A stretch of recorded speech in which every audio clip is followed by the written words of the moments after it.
February 2nd, dragon raises its head. In the twilight, in a secluded place called Mud Bottle Alley, there was a lonely and thin teenager. According to the custom, he held a candle in one hand and a peach branch in the other, illuminating the beams, walls, and wooden bed. He used the peach branch to knock on the walls, trying to drive away snakes, scorpions, centipedes, and so on. His mouth was chanting an old saying passed down from generation to generation in this small town. February 2nd, candlelight illuminates the beams, peaches hit the walls, snakes and insects have no place to hide. The teenager's surname was Chen, and his name was Ping Yuan. His parents died early. The town's porcelain was very famous. Since the founding of the dynasty, it had taken on the important task of supervising the burning and offering of sacrificial vessels. There were imperial court officials stationed here all year round to supervise the official kiln. The young man, who had no one to rely on, became a porcelain kiln craftsman at a very early age. At first, he could only do some chores and rough work. He worked hard for a few years with a master who had a bad temper. He had just figured out the knack of making porcelain. However, things were unpredictable. The town suddenly lost the protection of the official kiln craftsman. The dozens of kilns around the town that looked like crouching dragons were all ordered by the government to shut down overnight. Chen Pingan put down the newly folded peach branch, blew out the candle, and walked out of the house. He sat on the steps and looked up at the bright starry sky. The teenager still remembered clearly that the old master, who was only willing to accept him as half a disciple, was surnamed Yao. In the early morning of autumn last year, he was found sitting on a small bamboo chair, facing the direction of the kiln, with his eyes closed. However, people like old Yao, who went to a dead end, were in the minority. For generations, the town's craftsmen only knew how to make porcelain. They did not dare to overstep the official kiln, nor did they dare to sell the porcelain in the storehouse to the people. They had to find other ways. The 14-year-old Chen Pingan was also kicked out. After returning to Mud Bottle Alley, he continued to guard this dilapidated old house. It was a bleak scene with 4 bare walls. Even if Chen Pingan wanted to be a prodigal, he had no way to start. After being a wandering ghost for a period of time, the teenager really could not find a way to make money. Relying on his meager savings, the teenager barely managed to fill his stomach. A few days ago, he heard that an old blacksmith, surnamed Ruan, came to Dragon Rider Alley a few streets away. He announced that he would accept 7 or 8 blacksmith apprentices. He would not pay, but he would provide food. Chen Pingan hurriedly went to try his luck. He did not expect that the old man just glanced at him and turned him away. At that time, Chen Pingan was puzzled. Could it be that blacksmithing was not based on the strength of one's arms, but on the good or bad of one's appearance? It should be known that although Chen Pingan looked weak, his strength was not to be underestimated. This was the foundation of his body that the teenager had trained from years of making porcelain. In addition, Chen Pingan also followed the old man surnamed Yao and ran through the mountains and rivers within 100 miles of the town. He tasted the taste of the surrounding soil and worked hard without complaint. He was willing to do any dirty work without any sloppiness. Unfortunately, old Yao still did not like Chen Pingan.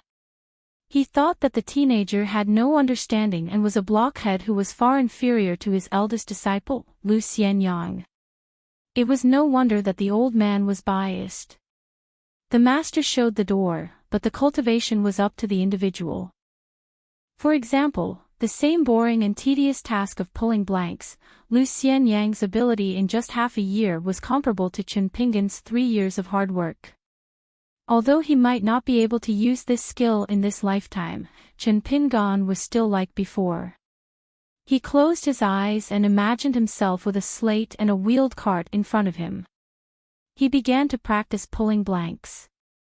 Practice makes perfect. About every 15 minutes, the teenager would rest for a moment and shake his wrists. This cycle repeated until his entire body was completely exhausted. Only then did Chin Pingan get up and take a walk in the courtyard, slowly stretching his muscles and bones. No one had ever taught Chin Pingan these things.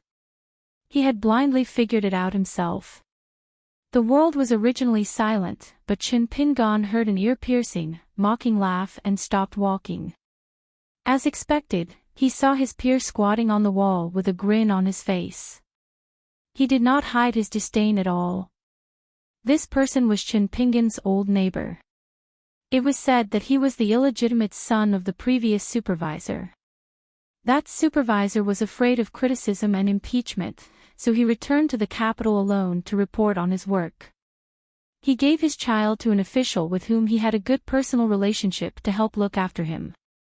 Now that the small town had mysteriously lost the right to make official kills, the supervisor in charge of supervising the kills for the imperial court was unable to even protect himself. How could he care about the illegitimate son of his colleagues in the officialdom? He threw down some money and hurried to the capital to make some connections. Unknowingly, he had become an abandoned child, but his days were still leisurely and carefree. All day long, he took his personal servant girl and wandered around the small town. He was idle all year round and had never worried about money. The yellow walls of the houses in Ni Ping Lane were very low. In fact, the neighbor did not need to stand on his toes to see the scene in the yard. However, every time he talked to Chin Pingan, he liked to squat on the wall. Compared to the crude and tacky name of Chin Pingan, the young man next door had a much more elegant name. He was called Song Jisin, and even the maidservant whom he depended on for survival had a cultured name, Ji Gue. The girl was standing on the other side of the wall. She had a pair of almond eyes and was timid. A voice sounded from the other side of the gate. "Are you selling this servant girl?" Song Jisin was stunned. He turned his head and looked at the source of the voice. It was a smiling young man in brocade clothes standing outside the yard. It was a completely unfamiliar face. Next to the young man in brocade clothes stood a tall old man. He had a fair face and a kind expression. He narrowed his eyes and looked at the young man and girl in the neighboring yard. The old man's gaze swept past Chin Pingan without stopping. However, his gaze lingered on Song Jisin and the servant girl. His smile gradually deepened. Song Jisin squinted his eyes and said, "Sell." "Why not sell?" The young man smiled and said, "Then name a price."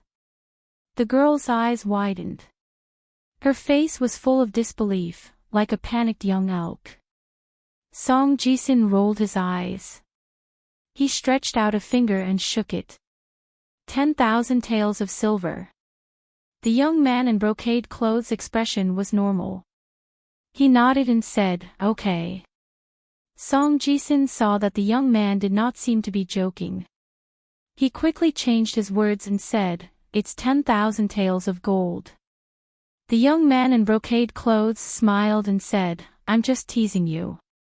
Song Jisin's face was gloomy.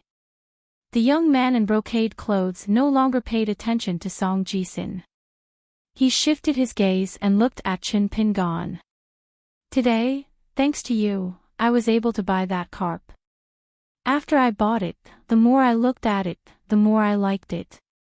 I thought that I must thank you in person, so I asked Grandpa Wu to take me to find you tonight." He threw a heavy embroidered bag to Chin Pingan and said with a bright smile, "This is a reward. You and I are even." Chin Pingan wanted to say something, but the young man in brocade clothes had already turned and left. Chin Pingan frowned. During the day, he inadvertently saw a middle-aged man carrying a fish basket walking on the street. He caught a palm-sized golden carp. It was jumping around in the bamboo basket. Chin Pingan only glanced at it and felt very happy. So he asked if he could buy it for 10 coins. The middle-aged man originally just wanted to reward his 5 viscera temple. Seeing that there was profit to be made, he raised the price. He asked for 30 coins before he was willing to sell it. Chen Pingan, who was embarrassingly short of money, did not have so much spare money. He really did not want to give up the golden carp. So he followed the middle-aged man and coaxed him. He wanted to cut the price to 15 coins, or even 20 coins. Just when the middle-aged man showed signs of loosening the price, the young man in brocade clothes and the tall old man happened to pass by. They did not say anything and bought the carp and the fish basket for 50 coins. Chen Pingan could only helplessly watch them go away. Song Jisin stared at the back view of the grandfather and grandson as they walked further and further away. He retracted his fierce gaze and jumped off the wall. He seemed to have remembered something and said to Chen Pingan, "Do you still remember the four-legged snake in the first month of the lunar month?" Chen Pingan nodded. How could he not remember? It was simply fresh in his memory. According to the customs of this town that had been passed down for hundreds of years, if a snake drilled into one's house, it was a good sign. The owner should never expel or kill it. On the first day of the first month, Song Jisin was sitting on the doorstep and basking in the sun. Then, a small thing commonly known as a four-legged snake darted into the house under his eyes. Song Jisin grabbed it and threw it out of the yard. He did not expect that the four-legged snake, which had been thrown into confusion, would become more and more courageous. Again and again, it angered Song Jisin, who never believed in ghosts and gods. In a fit of anger, he threw it into Chen Pingan's yard. Who would have thought that Song Jisin would see the four-legged snake curled up under his bed the next day? Song Jisin noticed that the girl pulled his sleeve. The young man and her had a tacit understanding. Subconsciously, he swallowed the words that had already reached his mouth back into his stomach. What he wanted to say was that the ugly four-legged snake recently had a bulge on its forehead, as if it had grown horns on its head. Song Jisin changed his words and said, "GQ and I may have to leave here next month." Chen Pingan sighed, "Be careful on the road." Song Jisin said half-truthfully, "There are some things that I definitely can't move. Don't take advantage of the fact that there is no one in my house to steal things without restraint." Chen Pingan shook his head. Song Jisin suddenly burst into laughter. He pointed at Chen Pingan with his finger and said with a mischievous smile, timid as a mouse, "No wonder a poor family has no noble children. Not to mention being poor and being bullied in this life, maybe you won't be able to escape in the next life." Chen Pingan was silent. Everyone returned to their houses. Chen Pingan closed the door and laid on the hard wooden bed. The poor young man closed his eyes and whispered, "Broken pieces are flat, peaceful, peaceful, peaceful." PS1, a short story of nearly 200,000 words in the snow has been updated in WeChat. The WeChat public account is Fenghua 1985 PS2, more than 100 Alliance Masters have already been uploaded. You are mighty, PS3, long time no see, sword come. 2. Chen Pingan got out of bed before the rooster crowed. The thin bedding couldn't keep him warm, and Chen Pingan had developed the habit of waking up early and going to bed late when he was a porcelain apprentice. Chen Pingan opened the door and came to the small yard with soft soil. After taking a deep breath, he stretched and walked out of the yard. He turned around and saw a slender figure bending over with a wooden bucket of water in her hands. She was using her shoulder to push open the door of his yard. It was Song Jisin's maidservant. She should have just come back from fetching water from the Iron Lock well in Apricot Blossom Lane. Chen Pingan withdrew his gaze and ran through the streets and alleys to the east of the town. Clay Bottle Lane was in the west of the town, and at the easternmost city gate, there was a person in charge of the town's traveling merchants and night patrols. Usually, he would also receive and deliver some letters sent back from outside. What Chen Pingan needed to do next was to send those letters to the townspeople. The reward was 1 copper coin per letter. This was a way of making money that he had painstakingly asked for. Chen Pingan had already made an appointment with the other side to take over the business after the dragon raised its head on the 2nd day of February. In Song Jisun's words, they were born poor. Even if they were lucky enough to marry into the family, Chen Pingan couldn't afford to keep them. Song Jisun often said some obscure words that were probably copied from books. Chen Pingan couldn't quite understand it. For example, 2 days ago, he said something about the chilly spring cold killing the youth. Chen Pingan didn't understand it at all. As for the cold days after the winter every year, the youth had experienced it firsthand. Song Jisun said that it was called the late spring cold, and it was as powerful as the return thrust on the battlefield. Therefore, many people would die at the gates of hell. The town was not surrounded by city walls. After all, not to mention bandits, even thieves were rare.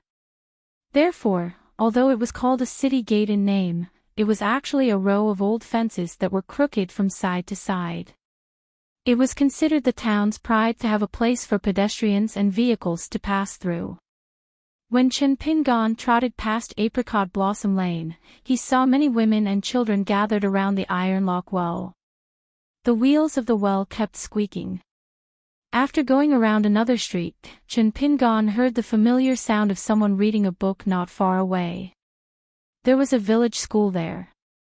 It was opened by a few big families in the town. The teacher was a foreigner. When Chen Pingan was young, he would often hide outside the window, squat secretly, and perk up his ears. Although the teacher was very strict when he taught, he didn't reprimand or stop children like Chen Pingan who were freeloading. Later, Chen Pingan went to a dragon kiln outside the town to be an apprentice and never went to school again. Further ahead, Chen Pingan passed by a stone archway.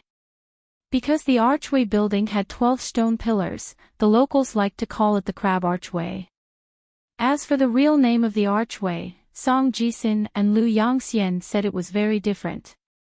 Song Jisun swore that in an old book called the County Records, it was called the Great Scholar Square. It was the archway bestowed by the emperor to commemorate the political and military achievements of a high official in history. Lu Yangxian, who was a country bumpkin like Chen Pingan, said that this was the Crab Archway. They had been calling it the Great Scholar Square for hundreds of years. There was no reason to call it the Great Scholar Square. Lu Yangxian also asked Song Jisun a question: how big is the official hat of the Great Scholar? Is it bigger than the mouth of the iron lock well? Song Jisun's face turned red. At this time, Chen Pingan ran around the 12-legged memorial archway. There were 4 big words on each side. The handwriting was strange and seemed different from each other. They were respectively: do not pass on the responsibility to others, hope to speak of nature, do not ask for external help, and fighting bull spirit. According to Song Jisun, except for the 4 words, the other 3 stone inscriptions had been smeared and tampered with. Chen Pingan was ignorant of these things and had never thought deeply about it. Of course, even if the teenager wanted to get to the bottom of it, it would be in vain. He did not even know what kind of book the local county chronicle that Song Jisun often talked about was. Not far from the archway, he soon saw an old tree with luxuriant branches and leaves. Under the tree, there was a tree trunk that had been moved here by someone. After a little chopping, the 2 ends of the trunk were cushioned with 2 bluestone slabs. This section of the tree was used as a simple bench. Every summer, the people of the town liked to come here to enjoy the cool breeze. The elders of the wealthy families would even fish out a basket of iced melons and fruits from the well. When the children were full, they would form groups and play under the shade of the trees. Chen Pingan was used to going up the mountain and into the water. He ran to the gate of the fence and stopped in front of the lonely yellow mud house. His heart was not beating fast and he was not out of breath. There were not many outsiders coming in and out of the town. Logically speaking, now that the money tree of the official kiln had fallen, there would be even less new faces. When Old Man Yao was still alive, there was once when he was drunk. He told Chen Pingan and Lu Xianyang that their business was the only official kiln business in the world. It was the imperial porcelain for His Majesty the Emperor and Her Majesty the Empress. No matter how rich the other people were, no matter how high their official position was, if they dared to touch it, they would be beheaded. That day, Old Man Yao's spirit was especially different. Today, Chen Pingan looked outside the fence and found many people waiting to open the gate. There were no less than 7 or 8 people, men and women, old and young. Moreover, they were all strangers. The town's local people rarely went in and out, whether it was to make porcelain or to do farm work. The reason was very simple. The road from the east gate of the town extended out, and there were no dragon kilns or fields. At this time, Chen Pingan and those outsiders were separated by a wooden fence and looked at each other. At that moment, the youth wearing the straw sandals only envied the thick clothes on those people. They must be very warm and could withstand the cold. The people outside the gate were clearly divided into several groups. They were not in one group, but they all looked at the thin youth inside the gate. Most of them had indifferent expressions. Occasionally, 1 or 2 people's gazes had long passed the youth's figure and looked further into the town. Chen Pingan felt it was strange. Did these people not know that the imperial court had already sealed off all the dragon kills? Or was it because they knew the truth that they felt there was an opportunity? There was a young man wearing a strange laurel hat. He was tall and had a green jade pendant at his waist.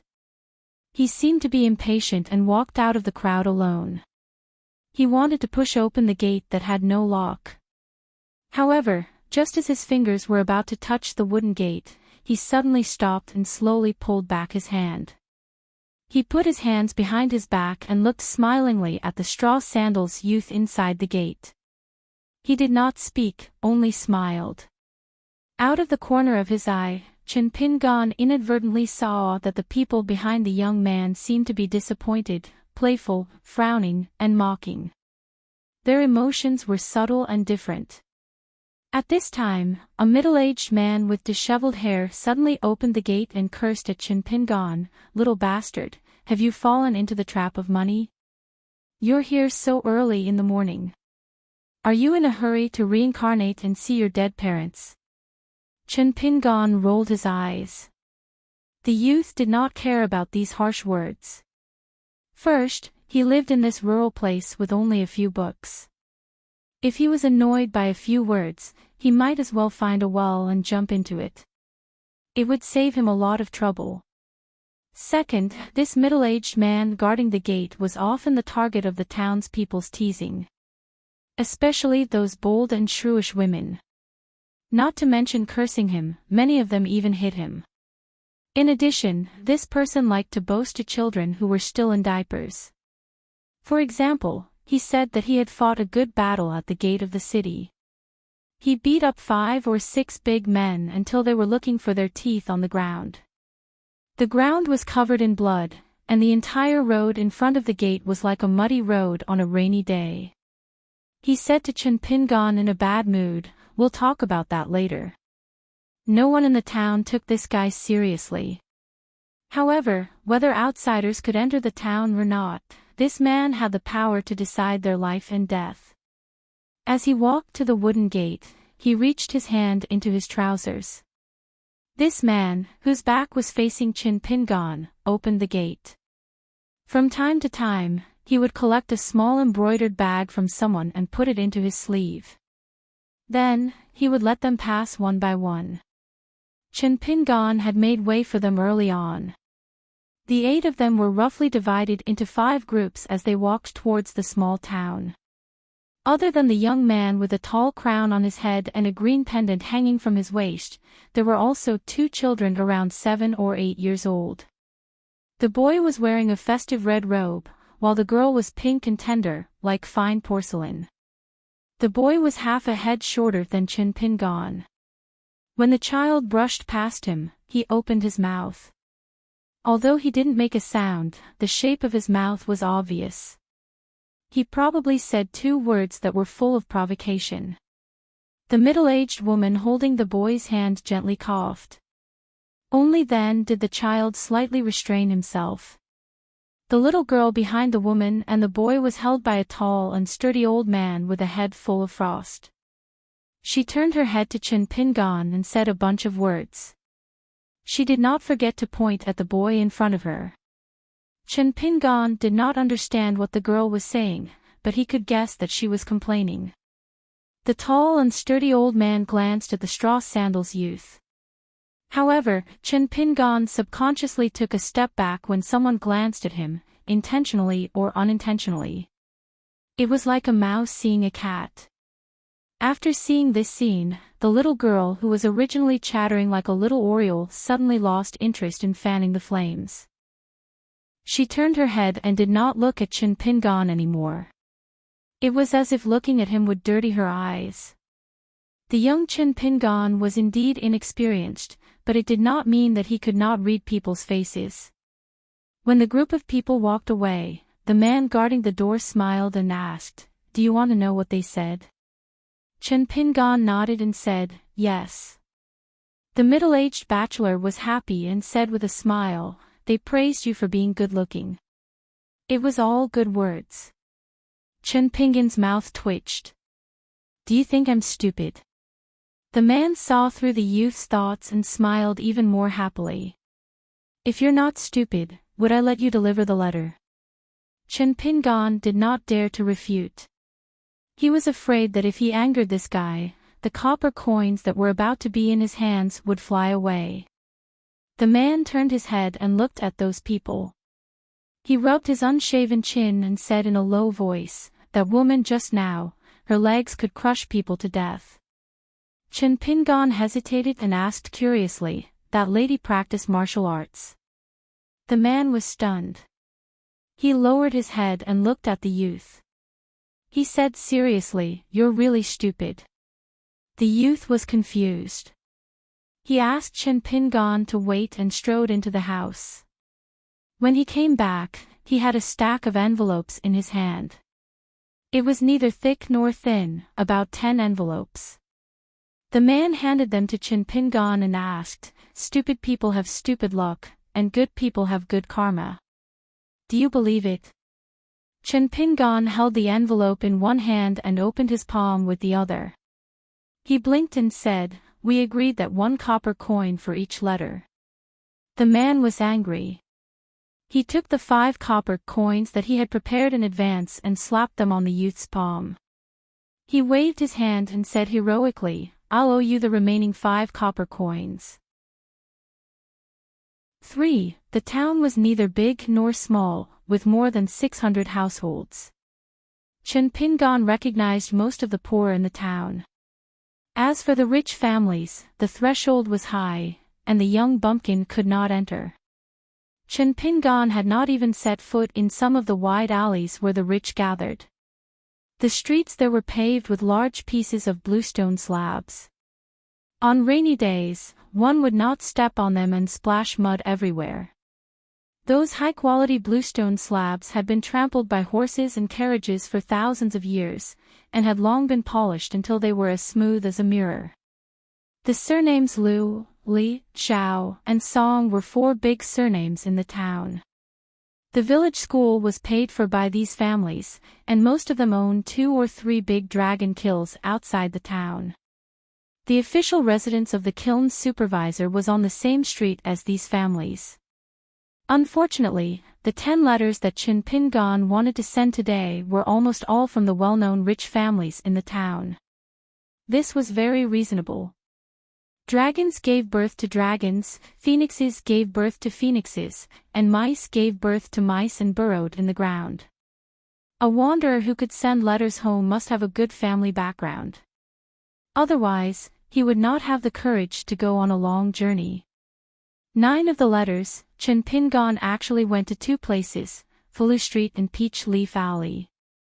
When he first stepped on the bluestone slabs that were as big as a bedboard, the young man was a little nervous and slowed down. He actually felt a little ashamed, and could not help but feel that his straw sandals had dirted the street. The first letter that Chin Pingan sent out was from the Liu family, whose ancestor had received a jade rui from the emperor. When the young man stood at the door, he became more and more nervous.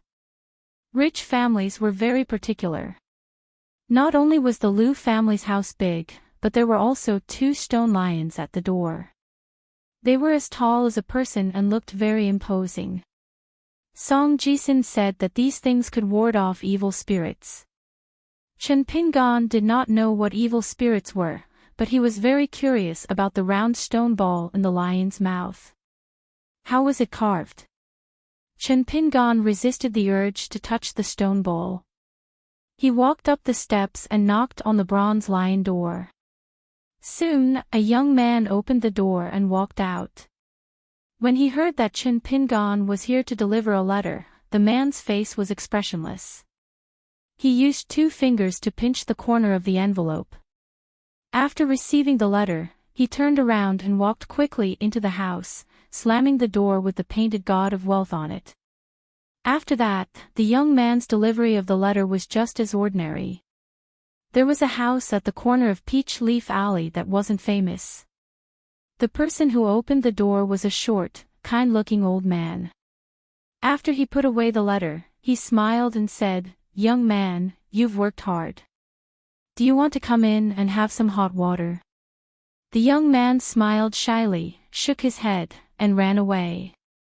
The old man gently put the letter into his sleeve. He was not in a hurry to return to the house. He raised his head and looked into the distance. His vision was cloudy. In the end, he gazed at the peach trees on both sides of the street from high to low, from far to near. Only then did the seemingly senile old man squeeze out a smile. The old man turned around and left. Not long after, a cute little yellow sparrow stopped on a peach tree branch. Its beak was tender, and it chirped softly. Chen Pingan left the last letter. He needed to send it to the teacher in the village school. On the way, he passed by a fortune-telling stall. The owner was a young Taoist priest wearing an old Taoist robe. He sat behind the table with his back straight. He wore a laurel hat on his head, which looked like a blooming lotus. When the young Taoist saw the young man running by, he hurriedly greeted him, "Young man, don't miss this chance. Come and draw a lot. This poor Taoist will tell your fortune. This poor Taoist can help you predict good or bad fortune."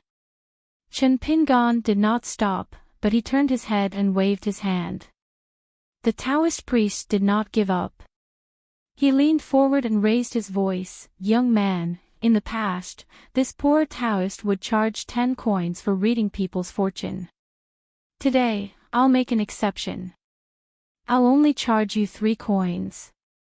Of course, if you draw a good lot, you might as well add 1 more coin. If you have good luck and it's a good lot, then this poor Taoist will only charge you 5 coins. How about it?" In the distance, Chen Pingan's footsteps obviously paused. The young Taoist priest had already stood up quickly. Striking while the iron was hot, he said loudly, "It's early in the morning. Young man, you're the first customer. This poor Taoist priest will be a good person to the end. As long as you sit down and draw lots, to be honest, this poor Taoist priest will write some yellow talismans. It can help you to pray for your ancestors and accumulate good karma. With this poor Taoist priest's ability, I dare not say that I'll definitely let you reincarnate into a rich and good child." Chen Pingan was stunned, and then he turned around and walked back to sit on the bench in front of the stall. A plain Taoist priest and a shabby young man. 2 poor people, big and small, sat opposite each other. The Taoist priest smiled and stretched out his hand, indicating the young man to pick up the lot pot. Chen Pingan hesitated and suddenly said, "I won't draw lots. Can you just help me write a yellow talisman?" In Chen Pingan's memory, it seemed that this young Taoist priest who wandered here had been in the small town for at least 5 or 6 years. His appearance did not change and he was amiable to everyone. Usually, he would help people feel their bones, read their fortune, draw lots, and occasionally write letters for them. What was interesting was that the lot pot on the table was filled with 108 bamboo lots. For so many years, men and women in the small town had drawn lots. No one had ever drawn a good lot, and no one had ever drawn a bad lot from the lot pot. It seemed that there were a total of 108 lots, and no one had ever drawn a bad lot from the lot pot. Therefore, if it was a festival, purely for good luck, the people in the small town could accept spending 10 coins. But if it was really troublesome, no one would be willing to come here to be a sucker. If this Taoist priest was a complete swindler, he would be wronged. The small town was only so big. If he really only knew how to act mysterious and cheat, he would have been kicked out long ago. Therefore, this young Taoist priest's skill was definitely not in fortune-telling and divination. But there were some small illnesses and disasters. Many people drank a bowl of the Taoist priest's talisman water and quickly recovered. It was quite effective. The young Taoist priest shook his head and said, "I do things honestly. I said that I would charge you 5 coins for the divination and the talisman." Chen Pingan retorted in a low voice, "It's 3 coins. The Taoist priest laughed and said, "If you draw a good lot, then it's 5 coins. Chen Pingan made up his mind and reached for the lot pot. He suddenly raised his head and asked, "How did you know that I have 5 coins?" The Taoist priest sat upright and still. "I have always been very accurate in judging people's fortune and wealth." Chen Pingan thought for a moment and picked up the lot pot. The Taoist priest smiled and said, "Young man, don't be nervous. If it's in your life, then it will be there. If it's not in your life, then don't force it. Looking at things with a normal heart is the best way." Chen Pingan put the lot pot back on the table. He looked solemn and asked, "Taoist priest, I'll give you the 5 coins. I won't draw the lot. I just ask you to write the talisman on the yellow paper better than usual. Is that okay?" The Taoist priest smiled as usual. He thought for a moment and nodded, "Okay." On the table, the brush, ink, and paper had already been prepared. The Taoist carefully asked Chen Pingan's parents' names, birthplaces, and birthdays. He took out a yellow talisman paper and quickly finished writing in one go. As for what he wrote, Chen Pingan was at a loss. He put down the brush and picked up the talisman paper. The young Taoist priest blew on the ink. "After you bring it home, stand at the door and burn the yellow paper outside the door." The young man solemnly took the talisman paper and carefully put it away. He didn't forget to put the 5 coins on the table and bowed to express his gratitude. The young Taoist priest waved his hand, indicating that the young man should go about his business. Chen Pingan ran to deliver the last letter. The Taoist priest languid leaned on the chair and glanced at the coins. He bent down and reached out to hold them in front of him. At this moment, a small and exquisite oriole flew from the sky to the table. It pecked at one of the coins and quickly lost interest. It flapped its wings and flew away. "The oriole wants to take the flowers. The peach blossoms of the June family have yet to bloom." After the Taoist priest leisurely recited this poem, he deliberately waved his sleeve and sighed, "Life is 8 feet long, but not 10 feet long." With a wave of his sleeve, 2 bamboo skewers slipped out of his sleeve and fell to the ground. The Taoist cried out and hurriedly picked them up. Then, he sneakily looked around and found that no one was paying attention to him. Only then did he feel relieved and put the 2 bamboo skewers back into his loose sleeve. The young Taoist priest coughed and kept a straight face. He continued to wait for the next guest. He was a bit emotional. Sure enough, it was easier to earn money from women.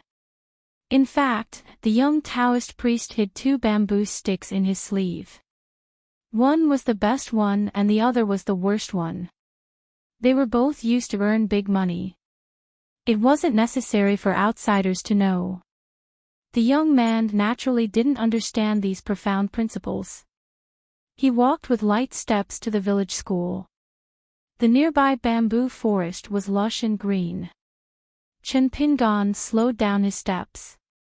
The middle-aged man's mellow voice sounded in the room, "The sun shines brightly, the lamb's fur is warm." Then a neat and clear young voice sounded, "The sun shines brightly, the lamb's fur is warm." Chen Pingan looked up. The sun was rising from the east, brilliant and magnificent. The young man was in a daze. When he came back to his senses, the child was shaking his head. According to the teacher's request, he skillfully recited a passage of an article, "At the awakening of hibernation, the heaven and earth are born, and all things are born." Sleeping at night, walking early, taking wide steps in the courtyard, a gentleman walks slowly, in order to have ambition. Chen Pingan stood at the door of the school. He wanted to say something but stopped. The middle-aged Taoist priest turned his head and looked at him. He walked out of the room quietly. Chen Pingan handed over the letter with both hands and said respectfully, "This is the teacher's letter." The tall man in a green robe took the letter and said gently, "In the future, when you have nothing to do, you can come here more often to listen." Chen Pingan was a bit embarrassed. After all, he might not really have time to listen to the teacher's teaching. The young man didn't want to lie to him. The man smiled and said considerately, "It's okay. The principles are in the book, but the person is outside the book. You can go and do your work." Chen Pingan heaved a sigh of relief and left. After the young man ran far away, he turned his head and looked back. He saw that the teacher was still standing at the door. His figure was bathed in the sunlight. From afar, he looked like a god. 4. If he hadn't been to Fulu Street or Peach Leaf Alley, Chen Pingan would never have realized how dark and narrow Clay Bottle Alley was. However, the straw sandals teenager didn't feel disappointed. Instead, he finally felt at ease. The teenager smiled and stretched out his hands. His palms just touched the yellow mud wall twice. He remembered that about 3 or 4 years ago, Chen Pingan could only touch the mud wall with his fingertips. When he reached his house, he found that the courtyard door was wide open. Thinking that he had been robbed, he quickly ran into the yard and saw a tall teenager sitting on the threshold with his back against the locked door. He was yawning in boredom. When he saw Chen Pingan, he stood up and ran to Chen Pingan. He grabbed Chen Pingan's arm and pulled him toward the house. He lowered his voice and said, "Hurry up and open the door. I have something important to tell you." Chen Pingan couldn't break free from the guy's grip and had to be pulled to the door. The teenager, who was 2 years older than him, quickly threw away Chen Pingan and tiptoed to Chen Pingan's wooden bed. He stuck his ear to the wall and listened to the foot of the wall next door. Chen Pingan asked curiously, "Lu Xianyang, what are you doing?" The tall teenager turned a deaf ear to Chen Pingan's question. After about half an hour, Lu Xianyang returned to normal. He sat on the edge of the wooden bed with a complicated expression. He was relieved and regretful. Only now did Lu Xianyang realize that Chen Pingan was doing something strange. He was squatting inside the door with his body leaning outwards. He was using a candle that was only the size of a thumb to burn a piece of yellow paper. The ashes fell outside the door. It seemed that Chen Pingan was still murmuring something. However, Lu Xianyang couldn't hear it clearly because he was a little far away. Lu Xianyang was the last disciple of Old Yao, a long-established dragon kiln. As for Chen Pingan, who had poor aptitude, Old Yao didn't really recognize him as his disciple. In this place, if a disciple didn't offer tea to the master, or the master didn't drink the tea, it meant that they didn't have a master and disciple status. Chen Pingan and Lu Xianyang were not neighbors. Their ancestral homes were quite far from each other. The reason why Lu Xianyang introduced Chen Pingan to Old Yao was because of an old grudge between them. Lu Xianyang used to be a naughty teenager in the small town. Before his grandfather passed away, at least there was an elder in his family to take care of him. After his grandfather passed away, he, who was as tall as a strong young man at the age of 12 or 13, became the devil incarnate that everyone in the neighborhood had a headache about.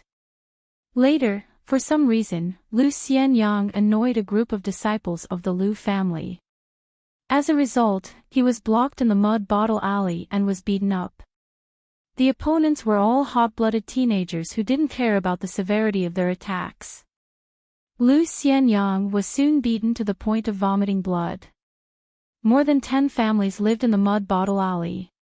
Most of them were low-level craftsmen who begged for a living in the small dragon kiln. At that time, Song Jisun wasn't afraid at all. Instead, he happily squatted on the wall to watch the fun. He wanted to see the world in chaos. In the end, only a skinny child sneaked out of the yard and ran to the entrance of the alley. He shouted at the top of his lungs, "Someone is dead! Someone is dead!" Hearing the word dead, the disciples of the Lu family woke up with a start. Seeing Lu Xianyang covered in blood on the ground and the tall teenager dying, those rich teenagers finally felt a burst of fear. After looking at each other, they ran away from the other end of the mud bottle alley. But after that, Lu Xianyang didn't thank the child who saved his life. Instead, he came here every few days to tease him.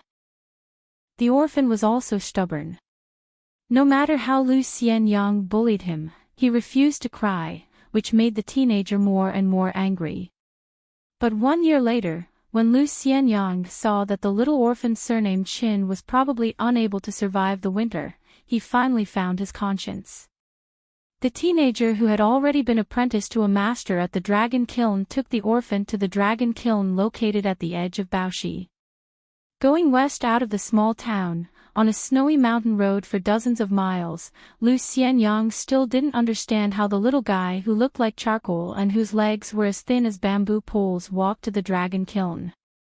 However, although Old Yao still let Chen Pingan stay in the end, the way he treated the two was really different.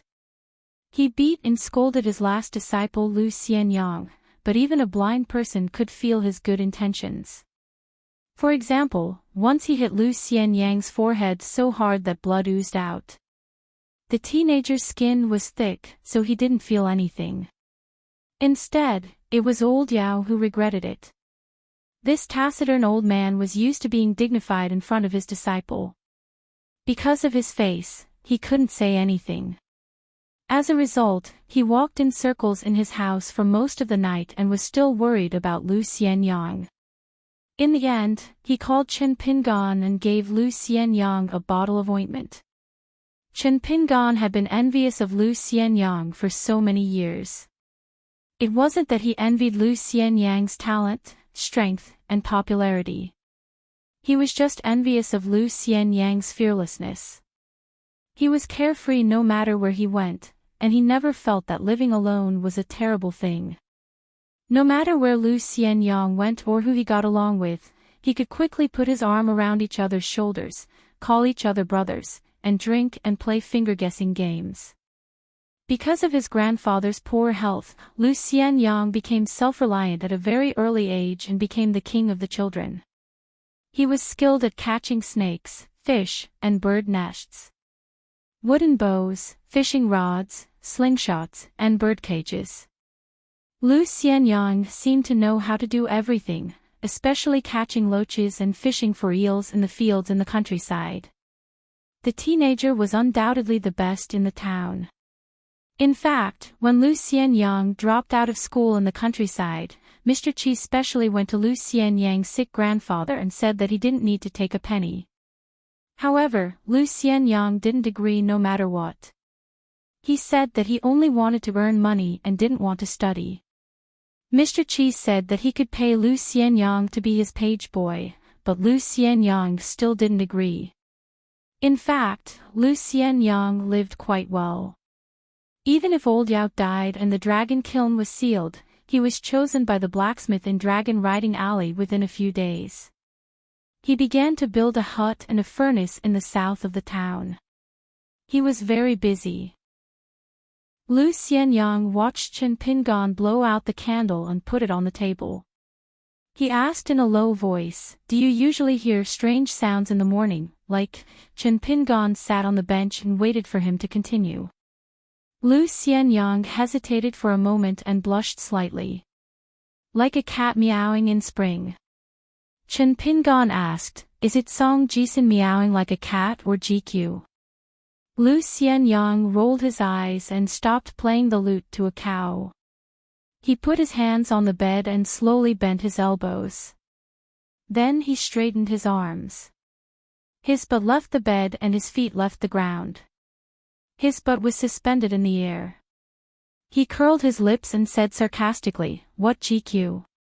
It's obviously Wang Zhu. Song Jisun likes to show off since he was young. I don't know where he saw the word GQ and used it casually. He doesn't care about the meaning of the word. Wang Zhu must have done something wrong in her previous life to have such a son. Otherwise, she wouldn't have come to Song Jisun's side to suffer." Chen Pingan didn't agree with the tall teenager's words. Lu Xianyang, who had been maintaining that posture, snorted and said, "You really don't understand. Why is it that after you helped Wang Zhu carry the water bucket once, she no longer talks to you anymore? I'm sure it was Song Jisun, that narrow-minded person. He knocked over a bottle of vinegar and threatened Wang Zhu not to flirt with you. Otherwise, he would punish her according to the family rules.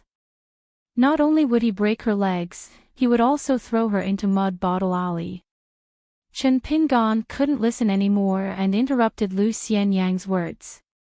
"Song Jisun isn't bad to her." Lu Xianyang flew into a rage out of humiliation. "What do you know about good and bad?" Chen Pingan's eyes were clear.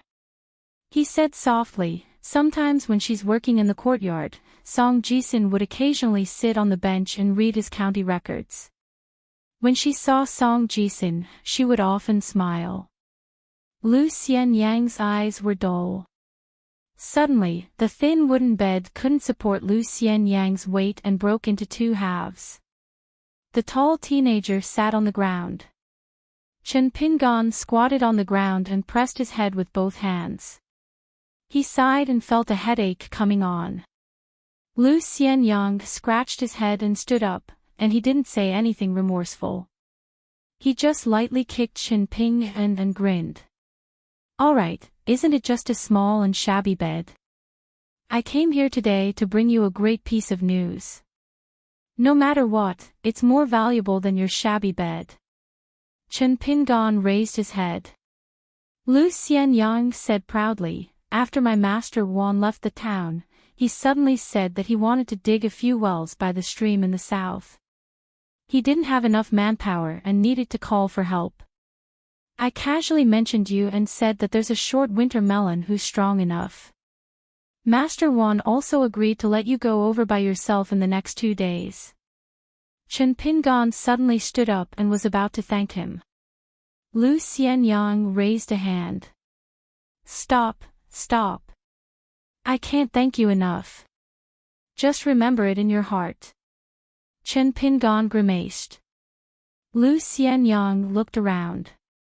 There was a fishing rod in the corner, a slingshot by the window, and a wooden bow hanging on the wall. The tall teenager wanted to say something but didn't. In the end, he held back. He strode over the threshold, his boots deliberately bypassing the ashes of the talisman papers.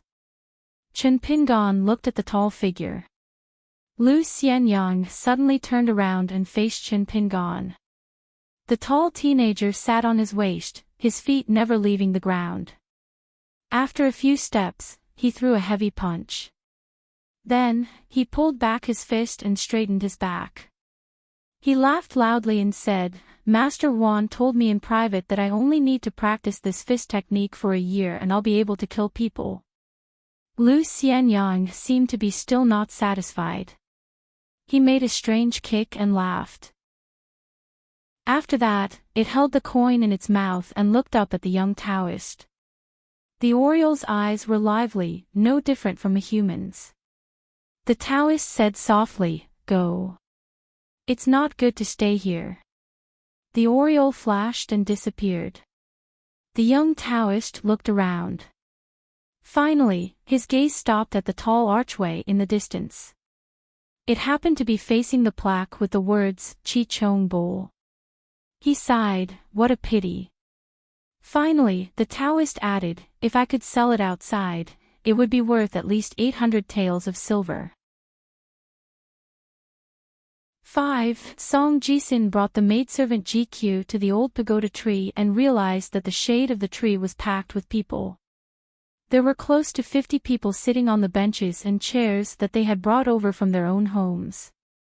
There were also children dragging their elders over to join in the fun one after another. Song Jisin stood side by side with her at the edge of the shade and saw an old man standing under the tree with one hand holding a big white bowl and the other hand behind his back. With an impassioned expression, he said loudly, I have talked about the general direction of the dragon vein just now, so let me talk about the real dragon. TSK, this is really amazing. About 3,000 years ago, an amazing immortal appeared in the world. He first focused on cultivating in a certain blessed land and proved the great Tao. Then, he traveled the world alone with a sword, showing off his sharpness. For some reason, this person did not get along with the flood dragons. For a whole 300 years, he killed flood dragons wherever there were flood dragons. He killed until there were no more true dragons in the world before he stopped. In the end, no one knew where he went. Some people said that he went to an extremely high place of Tao and discussed Tao with the Tao ancestor. Some also said that he went to the Buddhist kingdom in the far west to debate the scriptures with the Buddha. Some even said that he personally guarded the gate of Fengdu Hell to prevent demons and monsters from harming the world. The old man spoke with spittle flying everywhere, but the people of the small town below were indifferent. Everyone was at a loss. The maidservant asked curiously in a low voice, what is a 3-foot spirit? Song Jisin smiled and said, it is a sword. The maidservant said angrily, young master, this old man likes to show off his knowledge too much. He doesn't even speak properly. Song Jisin glanced at the old man and gloated, there are not many people in our small town who are literate. This storyteller is throwing flirtatious glances at a blind person. The maidservant asked again, what is a blessed land? Is there really someone in the world who can live for 300 years? And that Fengdu Hell, isn't it a place where only the dead can go? Song Jisin was stumped by the question, but he didn't want to show his cowardice, so he casually said, it's all nonsense. I guess he's read a few unorthodox unofficial histories to fool the villagers. At this moment, Song Jisin keenly noticed that the old man had intentionally or unintentionally glanced at him. Although it was just a fleeting glance, Song Jisin still carefully caught it. However, the young man did not take it to heart and just treated it as a coincidence. The maid looked up at the old locust tree. Tiny fragments of light sprinkled down through the gaps in the leaves. She subconsciously narrowed her eyes. Song Jisin turned his head to look and was stunned. Now, this maidservant of hers had a face that was just beginning to lose her baby fat. She seemed to be very different from the thin, small, and shriveled little maidservant in her memory. According to the customs of the small town, when a woman got married, she would hire a blessed person who had both parents and children alive. She would be asked to cut the fine hair on the bride's face and cut the hair on her forehead and temples. This was called opening the face or raising the eyebrows. Song Jisin had also heard of a custom that the small town did not have from a book. Therefore, when GQ was 12 years old, he bought the town's best newly brewed wine. He took out the porcelain bottle that he had stolen. The glaze was extremely beautiful, like a green plum. After pouring the wine into it, he carefully sealed it with mud and finally buried it underground. Song Jisun suddenly opened his mouth and said, "GQ, although this fellow surnamed Shin, according to the words of our scholars, belongs to the category of rotten wood cannot be carved, the wall of dung cannot be built, no matter what, he has done something meaningful in his life." The maidservant did not answer.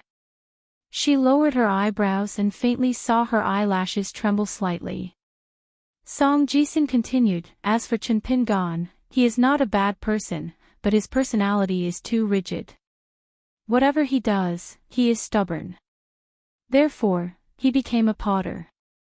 This means that no matter how hard he works, he is destined to not be able to make a good item with spiritual energy. Therefore, Lu Xian Yang's master, that old man Yao, does not like Chen Pingan no matter what. He has his own unique insight.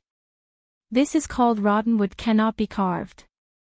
As for the wall of dung cannot be built, the general meaning is that for a poor and pedantic person like Chen Pingan, even if you give him a dragon robe, he will still be a country bumpkin." When Song Jisun said this, he laughed at himself and said, "I am actually more miserable than Chen Pingan." She did not know how to comfort her young master. In this small town, Song Jisun and his maidservant had always been an important topic of conversation for the rich people of Fulu Street and Peach Leaf Alley. This was thanks to Song Jisun's cheap father, Lord Song. There were no important people in this small town, and there were no storms. Therefore, the pottery supervisor sent here by the imperial court was undoubtedly the kind of person in the opera books. Among the dozens of supervisors in history, the previous supervisor, Lord Song, was the most popular. Lord Song was not like the previous high and mighty officials. Not only did Lord Song not hide in his official residence to cultivate his body, he also did not refuse visitors. He was wholeheartedly studying in his study room. Instead, he personally handled the matters of the official kiln's porcelain. He was more like a rural person than a craftsman or a kiln worker. In more than 10 years, this originally scholarly Lord Song's skin was tanned and shiny. His daily attire was no different from that of a farmer, and he never put on airs when interacting with people. It was a pity that the imperial porcelain made in this small town's dragon kiln, whether it was the glaze, the appearance, or the shape of the large and small pieces, was always not satisfactory. To be precise, compared to the standard of the past, Lord Song was even slightly inferior. This made the old kiln workers puzzled. In the end, perhaps the imperial court felt that the cautious and conscientious Lord Song had worked hard even if he had not made any contributions, so he was transferred back to the capital and received a good evaluation on the edict of the Ministry of Personnel. Before Lord Song returned to the capital, he spent a lot of money to build a covered bridge. A young man in green who played truant from school brushed past Chen Pingan. The young man in green didn't know that a locust tree leaf had landed on his shoulder. Chen Pingan continued to go to the east gate. Even if he couldn't get the money, it was good to urge him. In the distance, at the fortune-telling stall, the young Taoist closed his eyes to rest, muttering to himself, who said that the cycle of heavenly luck has no thickness. 6. Chen Pingan came to the east gate and saw the man sitting cross-legged on a tree stump at the gate. Languid, he was basking in the early spring sun with his eyes closed, humming a little tune and patting his knees with his hands. Chen Pingan squatted beside him. For the teenager, it was really difficult to talk about collecting debts. The teenager could only quietly look at the wide road in the east. It was winding and long, like a thick yellow snake. He habitually grabbed a handful of soil, held it in his palm, and slowly rubbed it. He once followed Old Man Yao to climb the mountains around the town. He carried a heavy bag full of choppers, hoes, and all kinds of things. Under the guidance of the old man, they would walk and stop everywhere. Chenpingon often needed to eat soil. He grabbed a handful of soil and directly put it in his mouth, chewing the soil and tasting it carefully. Over time, practice makes perfect. Chenpingon only needed to grind it with his fingers to know the texture of the soil. As a result, Chenpingon was able to tell which kiln had produced the broken porcelain shards from the old kilns in the market. He could even tell which master had made the shards. Although Old Man Yao's personality was eccentric and unapproachable, he would often beat and scold Chenpingon. There was once when Old Man Yao despised Chenpingon's poor perception and thought that Chenpingon was simply an idiot. In a fit of anger, Old Man Yao threw Chenpingon into the wilderness and the old man returned to the kiln alone. When the teenager walked 60 miles on the mountain road and approached the dragon kiln, it was already late at night. It was raining heavily that day. When the teenager staggered in the mud and finally saw a little light in the distance, the stubborn teenager had the urge to cry for the first time after making a living alone. But the teenager never complained about the old man, let alone bear a grudge. The teenager came from a poor family. He did not study, but he understood a truth beyond the books. In the world, except for parents, no one should be good to you. His parents, on the other hand, had passed away early. Chenpingon was in a daze. The sloppy man seemed to think that there was no way to get away with it. He opened his eyes and smiled. It's just 5 coins. Men are so stingy. You won't be successful in the future. Chenpingon's face was full of helplessness. Aren't you fussing about it? The man grinned, revealing a mouthful of uneven yellow teeth. He chuckled and said, "So, if you don't want to become a bachelor like me in the future, don't think about that 5 copper coins." Chenpingon sighed. He raised his head and said seriously, "If you're tight on money, you can forget about the 5 copper coins. But let's make a deal first. In the future, each letter will cost a copper coin. You can't go back on your word." The man with a sour smell turned his head and said with a smile, "Little guy, with your bad temper, you'll be in big trouble in the future. Haven't you heard of the old saying that suffering losses is a blessing? If you're not willing to suffer even a small loss." He caught a glimpse of the soil in the boy's hand and paused for a moment. He mischievously said, "It's the fate of facing the yellow earth and the sky." Chenpingon retorted, "Didn't I just say that I don't want 5 copper coins? Isn't that a small loss?" The man was a little deflated. He looked annoyed and waved his hand to chase him away.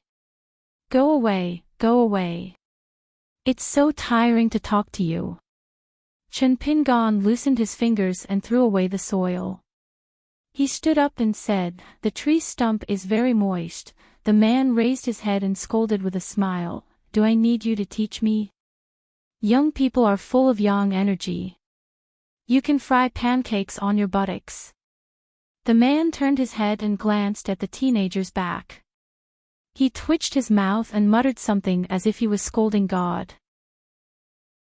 The last newly married woman, who had once been here to calculate her marriage, passed by this place.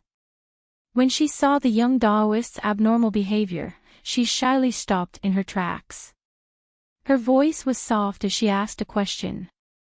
However, her watery eyes, which could speak, lingered on the young Taoist's handsome face.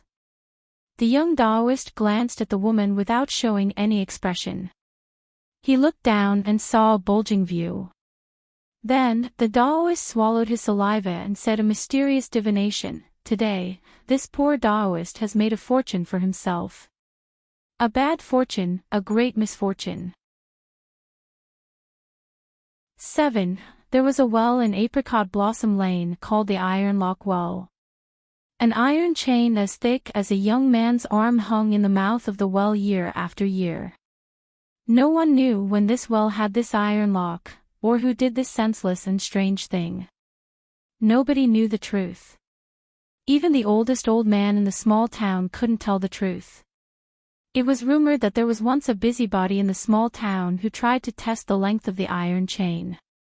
Despite the advice of the elders, the man did not take the old rule of the person who pulls the iron chain out of the well will lose a year of his life for every foot he pulls out seriously. In the end, after pulling with all his strength for the time it takes to burn a stick of incense, he pulled out a bunch of iron chains, but there was still no sign of the end. The man was already exhausted, so he let the iron chains out of the well curl around the wheels of the well. He said that he would come back tomorrow, but he did not believe it. After the man returned home, he bled from his 7 orifices and died on the bed. No matter how hard his family tried, the corpse could not close his eyes. In the end, an old man who had lived near the well for generations asked the family to carry the corpse to the well. He watched the old man put the iron chains back into the well. When the whole iron chain went straight back into the deep water of the well, the corpse finally closed his eyes. The old man and the young man walked slowly to the iron lock well. The little guy was a child with 2 snot worms, but when he told the story, he spoke clearly and methodically. He did not look like a country boy who had just started school for half a year. At this time, the child was looking up. His big eyes were like 2 black grapes. He sniffed gently and the 2 snot snakes shrank back. The child looked at the storyteller who was holding a big white bowl in one hand and said, "I've finished. You should show me what's in your bowl, right?" The old man laughed and said, "Don't worry, I'll show you to your heart's content when we get to the well and sit down." The child kindly reminded him, "Don't go back on your words, or you'll die a horrible death. You'll fall into the iron lock well when you get there. I won't pick up your body for you. Otherwise, there will be a sudden thunder and you'll be struck into a piece of coal. I'll take a stone and break it bit by bit." The old man felt a headache when he heard the child spilling the beans from a bamboo tube. He hurriedly said, "I'll definitely show it to you. By the way, who did you learn these words from?" The child said firmly, "From my mother." The old man sighed, "It's worthy of being called a place with outstanding talents." The child suddenly stopped and frowned. "Are you scolding people?" "I know some people like to say the opposite of good words, such as song jisin." The old man quickly denied and then changed the topic. "Do some strange things often happen in the town?" The child nodded. The old man asked, "Tell me about it." The child pointed at the old man and said seriously, "For example, you carried a big white bowl and refused to let people put copper coins in it. Before you finished your story, my mother said that your story was not bad. You were so confused that she could tell that you were used to swindling people. So she asked me to give you a few copper coins, but you didn't want it. What's in the bowl?" The old man did not know whether to laugh or cry. It turned out that the storyteller who had finished telling the story under the old pagoda tree asked the child to lead him to the well in Apricot Blossom Lane.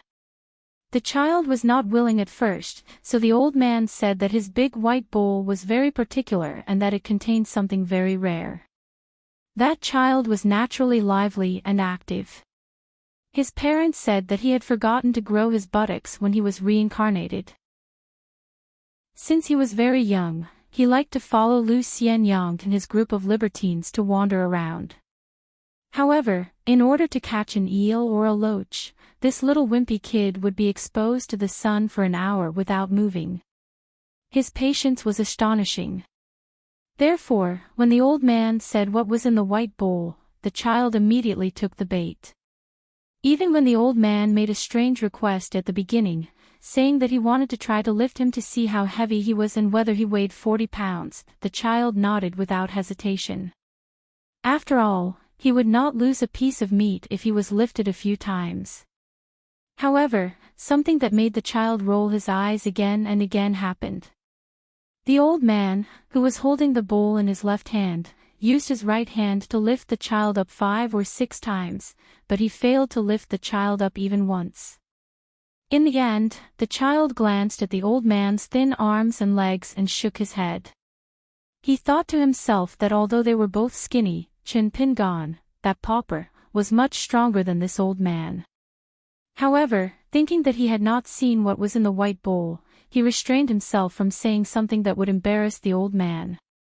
It should be known that in Clay Bottle Lane and Apricot Blossom Lane, when it came to quarreling and swearing, especially when it came to sarcastic words, this child could be ranked third.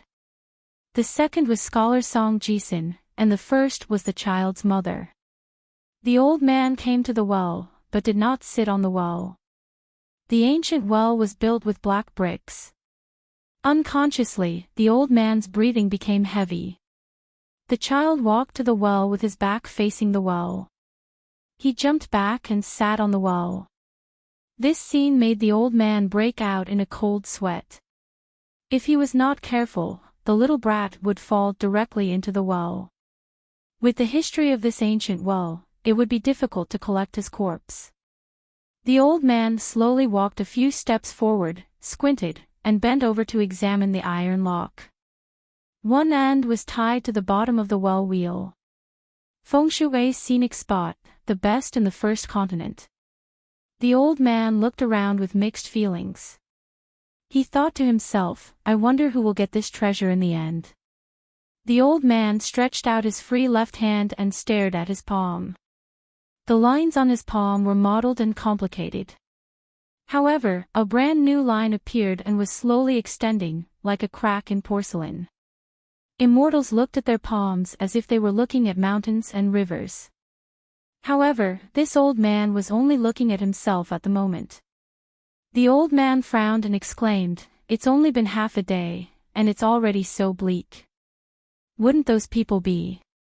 The child was already standing on the well with one hand on his waist and the other pointing at the old man. He urged loudly, Are you going to show me the white bowl or not? The old man said helplessly, Come down quickly, come down quickly. I'll show you the big white bowl right now. The child was skeptical, but in the end, he still jumped into the well. The old man hesitated for a moment and said with a solemn expression, Little kid, you and I are fated. It's okay to show you the mystery of this bowl, but after you see it, you're not allowed to mention it to anyone, not even your mother. If you can do it, I'll show you. If you can't, I won't show you even if you're criticized behind my back. The child blinked his eyes. Let's begin. The old man walked to the side of the well solemnly. When he looked down, he found that the brat was sitting on the well with his legs spread apart. The old man regretted provoking this lawless little kid. The old man put away his distracting thoughts and faced the well. His 5 fingers grabbed the bottom of the big white bowl and his palm began to tilt slightly, almost imperceptibly. The child felt that he had been waiting for a long time, but the white bowl above his head didn't move at all. The old man also maintained the same posture. Just as the child's 2 slugs were about to hang on his mouth and his patience ran out, a stream of water as thick as a finger poured out of the white bowl and fell into the depths of the well silently. The child bared his teeth and was about to curse. He suddenly closed his mouth in surprise. A moment later, the child's face changed from shock to confusion. Then, the child began to feel fear. He suddenly came back to his senses and jumped into the well to escape to his home. It turned out that the amount of water the old man poured into the well with the white bowl was already more than a large water tank. However, there was still water pouring out of the white bowl.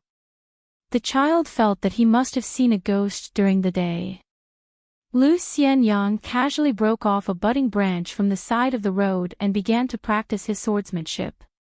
His whole body was like a rolling wheel, madly spinning. He didn't care about the new pair of boots on his feet at all. The tall youth left the small town and walked from north to south. As long as he walked past the covered bridge that official Song paid for, he would reach the blacksmith shop opened by the father and daughter of the Ruan family after another 3 or 4 li. Lu Xianyang had always been proud and arrogant, but Master Ruan only needed to say one sentence to make the youth prostrate himself in admiration. We came here only to open the furnace and forge a sword. Forging a sword was good. When Lu Xianyang thought that he would have a real sword in the future, he couldn't help but become excited. He threw away the branch and began to run and shout, wailing like a ghost and howling like a wolf. Lu Xianyang thought of the few boxing stances that Master Wan had taught him in private and began to practice. He was quite good at it, vigorous and vigorous. The youth was getting closer and closer to the covered bridge. On the stairs at the north end of the covered bridge sat 4 people. A graceful and plump woman held a boy in a red robe in her arms. His chin was raised high, like a general who had just won a great victory. At the other end of the stairs sat a tall old man with a head full of frost. Beside him, the old man was quietly comforting a fuming little girl. She was as fair as carved jade, like the world's most exquisite porcelain doll. Her tender skin was crystal clear under the sunlight, to the point where one could clearly see the veins under her skin. The 2 children had just finished quarreling. The little girl was about to cry, and the little boy was even more pleased. The old man was tall and sturdy, like a small mountain. The woman beside him gave him an apologetic look, but the dignified old man ignored it. At the bottom of the stairs stood a young man with the surname Liu. He was the eldest grandson of the Liu family head, named Liu Jingchen. Perhaps it was true that a place could raise a person. People born and raised in a small town were always better looking than men and women from other places. However, Liu Jingchen had long been hollowed out by wine and women. In the eyes of the 4 people sitting on the stairs, he was even more unbearable to look at. The dragon kills owned by the Liu family, whether it was the number or the scale, were the best in the small town. It was also the family name with the most descendants who left the small town and went to other places to spread their leaves. However, Liu Jingchen, who used to be awe-inspiring in the small town, had a reserved expression. His face was pale, and his entire body was tense. It was as if the slightest mistake would cause his entire family to be executed. The boy spoke in a language that the people of the small town did not understand. "Mother, this little bug surnamed Liu, is his ancestor really that?" When he was about to say his name, the woman immediately covered the child's mouth. "Before you left, how many times did your father tell you that in this place, you can't rashly mention names?" The boy pushed the woman's hand away, his eyes burning. He lowered his voice and asked, "His family really passed down the treasured armor and sword manual for generations?" The woman dotingly stroked the head of her young son and softly said, "The Liu family used half of the family tree to guarantee that the 2 things are still hidden in that young man's house." The boy suddenly acted like a spoiled child and said, "Mother, can we exchange treasures with Xiao Bai's family? The treasured armor we planned was too ugly. Mother, think about it, if we exchange it for that sword manual, we can take the head in the dream with a flying sword. It's really secretive. Isn't it much more powerful than a turtle shell?" Without waiting for the woman to explain the reason, the girl next to her angrily said, "You want to get your hands on our long-lost treasures. This time, we came here to return the treasures to their rightful owners. We are not like some shameless guys who are robbers, thieves, or even beggars." The boy turned his head and made a face, then sneered, "Stinky girl, you said it yourself, it's the treasures of the mountain. It's just the seniority of the sect, so what?" The boy's playful expression suddenly changed.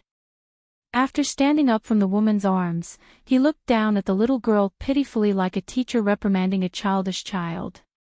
The great path leads to immortality, and doing things against the heavens is only about fighting for words. If you don't even understand this, how can you inherit the family business in the future and abide by the ancestral teachings? The descendants of Xingyang Mountain must raise Xingyang Mountain by at least 300 meters every 30 years. Stinky girl, do you think it's easy for your grandfather to your father? The little girl lost her momentum. She looked dispirited and lowered her head, not daring to look at the boy. The burly old man with a head full of frost said in a deep voice, "Madam, although children's words carry no harm, you should consider the consequences if you cause my young master's dough heart to be clouded." The woman smiled charmingly and pulled her gloomy young son back into her arms again. She said with a hidden needle in her silk floss, "It's just a quarrel between children. Senior Ape, you don't have to be so uptight. Don't ruin the 1,000-year friendship between our two families." She did not expect the old man to be so hot-tempered. He directly retorted, "Xinjiang Mountain has been established for 2,600 years. We will repay kindness with kindness. We will not forget it even after 1,000 years. We will repay grudges with grudges. We will never hold a grudge." The woman smiled. She did not argue because of her personal feelings. Everyone had a heavy responsibility on this trip to the small town, especially her. She had risked her life, her son's future, and the heritage of her family. She had put all her eggs in one basket for this grand gamble. Although the woman was dressed plainly, she had a graceful bearing. However, the people of the small town had not seen the world and did not know the intricacies behind this. From the beginning to the end, Lu Jingchen had his back to the stairs of the covered bridge. When he first met these distinguished guests in the Lu family's mansion, his own brother was young and impetuous. He did not have enough self-control, so he temporarily forgot his grandfather's warning. He could not help but sneak a glance at the beautiful woman's chest. His grandfather, who was trembling with anger, ordered people to drag him away and beat him to death in the courtyard. It was as if his mouth was stuffed with cotton during the execution. Therefore, Lu Jingchen, who continued to discuss matters with his grandfather in the main hall, did not hear his brother's miserable wails or see the bloody scene. When the discussion was over, they went out to search for the young man surnamed Lu. Lu Jingchen only discovered that the bloodstains in the courtyard had already been cleaned up when he stepped out of the main hall. The four guests who had come from afar, even the pair of children who looked like a golden couple, were not surprised by this at all. It was as if this was a matter of course. At that moment, Lu Jingchen was rather lost. Why did it seem that the death of a person was even worse than the death of a dog? Moreover, that person's surname was Lu. Late last night, when he was drinking with his brother to boost his courage, he was incomparably excited. He said that in the future, he would definitely achieve meteoric success and bring glory to the family. The two brothers would no longer be frogs at the bottom of the well, and would work together to create a world for themselves. Even after walking out of the Lu family's mansion, Lu Jingchen's mind was still blank. After that, Lu Jingchen began to feel fear. When strangers asked him questions, his voice would tremble. When he led the way, his steps would become erratic. He knew that he would be a laughingstock, would disappoint his grandfather, and would bring shame to the family. However, the young man could not control his fear.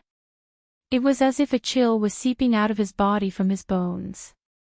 At the end of last year, his grandfather had brought him and his brother into a secret room and told them that the Lu family would soon be working for a certain noble.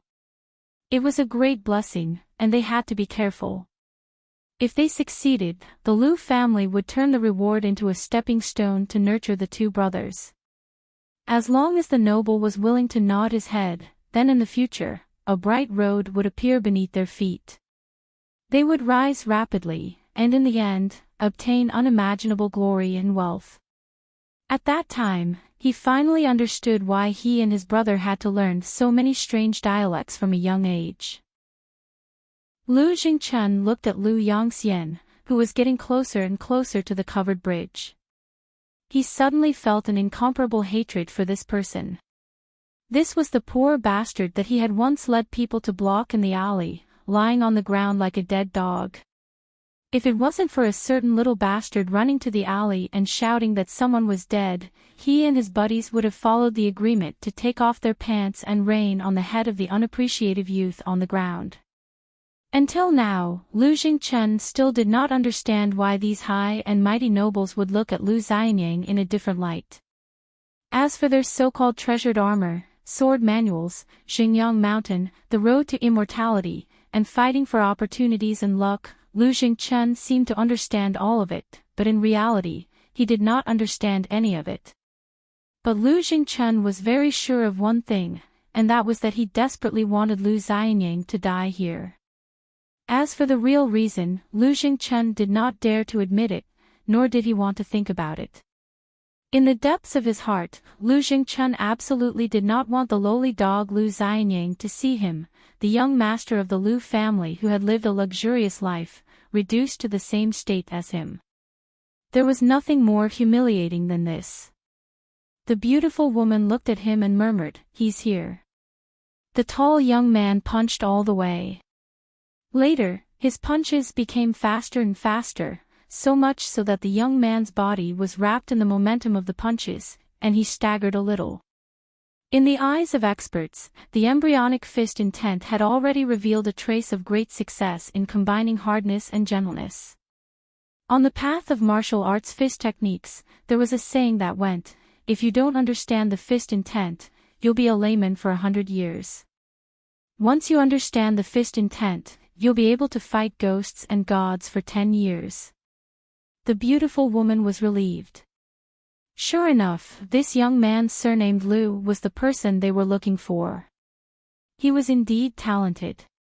Even in those immortal mansions, his foundation and aptitude could not be underestimated.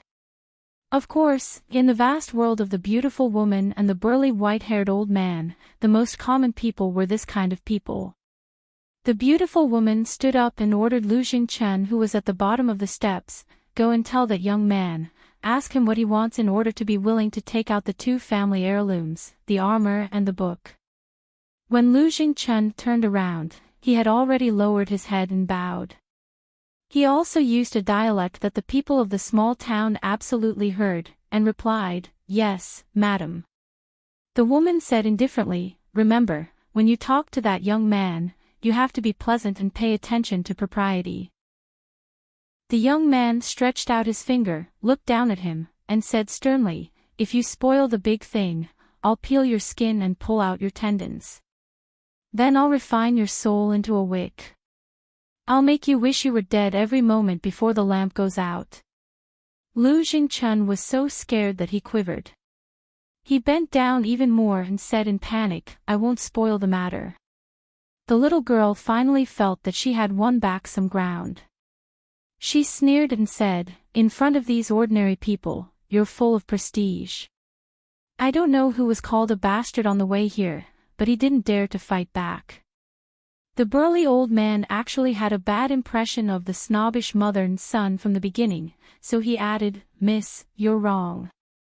It's not that he didn't dare to fight back, he clearly didn't dare to talk back."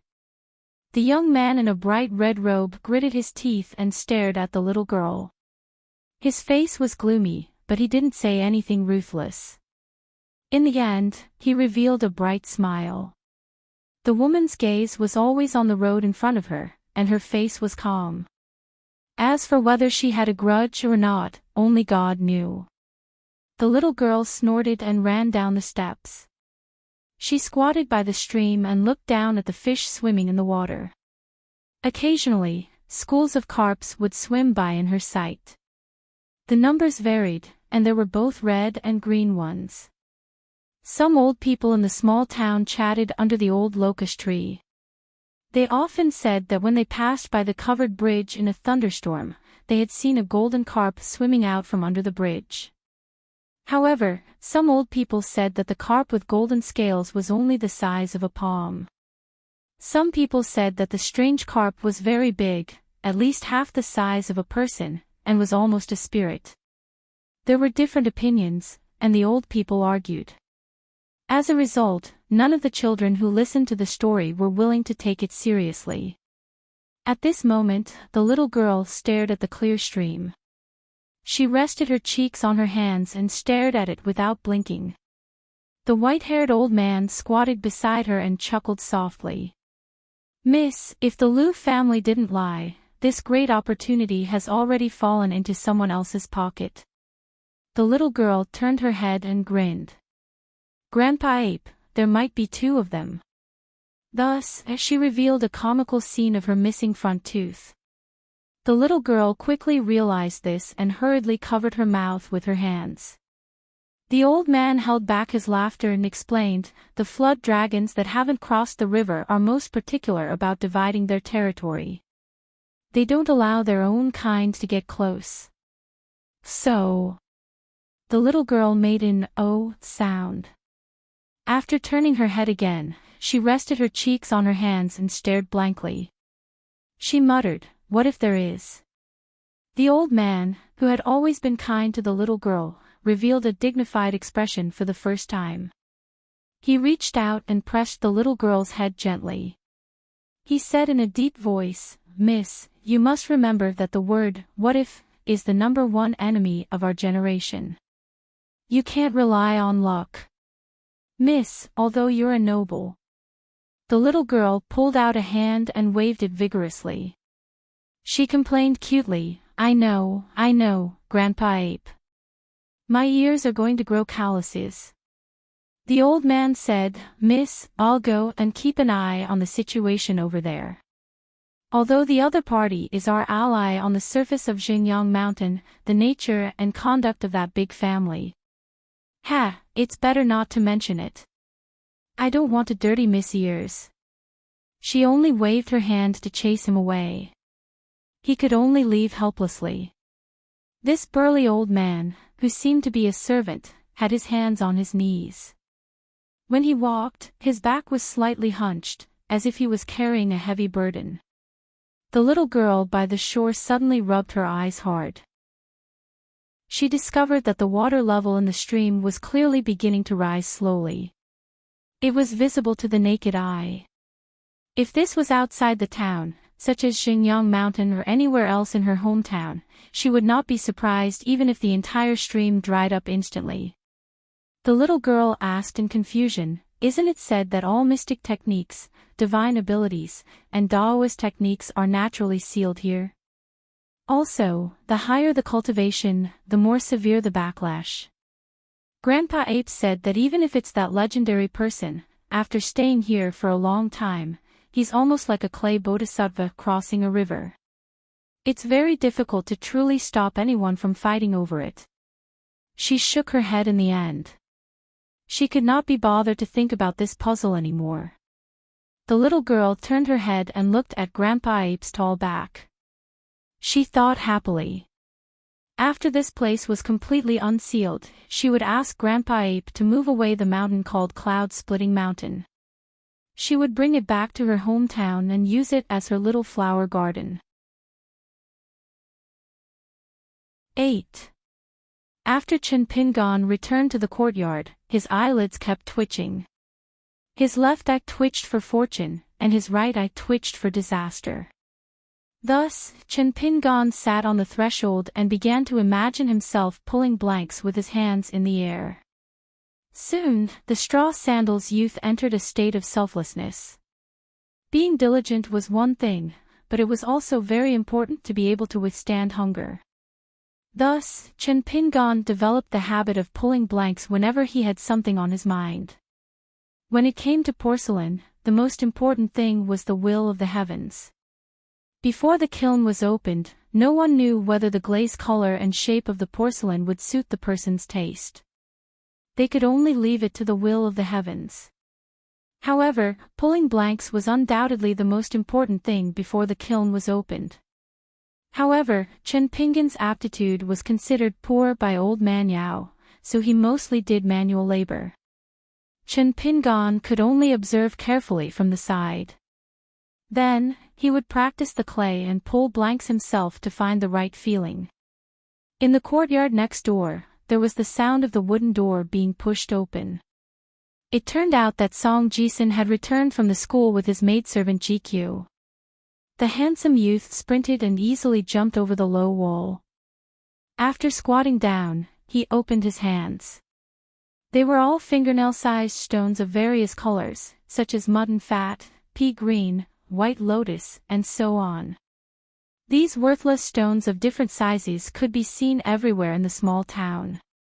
Among them, there was a bright red stone that looked like it was soaked in chicken blood. It was the most popular. In the school, Mr. Chi had carved a seal for his disciple, Xiao Yao. Song Jisun felt that it was quite interesting. Several times, he wanted to exchange something with the guy, but the guy refused. Song Jisun threw a stone. It wasn't heavy, but it hit Chen Pingan's chest. The latter was indifferent. He threw again. This time, it hit the straw sandals youth's forehead. Chen Pingan still didn't move. Song Jisun wasn't surprised. He threw 7 or 8 stones one after another. Although Song Jisun wanted to distract Chen Pingan with pain, he still didn't directly hit Chen Pingan's arms and fingers. This was because Song Jisun felt that this would be an unfair victory. After Song Jisun finished throwing the stones, he clapped his hands. Chen Pingan let out a long breath and shook his wrist. He completely ignored Song Jisun. After thinking for a while, he lowered his head and made a gesture of holding a carving knife with his left hand. Among the old kiln craftsmen in the small town, the jumping knife technique was not a unique skill. However, no matter who saw Old Yao's jumping knife technique, they would give him a thumbs up. Old Yao had taken in a few disciples, but none of them could satisfy the old man. Only when it came to Lu Xianyang did he feel that he had found someone who could inherit his legacy. In the past, whenever Lu Xianyang was practicing, Chen Pingan would squat at the side and stare at him as long as he had nothing to do. Lu Xianyang cared about his reputation the most. He only knew that Chen Pingan was a tight-lipped person, so he often used Old Yao's secret incantations to intimidate him.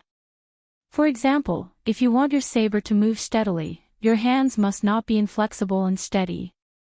In the end, you must have a steady heart. However, when Chen Pingan asked him what it meant to have a steady heart, Lu Xianyang was at a loss. Song Jisun watched for a while and felt that it was boring, so he jumped down the wall and entered the room. The maidservant GQ stood by the wall. If she did not stand on her tiptoes, half of her face would be exposed. Even so, he could faintly see that the girl was a beauty. She thought for a while and stood on her tiptoes. Her gaze fell on the poor youth's surroundings. It should have made a crisp sound, but it was silent. This made Song Jisun's hair stand on end, but he also felt amazed. Finally, there was a simple teapot signed with the word mandrill. As for the other items, Song Jisun didn't like them very much. It couldn't be called love at first sight. The child named Gu Kan stood outside the door, cursing loudly. He was full of energy. Not long after, the cursing stopped abruptly. Then Chen Pingan saw the guy suddenly push open the door of his courtyard. His face was full of panic. After locking the door, he squatted by the door and kept winking at him, asking him to squat beside him. Chen Pingan didn't know the reason, but he ran to the child's side like a cat. After squatting down, he asked softly, "Gu Kan, what are you doing? Did you make your mother angry again?" The child sniffed hard and said in a low voice, "Chen Pingan, let me tell you. I just met a strange person." The white bowl in his hand could keep pouring water. "Look, it's only such a small bowl. I saw him pour water for 2 hours with my own eyes. When that guy passed by our clay bottle alley, he seemed to have stopped. Could it be that he saw me? Oh no, oh no." The child gestured the size of the white bowl with his hands, then patted his chest and said with emotion, "It really scared Song Jisun's father to death." Chen Pingan asked, "You mean the storyteller under the locust tree?" The child nodded hard. "Yes, the old man didn't have much strength. He couldn't even lift me. But that broken bowl was really scary, very scary." The child suddenly grabbed Chen Pingan's arm. "Chen Pingan, I really didn't lie to you this time. I can swear that if I lie to you, Song Jisun will die a horrible death. Chen Pingan raised a finger and made a shushing gesture. The child immediately shut up. There was a sound of footsteps outside the door. It gradually sounded and gradually fell. Everything had its vanquisher. The child, who was originally not afraid of anything, sat on the ground and reached out to wipe his face. His face was pale. It was obvious that this snotty Gukan was really scared half to death. The child suddenly asked, Chen Pingan, that guy didn't go to my house, did he? What should we do? Chen Pingan said helplessly, I'll accompany you and go to your house to take a look. The child was probably waiting for Chen Pingan's words. He suddenly stood up and sat down dejectedly. With a sad face, he said, Chen Pingan, my legs are weak and I can't walk.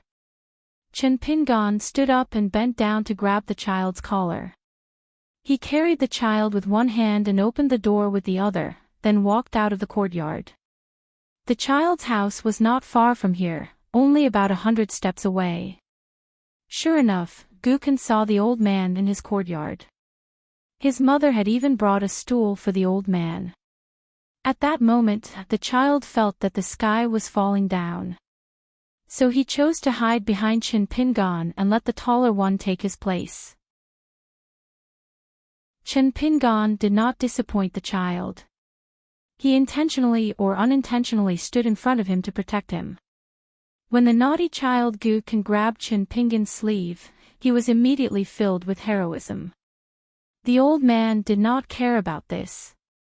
He sat on the stool and thought for a moment. The white bowl in his hand disappeared into thin air. Gukan's legs immediately became weak again. He hid behind Chen Pingan, trembling with fear.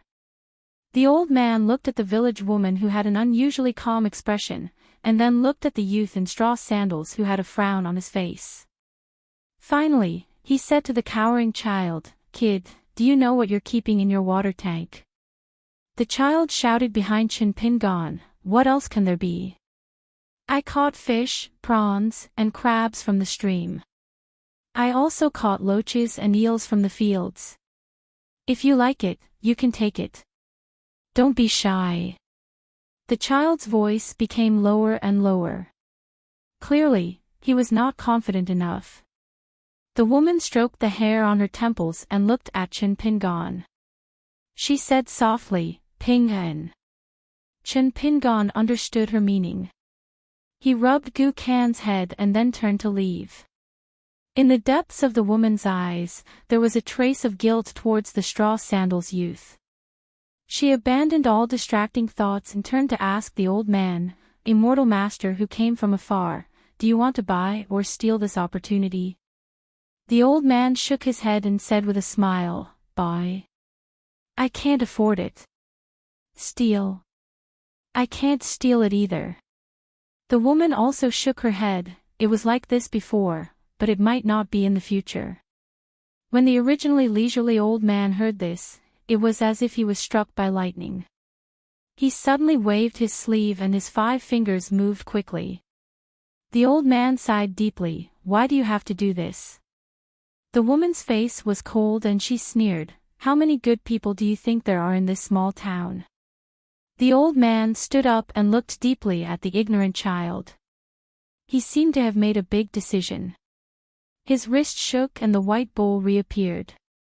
The old man walked to the side of the large water tank that was half a person's height and quickly scooped up a bowl of water. Although the woman pretended to be calm, her palms were sweaty. The old man sat back on the stool and beckoned to Gukan, Child, come and take a look. The child looked at his mother and she nodded. Her eyes were full of encouragement. After the child came closer, the old man gently blew at the water in the bowl, causing ripples. The old man smiled, Open your mouth. At the same time, the old man waved his hand and took out a locust tree leaf from somewhere on the child's body. He twisted his 2 fingers but didn't really grasp it.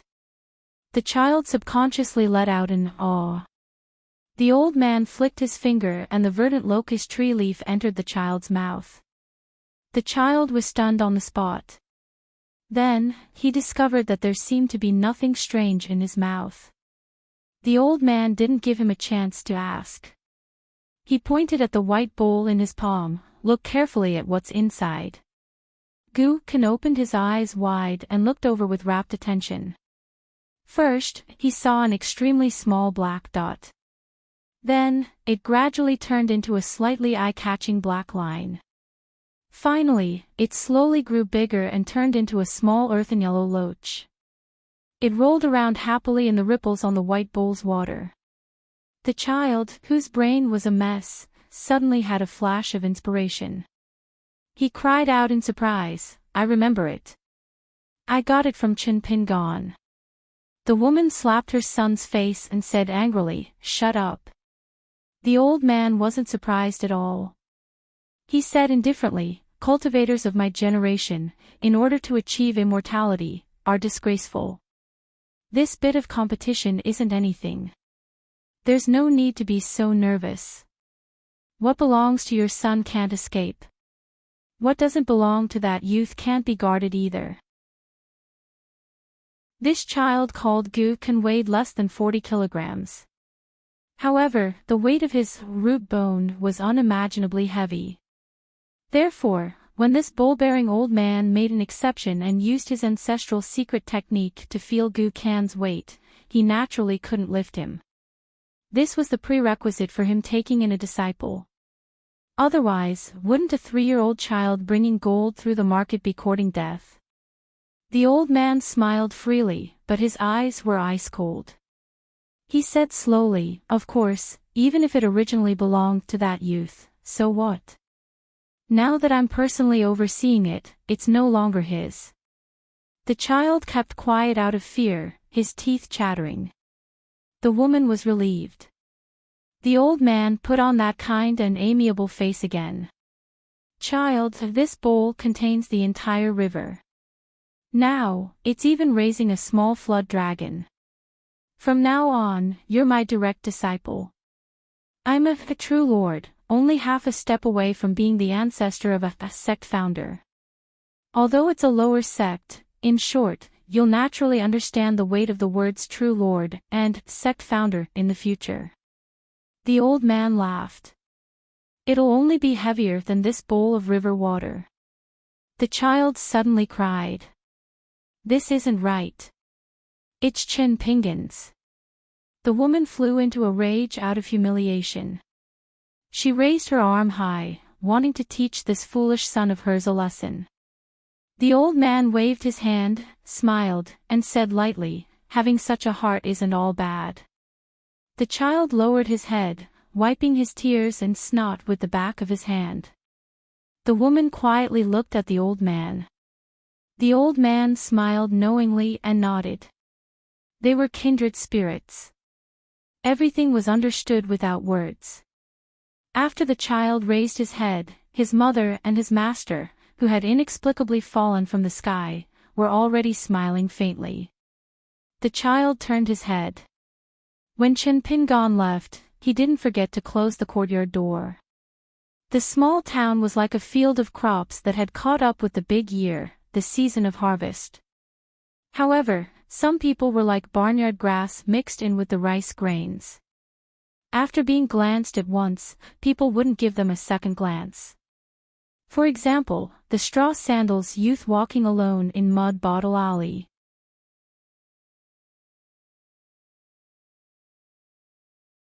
If we mess it up and provoke the thunderous anger of those old men, not to mention me, Fu Nanhua, or you, Kai Chin-chien, even our parents and masters wouldn't be able to bear the consequences.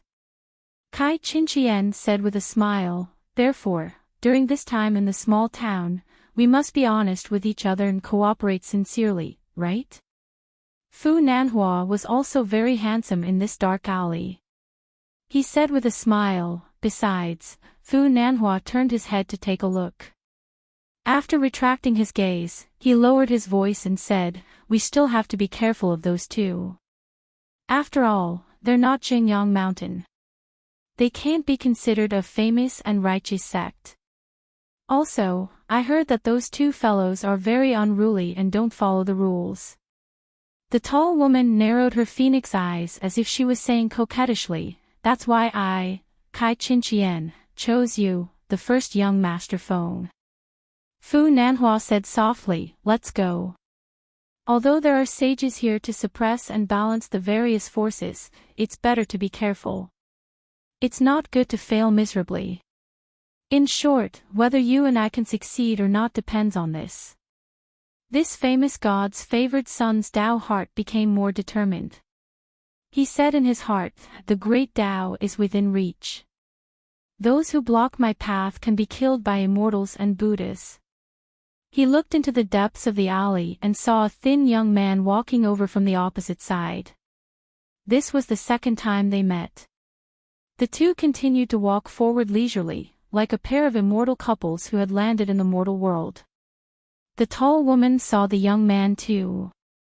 She joked, "Over by the door, in the alley. We've met twice. Do you think this young man will—" She did not finish her sentence. Fu Nanhua naturally knew what she meant. He did not know whether to laugh or cry. He said, "My great fairy Kai, there are 600 families in this town. Including the servants and handymen of the 10 clans, there are nearly 5,000 people. No matter how many hidden dragons and crouching tigers there are in this town, there's a fixed number. Moreover, over the years, those good seedlings with roots, fortune, and origin have long been secretly divided up. The reason we're able to pick up leftovers this time is nothing more than those unpredictable people with great supernatural powers deliberately selling leftovers." The woman also laughed at herself. She was ashamed of her naivety. After hesitating for a moment, Fu Nanhua still said, "I don't know how your grandmaster taught the heavenly mysteries. My father told me that after entering this place, if someone makes you feel a chill in your heart, you must take the initiative to retreat and stay away from them. You must not disobey or provoke them easily. After all, this place is full of hidden dragons and crouching tigers, unfathomable. Those who feel bad will most likely be the opponents of this town's treasure hunt. As for those who make you feel close to them, they may be the people with great fortune in this area and have the chance to turn it into your own fated chance. At that time, as long as you don't kill them easily and don't break the few unbreakable old rules, other than that, whether you buy, cheat, or rob, depends on." The corner of Kai Chin-chien's mouth lifted. "It depends on our mood." She suddenly frowned. "Mr. Swan, why don't you let me bring along the descendants of the Zhao family who have roots here?" Although I learned some local dialect before I left, Fu Nanhua interrupted the woman's words and shook his head. Those big families have always had secret connections with the outside world. They are able to pass some insignificant information under the eyes of the saints without being seen as crossing the thunder pool.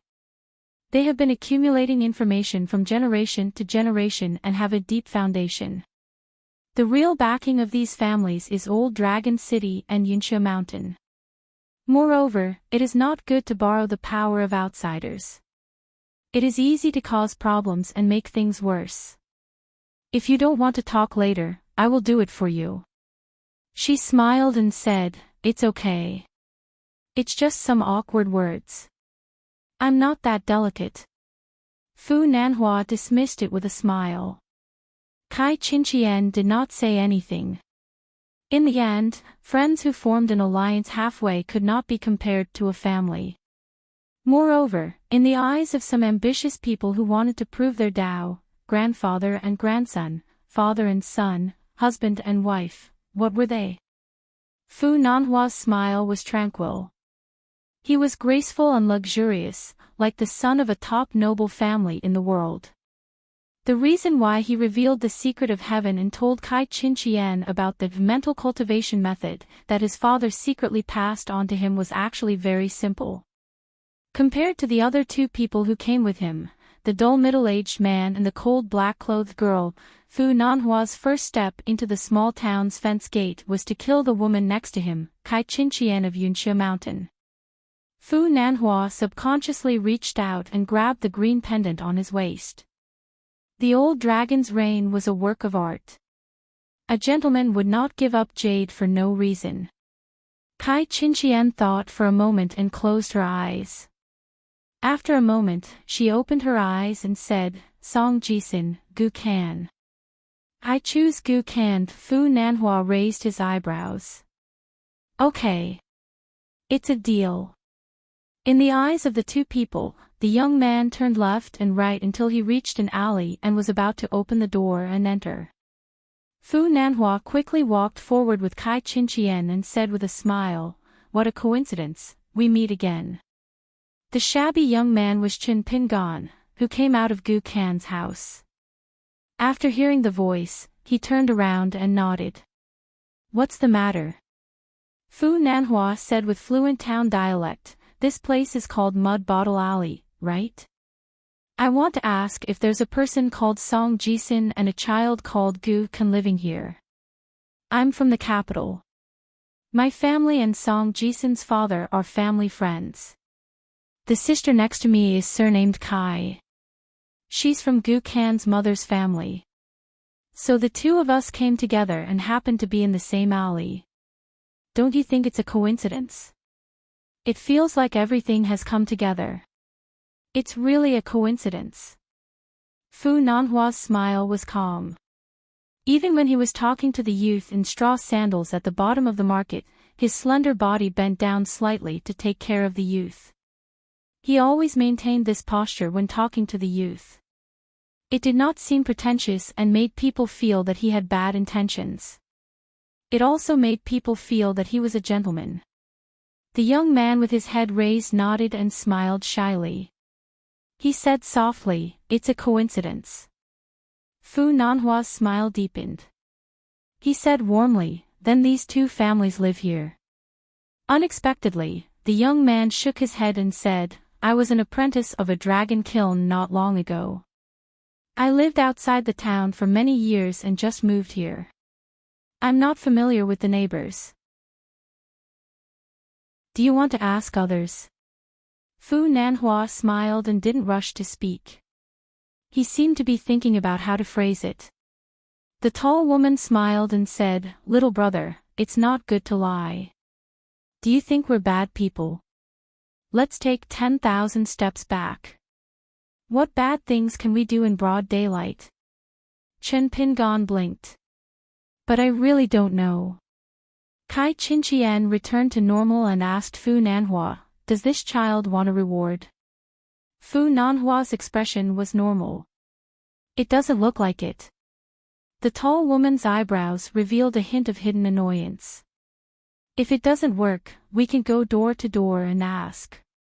We can still find him. Fu Nanhua waved his hand at her and patiently said to the young man, Do us a small favor and I'll give you something. How about it? The young man scratched his head. His body was thin and his eyes were clear. Fu Nanhua suddenly stood up straight. In the end, he saw a scholarly young man squatting on a nearby wall and sizing them up. Near the young man in simple and elegant clothes stood a young girl. The upper half of her face was exposed. She was delicate and pretty, clean and clean. Her eyebrows were like black. At that moment, Fu Nanhua's mind was set. The young man in front of him was definitely in his bag. The young man stood up and asked loudly, You're looking for someone. Fu Nanhua and Kai Qinqian could only raise their heads. The former said, Yes, I'm looking for you. This big sister beside me wants to find Gu Kan. Can you help? The young man frowned. You know me. Fu Nanhua smiled. Of course I don't know you. But I know official Song, who is currently working in the Ministry of Rights. Song Jisin went straight to the point and asked, I can help you find the slug Gu Kan. What's the reward?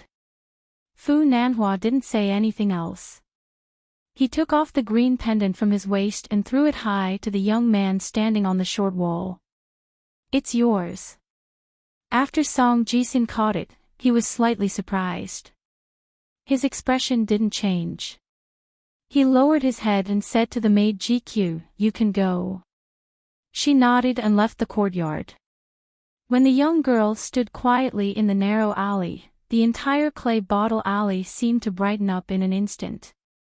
Fu Nanhua smiled at the straw sandals youth. "Little guy, I'll give you a sentence. Although the rain is wide, it doesn't moisten the rootless grass." Then he took the lead and walked towards the young girl. The tall woman didn't move. Her eyes were playful. She whispered to the young man, "Do you know what it means?" Her eyes were shining. She was interested for no reason.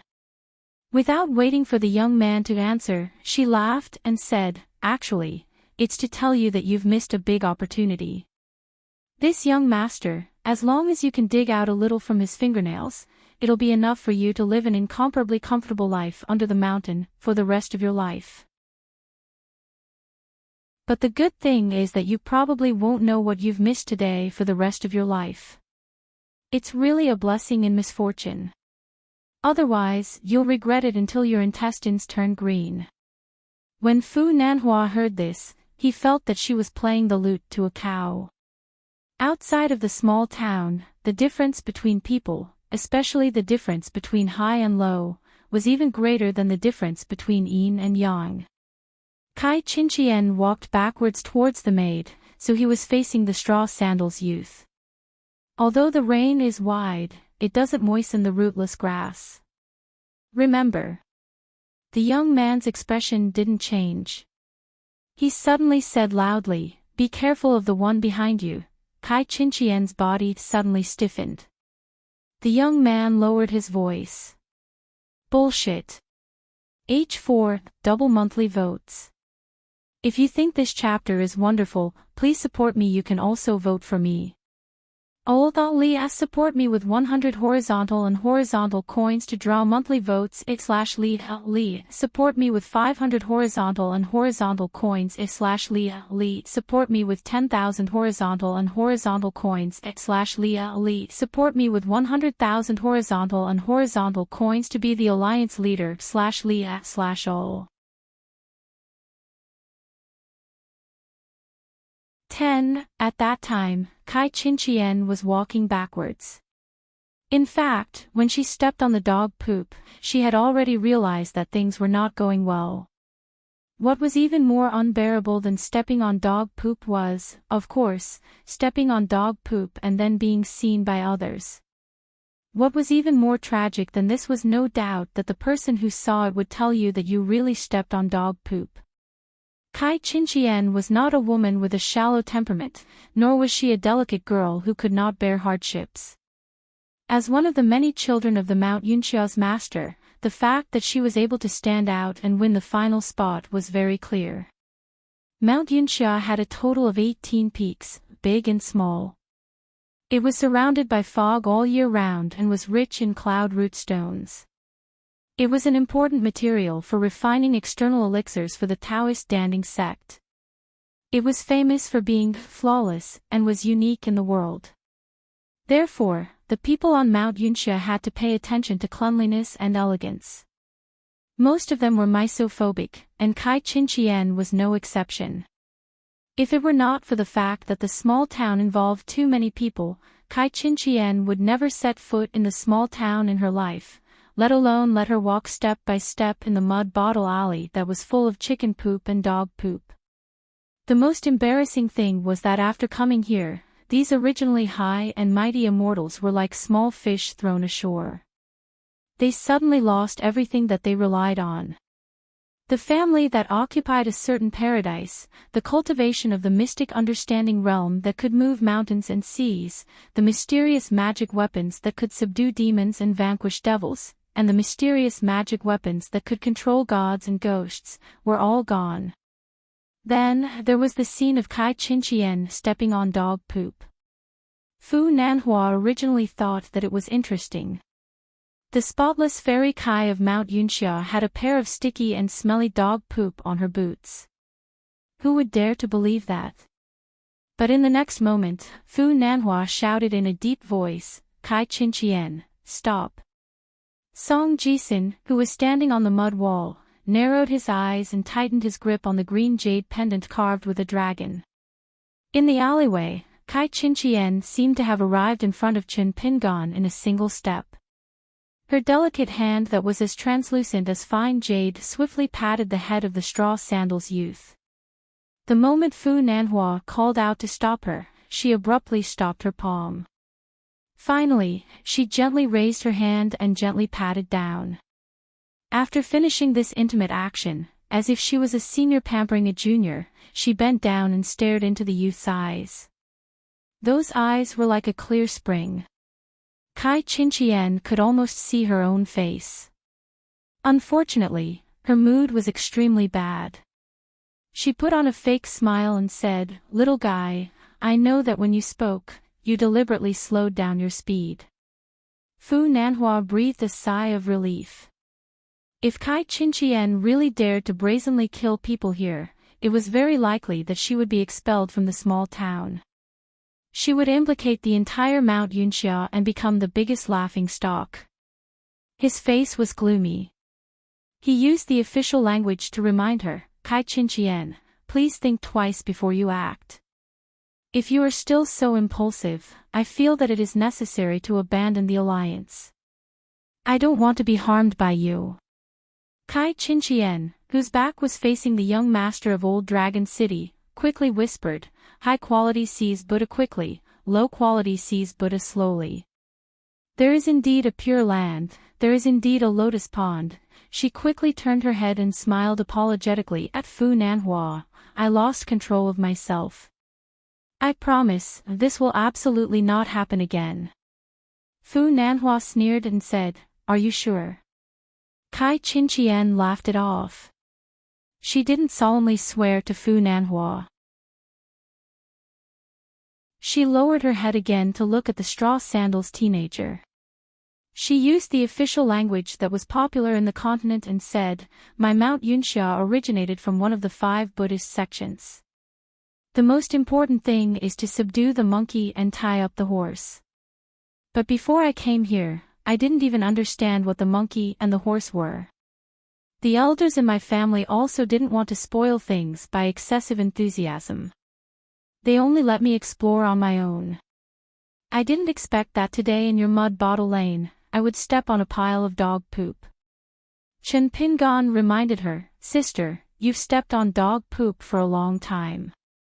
Why don't you hurry up and scrape it off?" The immortal girl originally felt that she had entered the pure land of Buddhism, but after hearing the words, she suddenly lost her cultivation and fell into the secular world. Her face was ashen, but Fu Nanhua's warning was still echoing in her ears. She had to vent her anger.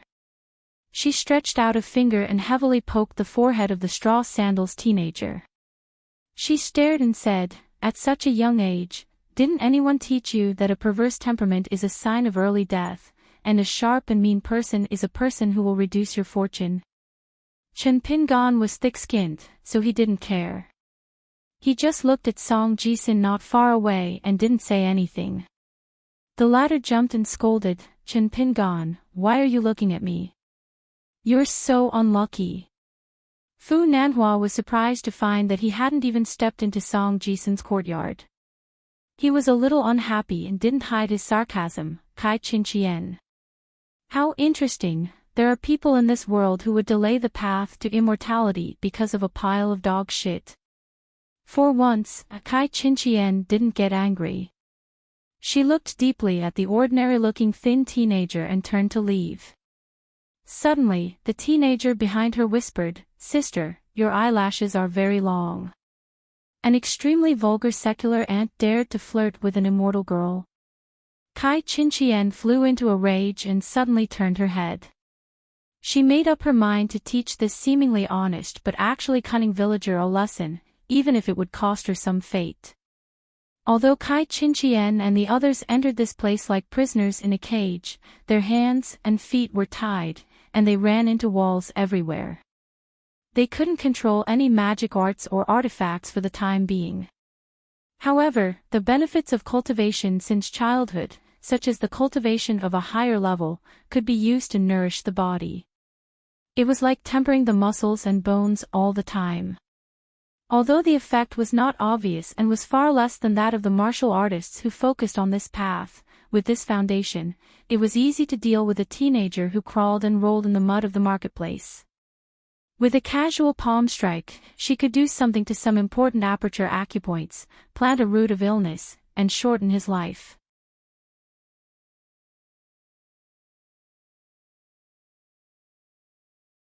Even if he has taken a big step back, he still can't protect his integrity and can't escape the disaster. Unfortunately, the situation that was originally expected to enjoy a lifetime of incense took a turn for the worse. It's too horrible to look at. Taking advantage of this opportunity, I can make some plans for your son to see if I can end the young man's life and cut off the possibility of some saints and immortal masters following the vine to find the melon, so that they can avoid the trouble of settling accounts in the future. So that my new disciple can ride the wind and thunder on the road to immortality in the future and finally turn into a dragon. The woman sat at the side and listened on intermittently. She was sweating profusely. The old man smiled and asked, "Isn't it strange? He's clearly an otherworldly person who lives in the clouds and drinks dew and doesn't care about worldly affairs. Why does he concentrate on cultivating? After cultivating for so long, it seems like he's only cultivated such a shrewd and vicious aura. She's not much better than you, an ignorant village woman with shallow eyes." The woman hurriedly lowered her head and said with a trembling voice, "Would never dare to think that."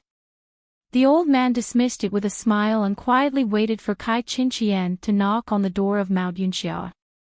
On the road of cultivation, there are endless spells and magical powers.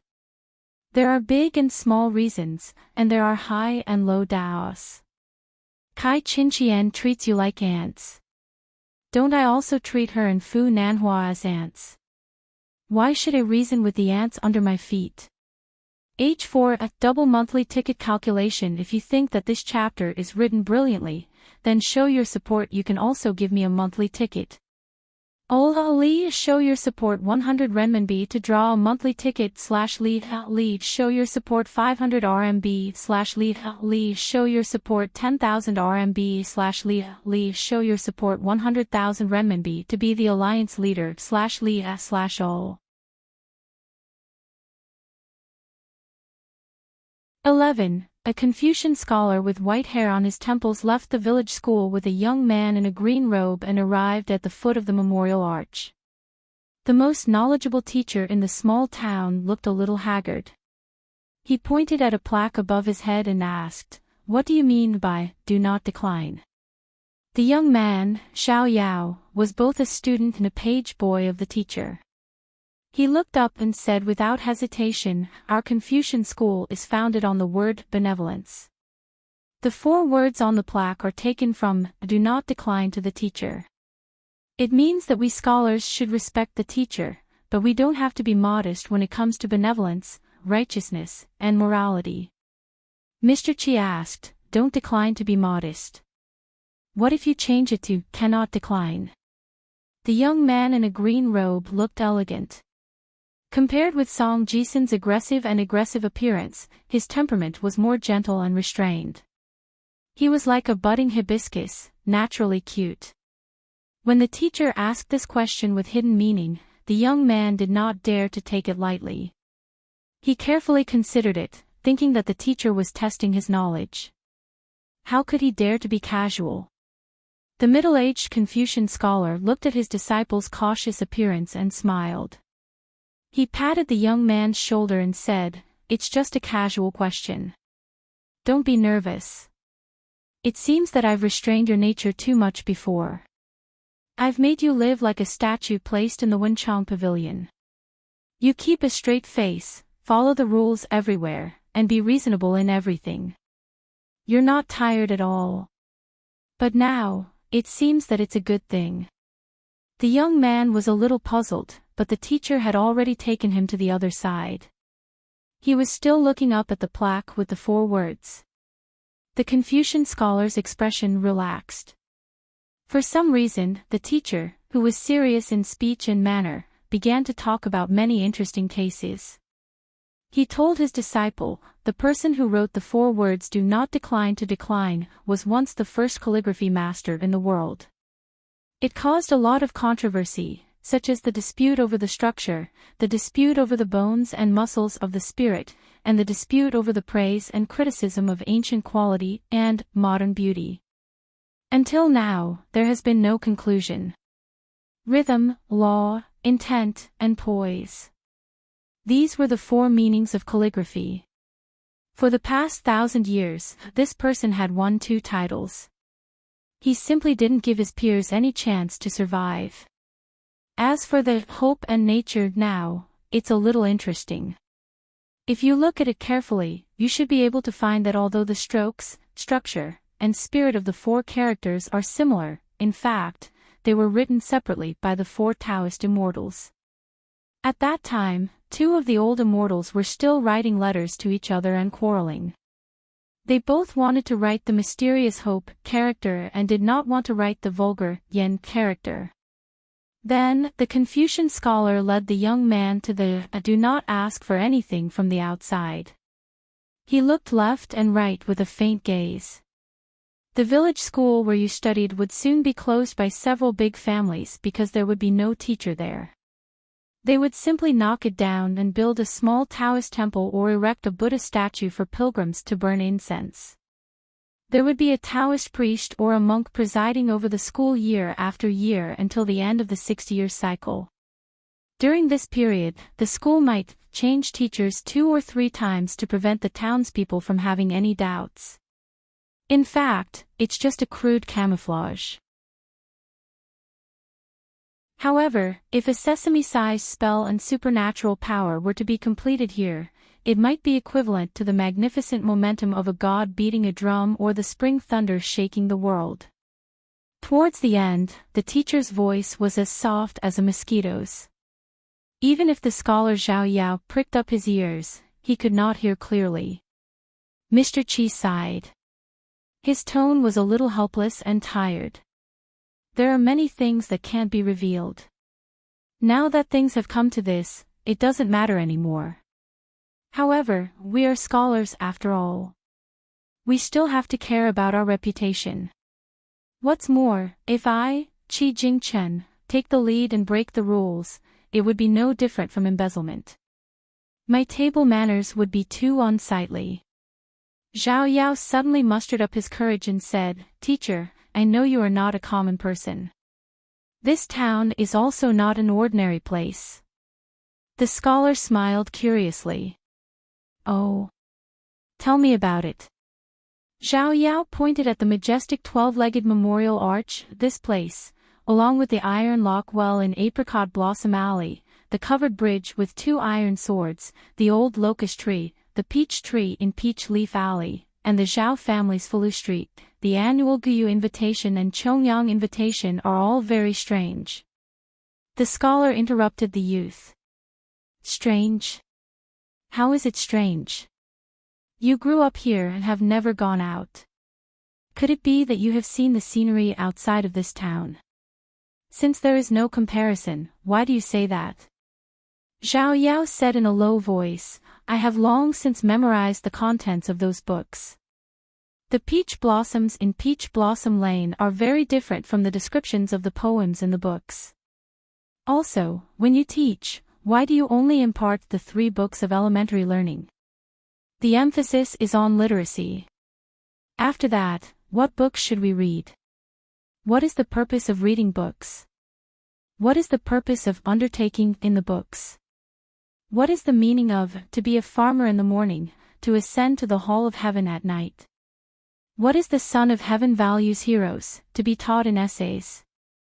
Although the 2 kiln supervisors never discussed matters of the imperial court, the capital, or the world with others, but the scholar smiled in relief. "That's enough. There is no point in saying more." Xiao Yao immediately stopped talking. The scholar who called himself Qi Jingchen whispered, "Xiao Yao, you need to be careful with your words and actions in the future. Remember that trouble comes from the mouth, so most of the Confucian sages are tight-lipped. The gentlemen above the sages speak of discretion, bowing like a jade for fear of flaws. As for the saints, such as the mountain masters of the 72 academies, these people are like the Taoist spiritual masters and the Buddhist golden arhats. Their words become prophecies, and their words become law." After this group of people and the experts of the 100 schools of thought reach this realm, they are generally known as earth immortals. They can be considered as having one foot in the door. However, these people are all like dragons. Some are high and mighty, like the statues of gods in Taoist temples, so high that they cannot be reached. There are also some who are elusive and cannot be found by ordinary people. Xiao Yao listened in a daze, as if he had fallen into the clouds. Xiao Yao couldn't help but ask, "Teacher, why are you saying all this today?" The scholar's expression was optimistic as he laughed. "You have a teacher, so I naturally have a teacher as well. As for my teacher, let's not talk about it.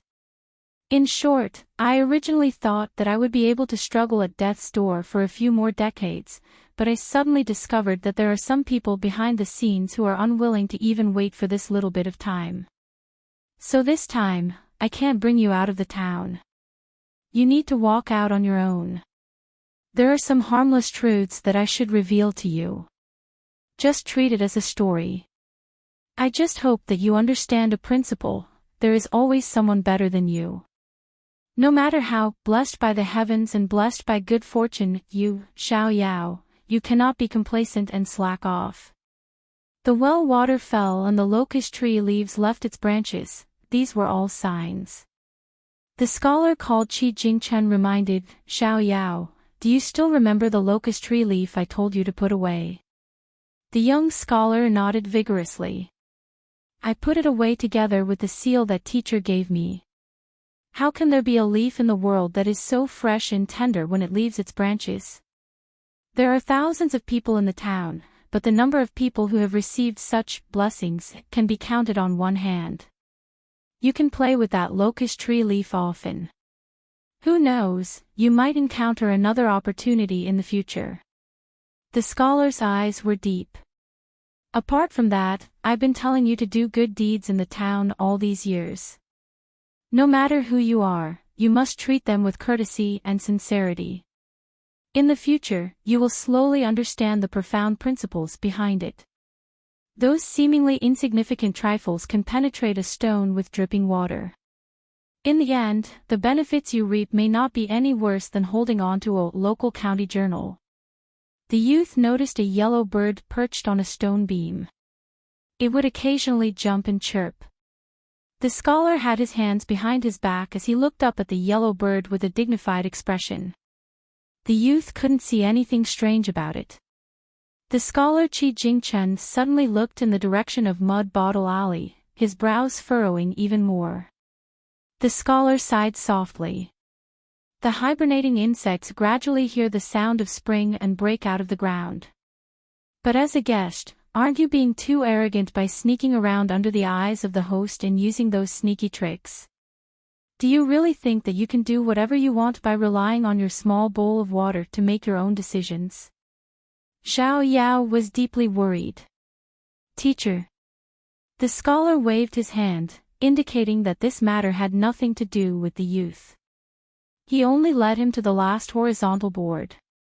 The youth Xiao Yao was like a hibernating insect that had suddenly heard the sound of spring thunder. He suddenly stopped, his eyes staring blankly. Not far away, there was a black-clothed girl wearing a veil hat. Her face was covered by a thin veil. Her figure was well-proportioned, neither slender nor plump. A long sword with a snow-white scabbard and a narrow saber with a green scabbard hung from her waist. She stood under the horizontal board with her arms crossed over her chest and raised her head. The scholar found it funny and coughed softly. The youth was dumbstruck. He didn't understand the teacher's warning to not look at indecent things. The scholar smiled knowingly and didn't reprimand him. Instead, he stopped coughing and allowed the youth to stare at the girl in a daze. The girl didn't seem to notice the youth's gaze. She seemed to particularly appreciate the 4 large characters of Chi rushing bull. Compared to the dignified and solemn characters of the other 3 horizontal boards, the characters on this board were written in running script. Its charm was almost unbridled. She liked it. The youth suddenly woke up. It turned out that the teacher had patted him on the shoulder and smiled. "Xiao Yao, you should go back to the school and bring your things home." The youth's face flushed red. He lowered his head and followed the teacher back to the school. Only then did the girl slowly loosen her grip on the saber hilt. In the distance, the scholar joked, "Xiao Yao, oh Xiao Yao, I just saved your life." The youth was shocked. "Teacher." The scholar hesitated for a moment and then said with a serious expression, "If you see her in the future, you must take a detour." The cultured and refined blue-clothed scholar was somewhat surprised and also somewhat disappointed. "Teacher, why is that?" Qi Jingchun thought for a moment and then said a final sentence. "She is incomparably sharp. She is destined to be a sheathless sword." The youth wanted to say something but hesitated. The middle-aged scholar smiled. "Of course, if it's just secretly liking someone, even Buddha and Tao fathers can't stop it. Even the most disciplined scholars like us, our most sacred teacher, only warned, do not speak, look, listen, and move indecently. He never said, do not think indecently." The youth suddenly seemed to be possessed and blurted out loudly, "She's very fragrant." The youth was stunned as soon as he said that. The scholar had a headache. It wasn't because he was angry but because the situation was a bit tricky. He said in a low voice, "Xiao Yao, turn around." The youth subconsciously turned his back to the teacher. Under the memorial arch, the girl turned her head with a murderous aura. First, her hands hung down, her thumbs pressing on the sword hilt and saber hilt respectively. Then, she began to run in small steps. After about 4 or 5 steps, her hands and feet suddenly exerted strength. The 3-foot-long sword in the snow-white scabbard and the slender saber in the dark green scabbard were the first to be unsheathed, slanting forward. At the same time, her figure shot up, her hands quickly grasping the sword and saber. Without a second word, she chopped down.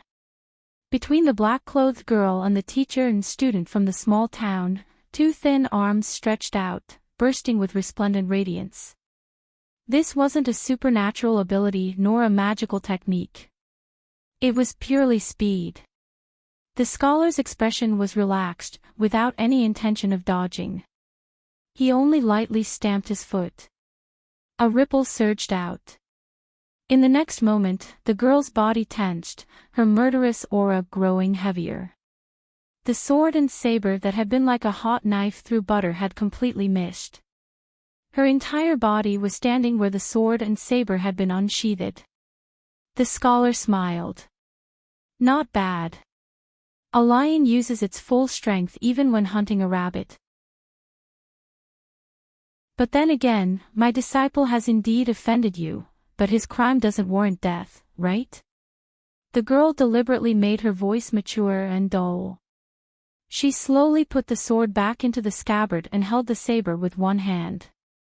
She pointed the tip of the saber at the scholar. "How you feel is your business. I don't care." The girl took a step forward. "What I do is my business. Of course, you can control it." She charged forward rapidly. 2 small pits immediately appeared on the ground where her feet were standing. The scholar put one hand behind his back and the other clenched into a fist. He placed it in front of his abdomen and smiled. In the martial path of the military, only speed is unbreakable. It's a pity that even if this world is about to fall apart, as long as it's before that, even if 10 land immortals join forces to break the formation, it's just an ant trying to shake a tree. Let alone you. In the next moment, the girl appeared 10 steps away from the left of the scholar for no reason. She pondered for a moment and closed her eyes. The scholar shook his head and smiled. It's not a trick like you think. This world is similar to the so-called small world of Buddhism. Here, I am, He suddenly exclaimed in surprise and stopped talking. He instantly came to the girl's side and checked what was going on. He gently held the tip of the saber with 2 fingers. He asked, "Who taught you the saber technique and swordsmanship?" The girl did not open her eyes. Her left hand held the hilt of the sword that had just been sheathed. A cold light swept across the scholar's waist, trying to cut him in half. The scholar, who was holding the tip of the saber with 2 fingers, shouted softly, "Retreat!" There was a crashing sound on the ground, and dust flew. A moment later, the figure of the girl wearing a curtain hat was revealed. She stood still with 1 foot in front of the other. Under her feet, there was a gully in front of the scholar, as if it was plowed out. The girl's hands were bloody. The saber was unsheathed, and the sword was also unsheathed, but she was reduced to the point where her sword was snatched barehanded. Moreover, she knew very well that in addition to the structure of this world, the enemy had always suppressed his strength to the same realm as her. This was because her skills were inferior. It was not that her cultivation was inferior. She seemed to be on the verge of going berserk. Perhaps the girl herself didn't realize that the light around her was distorted. In the end, this scholar was the most reasonable person. He advised considerately, "For the time being, it's best that you don't compare yourself to me. It might hinder your martial arts state of mind. To reach the peak of martial arts, it's important to proceed step by step." His current appearance was somewhat strange. He held the tip of the sword in one hand and the body of the sword in the other. He suddenly laughed, imitating the girl's tone of voice, and said with a wise and experienced tone, "It's your freedom to listen or not, but it's my business to speak or not." The girl was silent for a moment, and then she said in a low voice, "I've learned." The scholar smiled and nodded. She was not an arrogant and domineering girl. This was very good. He gently tossed the saber to the girl and said, "I'll return the saber to you first." He lowered his head and looked at the sword at his fingertips. It was slightly trembling. The sound of a young phoenix was clearer than that of an old phoenix. The scholar said regretfully, "The quality of this sword is quite good, but it's still some distance away from the top. It's a bit difficult to bear the weight of 2 characters at most."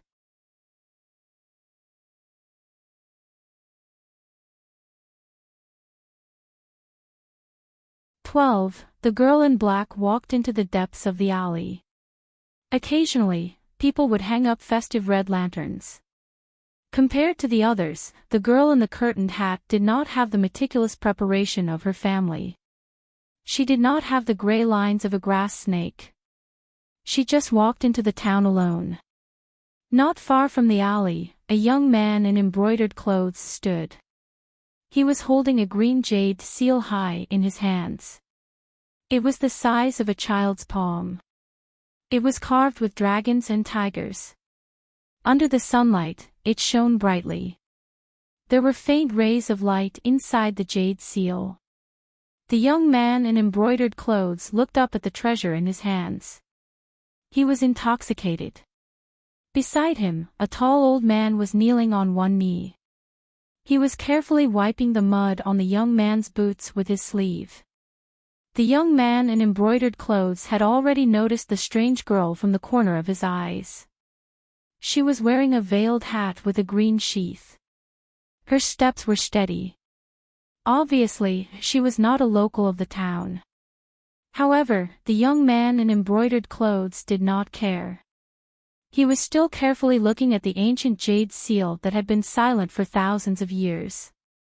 Deep in his heart, he even hoped that the girl would have the idea of stealing the treasure. Otherwise, it would be too boring. Anyway, he had already obtained two things.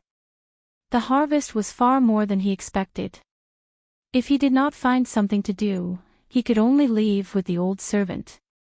For this young man, he would feel that something was missing. For example, in the house thousands of miles away from the town, he was wearing a golden robe with 9 pythons. Unfortunately, he was still missing a claw.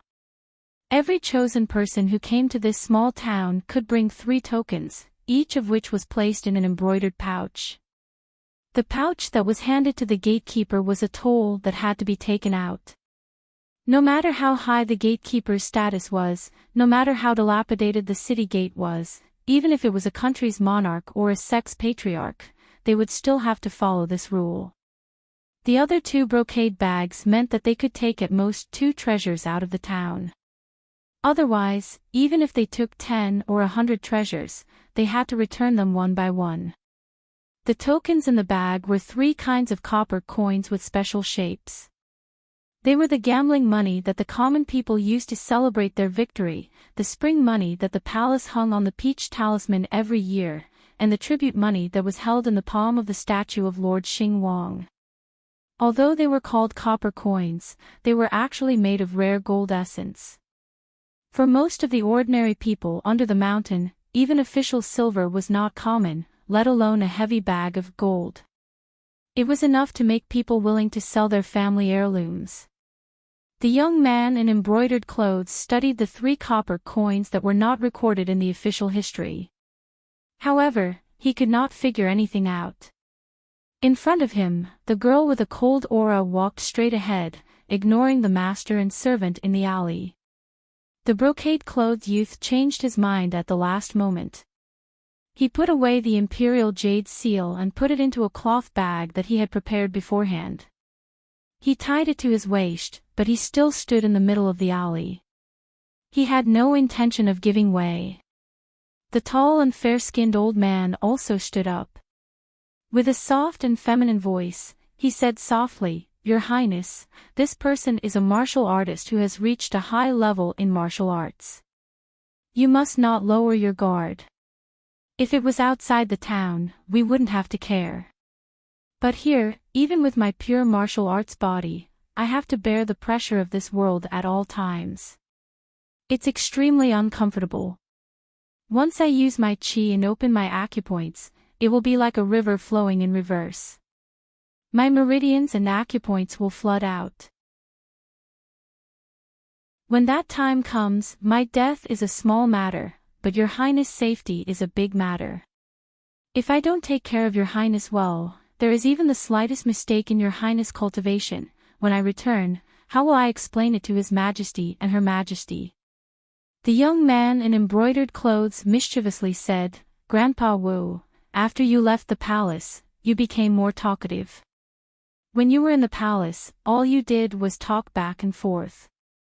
You were even worse than my sister's stupid parrot." The old man called himself our. His bowing and groveling were deep in his bones. He was especially proud of this in his heart. He could only be a loyal eunuch in the palace. He saw that the young master didn't seem to understand the meaning of his words, so he could only say more bluntly, "Your Highness, this person in the alley is already a threat to your Highness." The youth in embroidered clothes smiled lazily and said, "Although I've long heard that the path of cultivation is filled with all sorts of people, and that there are many evil and crooked paths, there are even more unorthodox paths. However, I've only met her by chance. She wants to kill me and seize my treasures. That's not very likely, is it? If everyone on the mountain was like this, wouldn't the world have been in chaos long ago?" The old man sighed. The dynasty below the mountain and the immortals on the mountain seemed to be united, but they were divided at heart. In fact, they hated each other. The young man in embroidered clothes was somewhat disheartened. Forget it, forget it. It's not like a man to put this rotten debt on a little girl." The girl walked in front of him, her left hand on the hilt of her knife. The young man in embroidered clothes smiled and leaned to the side, indicating for the girl to go first. The girl in black slowed down her steps and leaned to the side. Her eyes behind the curtain hat were full of vigilance. Back then, Eunuch Mai found the girl's injured hands wrapped in cotton cloth and couldn't help but frown. Presumptuous. Suddenly, the old man shouted angrily, like spring thunder. His feet seemed to slide, and his tall figure came to the front of the young man in embroidered clothes. The old man gently leaned his back and pushed the young man against the wall of the alley. At the same time, he opened his left hand. A dull collision sound came from the palm of his hand. It turned out that someone had used a stone as a hidden weapon and smashed it at the side of the head of the young man in embroidered clothes. The momentum was astonishing, and the force was almost enough to penetrate a wall. The old man crushed the fist-sized stone in his palm, but he didn't kill the assassin. Instead, he punched the girl in black with his right hand. The girl with the knife hesitated for a moment, forcibly suppressing her instinct to draw the knife out of its sheath. Instead, she tilted her head and just dodged the powerful punch. The wind from the punch was so strong that it instantly blew the girl's veil. The tall old man changed his straight fist into a horizontal sweep, and his fist smashed right at the girl's head. The fist's momentum was smooth and without stagnation. The girl had to quickly raise her arms and put the back of her hands together to protect her ears, showing a cross-shaped defensive posture, blocking the path of the fist. The next moment, the girl slid sideways for more than 10 steps. The girl gently exhaled a mouthful of turbid air, stretched out the hand that had more blood soaked through the cotton cloth, and straightened the slanted veil hat on her head. She was a little angry. The girl turned around, looked at the tall old man who looked around, and said in a methodical manner, "If it weren't for me, he would have been a dead man." The old man turned a deaf ear. But compared with before, the old eunuch, who was experienced in assassination and sneak attacks, had reduced the danger level of the girl to the second place. The first place was given to the person who attacked on the other side of the alley. Of course, in addition to the master and the servant, there were only 2 real outsiders in the alley. On the other side of the alley, stood a tall and thin masked man. His arms were extremely thick, and his bulging muscles were like iron balls. There were 2 bags hanging from his waist, which were filled with round objects. He stood in the same place, as if to say that the previous sneak attack was actually just a reminder. When his cold eyes swept over the girl, the man grinned, stuck out his tongue, and his eyes were burning. The girl chuckled and said 2 words. "Come back."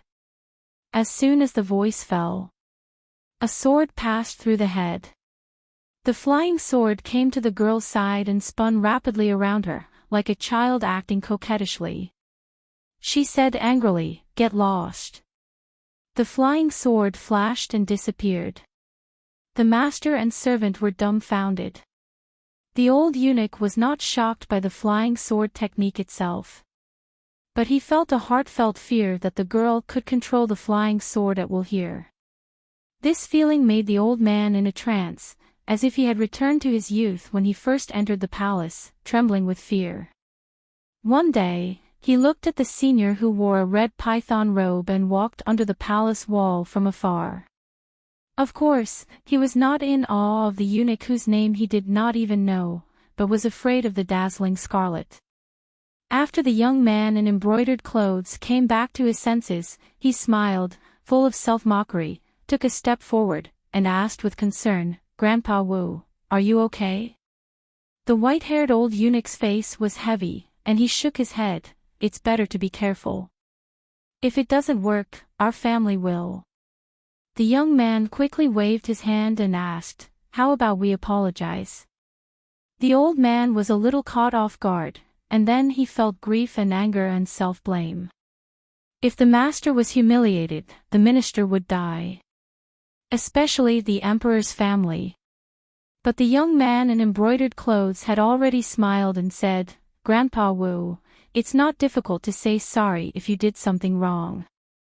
The old man still felt that this was inappropriate, but the young man in embroidered clothes had already walked towards the girl. In an instant, the old man had mixed feelings. It turned out that there was not a single speck of mud on the young man's back. H4 double the monthly votes. If you think this chapter is wonderful, show your support. You can also vote monthly. Ali, show your support with 100 horizontal coins to draw monthly votes. Lee, show your support with 500 horizontal coins. Lee, show your support with 10,000 horizontal coins. Lee, show your support with 100,000 horizontal coins to be the alliance leader. Lee.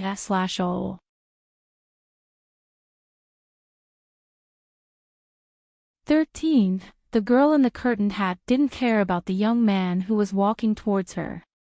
She looked over the young man's shoulder at the tall old man who was following closely behind. She said with a gloomy expression, "You wanted to kill just now. Although you have your reasons, I don't think it's right." The young man stopped 7 or 8 steps away from the cold-looking girl and said sincerely, "My name is Gao Jin. I'm from Yang County of the Great Sui Kingdom. If Grandpa Wu offended you, I'm willing to apologize and compensate you." The tall old man stood behind the young man with complicated feelings. The so-called descendant of the Gao family of Yang County of the Great Sui Kingdom was just an indirect way of saying it. The Great Sui Kingdom had a history of 1,200 years. The people who sat on the dragon throne all had the surname Gao. The first emperor was from Yang County. The girl didn't care about this. She raised her hands and tightened the bandages. She said to the old man, "If we were outside, I wouldn't be able to defeat a martial arts grandmaster who might have already traveled far with the wind. But right now, if I use the flying sword, you will definitely die." The tall old man sneered, "As long as that assassin knows your trump card, with his peak master physique, as long as he protects his vital parts, it doesn't matter even if you pierce through him 10 times. He is already like this, not to mention that I'm 2 realms higher than him. One of the realms is even seen as the natural barrier of martial arts. Little girl, I don't know where you got the confidence to say the words death is certain." The girl frowned. She held the handle of the sword with one hand. "I'm a person who is afraid of trouble and I hate arguing with people. Why don't we fight and see if it's true or not? Whoever wins is right. What do you think?" The old man, who rarely had the chance to be threatened, was a bit annoyed. If they weren't in this disgusting and treacherous place, with the girl's cultivation level, no matter how gifted she was, the old man would be able to kill 10 of them with one hand. Taking a step back, if it were not for the heavy responsibility of taking care of the young prince whom the Great Sui Kingdom had placed high hopes on, the old man would have taught this arrogant girl a lesson, even if he would be seriously injured by the self-circulating great ways here. The newborn calf was not afraid of the tiger, and her courage was commendable. But that did not mean that the tiger would not devour the calf. The brocade-clothed youth who called himself Gao Jin hurriedly tried to smooth things over. "If Miss insists on pursuing the matter, I'm willing to take out this item as compensation." Gao Jin lowered his head and opened the cloth pouch at his waist. He took out the imperial jade seal and held it with one hand before handing it to the girl in the curtained hat in the distance. "This is to show my sincerity. I only ask that you don't pursue Grandpa Wu's unintentional offense.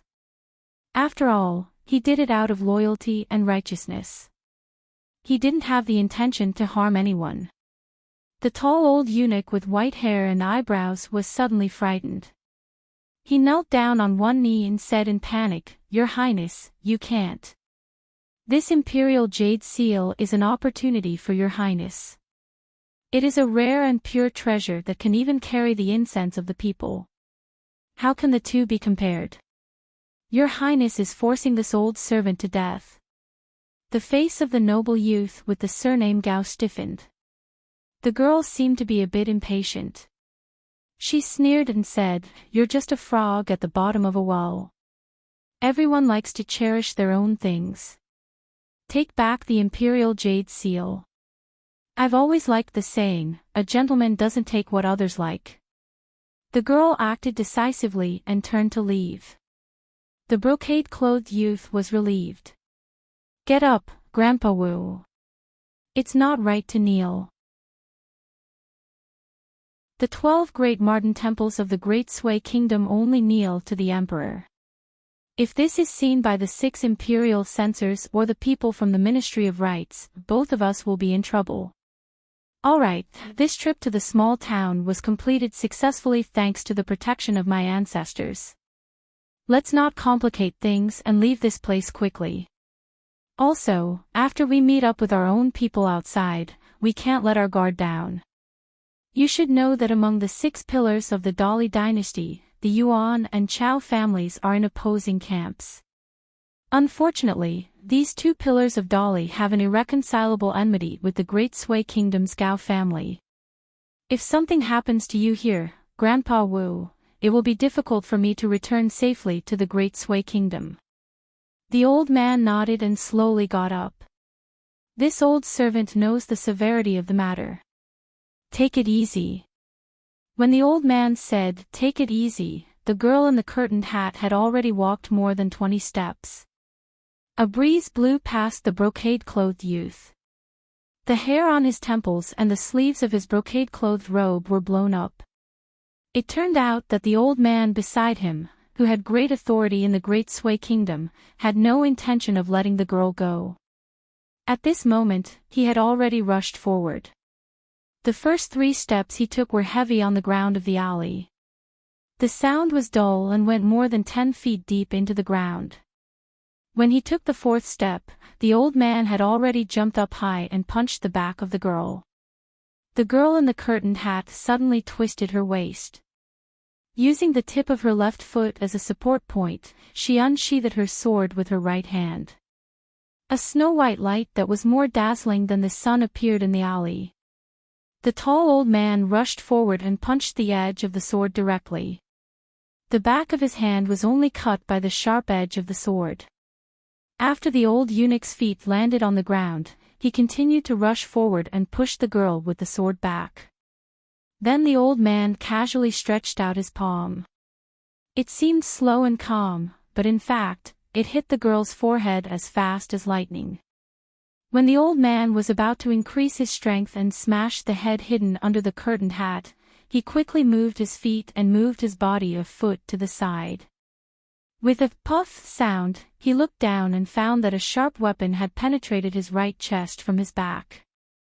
It was the tip of a sword. The old man's expression didn't change. He put 2 fingers together to clamp the tip of the sword and pushed it back. He forcefully pushed the sharp flying sword that followed the girl's will out of his chest. Because of the obstruction of the flying sword, not only was the old eunuch unable to smash the girl's head with his palm, but the girl who was sent flying back and fell into the alley took the opportunity to catch her breath. She got up and quickly disappeared into a fork in the alley like a leopard. The young man's face was terrifyingly gloomy. He clenched his fists and said angrily, "Imperial Horse Supervisor Eunuch, Wu Diao Temple.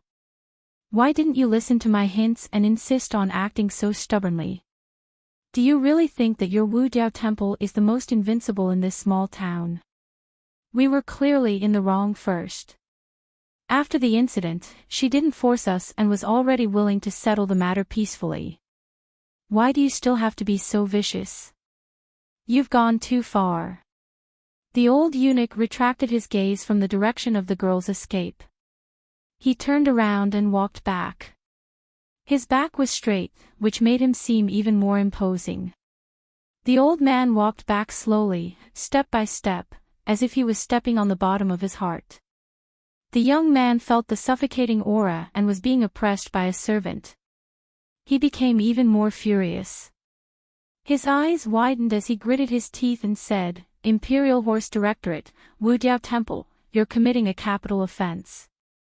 The old eunuch said indifferently, "Your Highness, a crime punishable by death must be decided by His Majesty himself." From my point of view, Your Highness' safety is of the utmost importance. As for the existence of the girl in the small town, in my point of view, it has already become an urgent matter. Therefore, if we really want everything to be fine, we can only kill her. Only when she is dead can our family be at ease. Seeing the uncontrollable rage in the young man's eyes, the old eunuch sighed and said softly, I've worked in the imperial palace for more than 60 years. I've seen too much scheming and scheming. Whether it's bloody or not, I've seen too many. I don't have the slightest bit of confidence in people's hearts. I've personally dealt with no less than 30 assassinations on the way to protect the emperor. Your Highness, those assassins are sinister and deceitful. They're definitely unimaginable, especially those crazy death warriors. They can't be reasoned with. Take the masked assassin and the girl in the curtained hat as an example. The young man in embroidered clothes pointed at the old eunuch with a cold expression and said angrily, Shut up. You old eunuch. I don't want to listen to your nonsense. I'm only sure that you've ruined my painstaking efforts to rope her in. Even a blind man knows how talented and amazing the girl who can control the flying sword is. Even among the cultivators on the mountain, she's the most outstanding genius. Such a character, not to mention the Great Sway Kingdom or Dolly, even in the entire eastern Aquarius continent, she's a rare existence. I only need to train her for 10 years, at most 20 years, and she'll become the most powerful assassin in my shadow. So what if you're a land immortal or a martial arts grandmaster? What's the result? I'm Gao Jin, the future crown prince of the Great Sway Kingdom. I'm your master, old eunuch Wu. Strangely, the old eunuch was not annoyed by the old eunuch. Instead, he looked more and more pleased. When the young man finished venting, he finally stopped cursing. The old eunuch looked at the panting young man and said with a smile, Your Highness, although you haven't experienced some things yourself and don't know the treacherous ways of the world and the sinister hearts of people, there's one thing Your Highness did very well. It's very similar to His Majesty's style in the past. The atmosphere was awkward. After Gao Jin calmed down, he realized that he had made a big mistake. Before he was appointed as the crown prince, he had been so disrespectful to an old eunuch of the Imperial Horse Directorate and one of the 3 gatekeepers of the Great Sway Kingdom's palace.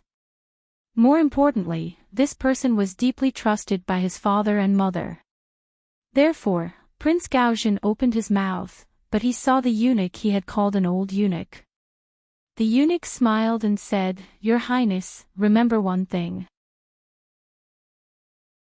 Don't say sorry to your servants casually. There's no need to. It's a waste of your status, and the servants may not appreciate it. Even if you feel guilty, you should bury it deep in your heart. You should know that the Emperor, who is known as the true dragon of the human world, is the supreme ruler of the world. Gao Jin said, Grandpa Wu, with my current status, it's too early to say this. The old eunuch suddenly tensed up, as if he was facing a great enemy. He pulled the young man behind him and looked at the masked assassin's body. A slender middle-aged Confucian scholar suddenly appeared at the end of the alley. He walked slowly to the assassin's body, squatted down, and took off his mask. Only a strange face could be seen.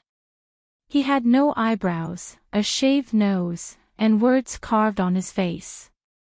There was no doubt that this person used to be a convict when he was alive.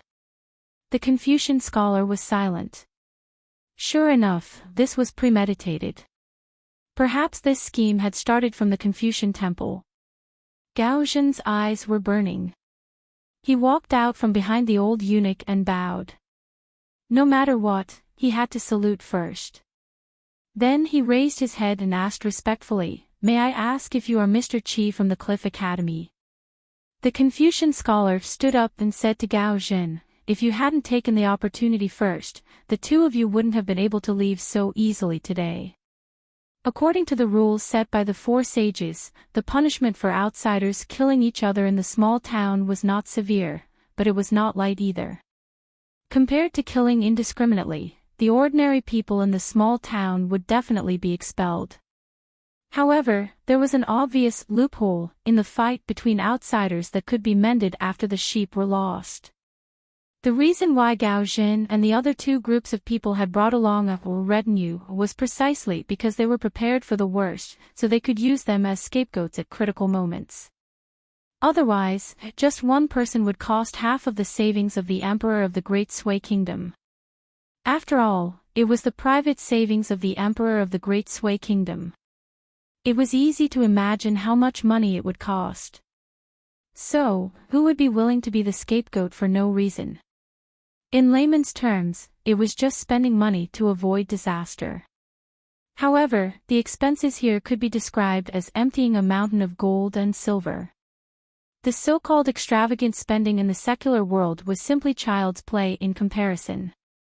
Gao Zhen, who was ordered to leave, continued to say, "Mr. Qi, if there is a chance in the future, can you come to the Academy of the Great Sui Kingdom to give a lecture? The Great Sui Kingdom is willing to specially reserve the position of imperial tutor for you." The old eunuch thought for a while and decided not to stop the young man's presumptuous remarks. If he could really persuade this scholar to give advice to the Gao family of the Great Sui Kingdom in the future, the Emperor of the Great Sui Kingdom would definitely be very happy. The Confucian scholar smiled and did not answer. The old eunuch was decisive and ruthless towards the girl in the curtained hat whom he had met by chance. At this time, facing the stabilizing force of this place, Mr. Qi of the Cliff Academy showed an extreme attitude. He bowed his head and cupped his fists.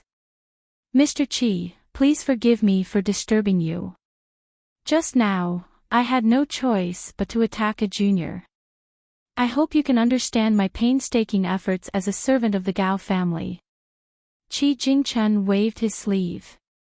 "Leave quickly." Gao Zhen and the old eunuch had to leave. They happened to take the same route that the girl in the curtained hat had retreated. The young man asked in a low voice, "Is she dead?" The old eunuch shook his head. "She won't live for long. The flying sword will only let her live a little longer. It won't help her." The young man hesitated and asked curiously, "Grandpa Wu, when did you see that her flying sword was not as easy as it looked?" The old man said, "Too much is as bad as too little. Her early wisdom gave the game away." The young man was surprised and puzzled. The old eunuch led the young man out of the original alley and said softly, "Let me ask your highness a question. Your highness has seen many luxurious and rare objects in the world. Would you still be interested in the ordinary porcelain of a small town?" The young man patted his waist pocket and said with a smile, "Of course not. Only this imperial jade seal or something similar to it can make me happy." The old eunuch nodded. "That's right. When the girl killed people with her flying sword, her heart was as still as water. She was extremely calm and composed, just like an ordinary person eating, drinking, and defecating. Moreover, after she realized my true martial arts cultivation, she decisively gave up the idea of fighting. She was afraid that I would see through her tough exterior and deliberately provoke us. Her true intention was to find a way out for both of us.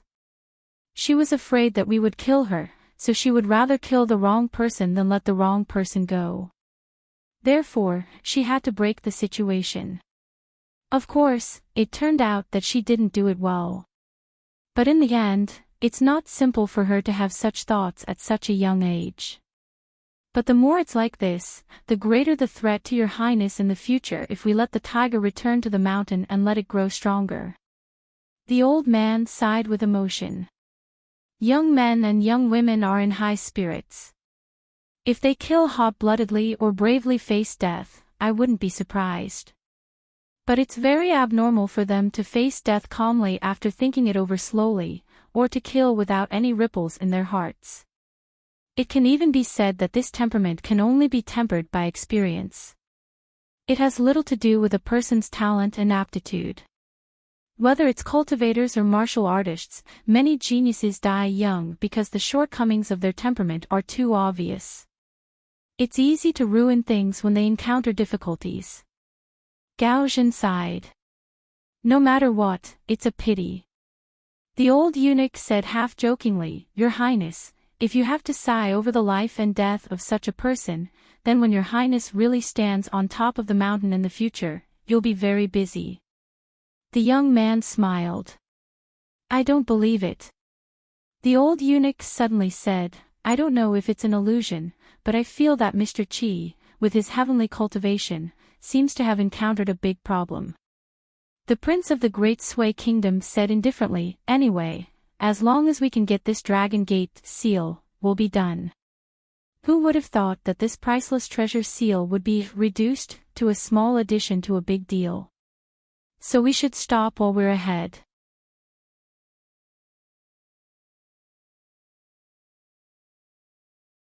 The young Taoist sighed and said, Every time I see such a scene, I have to feel for this creation of the world.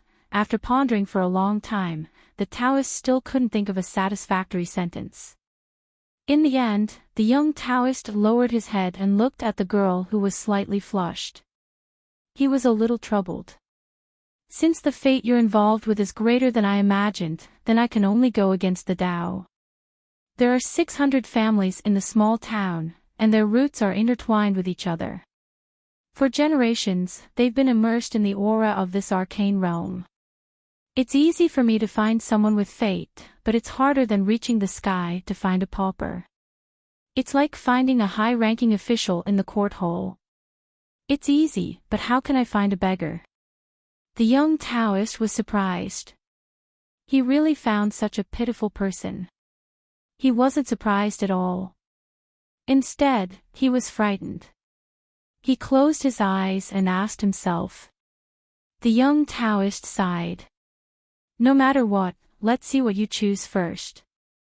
I won't force you. If you don't want to, I'll bear the karma myself. Finally, he put his palms together like a monk. Buddha bless me, Bodhisattva, please help me get through this disaster. In Clay Bottle Alley. The young Taoist bent over and pushed a two-wheeled cart to a courtyard door. After knocking on the door, he asked, Is Chen Pin gone here? In the corner of the cart, there was a long sword with a snow-white sheath. The flying sword in the sheath looked sickly, as if it despised the young Taoist for finding such a poor place.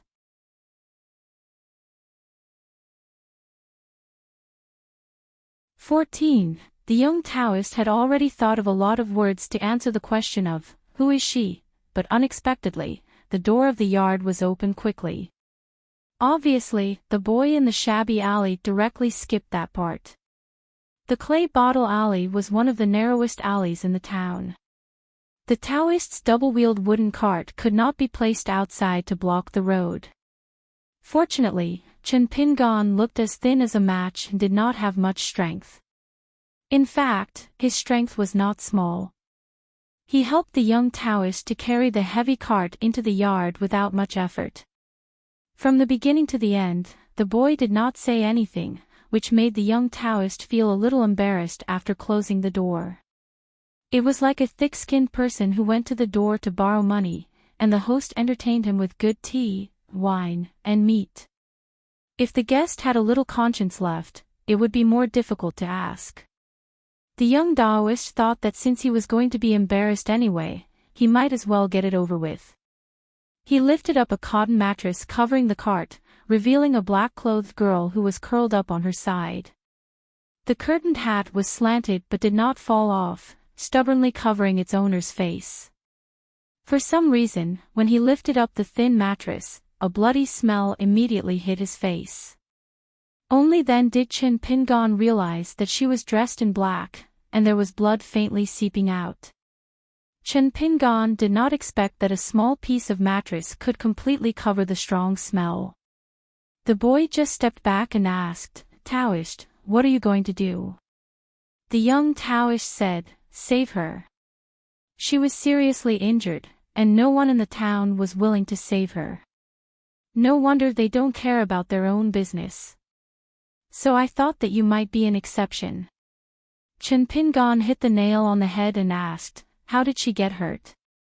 The Daoist's face did not turn red and his heart did not skip a beat. He said, just now when I was pushing the cart past the memorial archway, I saw this young girl from another village. She actually said that she was going to make a steel inscription on the horizontal board, Chi Chong Fighting Bowl. She took her brushes and other things and climbed up. As for the steel rubbing, how should I put it, it's just a business of copying. Most of the time, this poor Taoist can't explain it clearly. In any case, after this little girl climbed up, she lowered her head and bent over to sit on the beam. This poor Taoist was scared out of his wits and had no choice but to stop and remind her to be careful from time to time. Who would have thought that in the end, she was still too engrossed in the process? Suddenly, with a bang, she fell solidly on the ground. You also know that the ground of the memorial arch is not as hard as that of your mud bottle alley. It's as hard as the bluestone of Foolish Street. This poor Taoist might have injured her internal organs and intestines. This poor Taoist is a monk, so he must be merciful and can't leave her alone, right? I can't do anything about it, so I can't do anything about it. Along the way, every family despised her for being covered in blood. It's just the new year and it's too unlucky. No one was willing to carry her into the house. I also know that this is human nature, so I have no choice but to come to you. To put it bluntly, if you don't want to take her in, then I'm not an immortal who can save people from the gates of hell. I can only wait for the girl to take her last breath and try my best to find a place to dig a hole and set up a stele. The Daoist purposely spoke very quickly and did not enunciate clearly. It was obvious that he wanted to confuse the young man by talking in circles and muddle his way through first. Everything is difficult at the beginning. As long as there is a beginning, you can take one step at a time. There is always a way out, and there will always be a light at the end of the tunnel. Chen Pingin's eyes were complicated. He looked at the young Taoist who was full of hope and then glanced at the girl in black who was lifeless. After a struggle, he nodded and said, "How do you save her?" The young Taoist was suddenly in high spirits. "All right. With your words, Chen Pingon, half of it is true. Don't be fooled by her terrible injuries, as if the king of hell had scratched off her name in the book of life and death. In fact, it's not as bad as you think. Of course, what this penniless priest said just now is also true. There are all kinds of mysteries involved. For example, this lady's desire to live is extremely strong. In addition, she seems to have some family secrets that can protect her vital heart acupoint and elixir chamber. Also, our town is a very interesting place. There are many strange things. Eating or catching them will be of great benefit." The young Taoist came back to his senses and realized that he had revealed a lot of heavenly secrets. He laughed dryly and said, "You don't understand anyway, right?" The young boy said seriously, "I don't understand, but I remember most of it."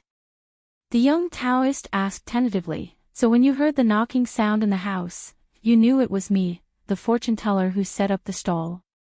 Chen Pingon hesitated and said, "Yes." The young Taoist asked curiously, "You have a good memory." "How good?" The young boy looked at the dying girl in black. The young Taoist explained with a smile, "She's in a very mysterious state right now. She can't move her body at will. It's best to wait for a while." Chen Pingon was skeptical. "It's easier for me to remember things by looking at them than by listening to them." The young Taoist asked, "Give me an example." Chen Pingon thought for a while. "For example, the head of the dragon kiln, Master Yao, his jumping knife technique is the best among all the old masters in the town. I actually remember all the details after seeing it once, But, the young Taoist smiled and continued the topic, but your hands and feet can't keep up, right? Chen Pingan's eyes lit up and he nodded vigorously. The young Taoist smiled knowingly. Then have you ever thought about what's so good about old man Yao's unique skill? Chen Pingan's face darkened. I couldn't figure it out before. Later, Lu Xianyang told me that old man Yao said that if you want to do the best with the jumping knife, you must have a steady heart and not just your hands. After I heard these words, I somewhat understood. I was too anxious before. The more anxious I was, the more chaotic my hands were. The more chaotic it was, the easier it was to make mistakes. Once I made a mistake, I could see clearly where I didn't do like old man Yao. Then, I became even more anxious. That's why I've always been the worst at the dragon kiln.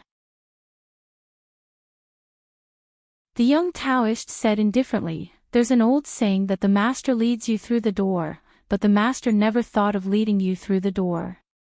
How can you cultivate then? Chen Pingan shook his head, I'm clumsy. Not to mention Lu Xianyang, I can't even compare to an ordinary apprentice. It's not strange that old man Yao doesn't like me. The young Taoist suddenly smiled, Chen Pingan, do you know how hard it is to understand the word steady heart? It's very hard to understand. You can't belittle yourself. Chen Pingan still shook his head, it's like catching fish in a small stream. I'm standing at a place where the water doesn't reach my knees. Bending down to catch the fish, that's catching. Some people are good at swimming. They can dive into a deep pit and hold their breath for a long time before catching the fish. That's also catching. Taoist priest, the two are different, right? The young Taoist priest laughed and declined to comment. Suddenly, he said, we can save her now. Chen Pingan was stunned. The young Taoist priest was also stunned. Why are you in a daze? Carry that girl to the room and put her on the bed. Chen Pingan didn't move at all, and then the Taoist priest said righteously, of course we'll first help the girl change into a clean set of clothes. Then, we'll go to the medicine shop and grab a few herbs to replenish qi and nurture the vitality. When that time comes, I'll have to personally come out of the mountain and show my skills. Chen Pingan asked with a dark face, when the girl wakes up, will I be beaten to death by her? The young Taoist priest said without hesitation, no. You're her savior. How can there be such an ungrateful person in this world? Chen Pingan was silent. The Taoist priest coughed and his aura suddenly decreased, probably not. Chen Pingan sighed and asked tentatively, there's a girl next door called GQ. Let her do these things. The young Taoist priest said helplessly, no, the crux of the problem lies here. Chen Pingan didn't insist. He squatted on the ground and scratched his head with both hands. The young Taoist priest suddenly asked, do you have anything you want to ask? If you ask, I may not be able to answer all your questions.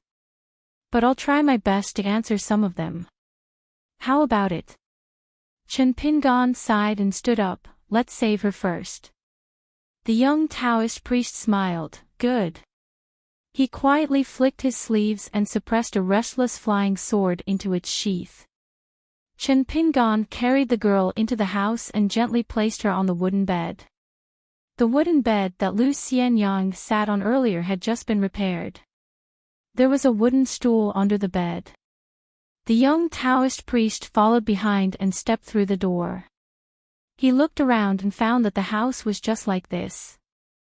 The young Taoist priest patted his head and went out to get a pen and paper. He was going to write a prescription for the boy to grab the herbs. After returning to the house, the young Taoist priest shook his head and deliberately didn't look at the wooden bed. He thought that the poor boy was definitely going to have a hard time. The boy sitting on the edge of the bed had already taken off the girl's veil hat, revealing a pale face covered in blood. The so-called bleeding from the 7 orifices was probably referring to the scene under the boy's eyes. The boy quickly stood up and took a stool from the table and placed it beside the bed. He then quickly ran to a corner of the wall. There was a small wooden rack with pots and pans neatly placed on it. Next to the wooden rack, there was a small water jar covered with wooden planks to block mosquitoes and flies. The water jar was filled with well water from Iron Lock Well in Apricot Blossom Lane.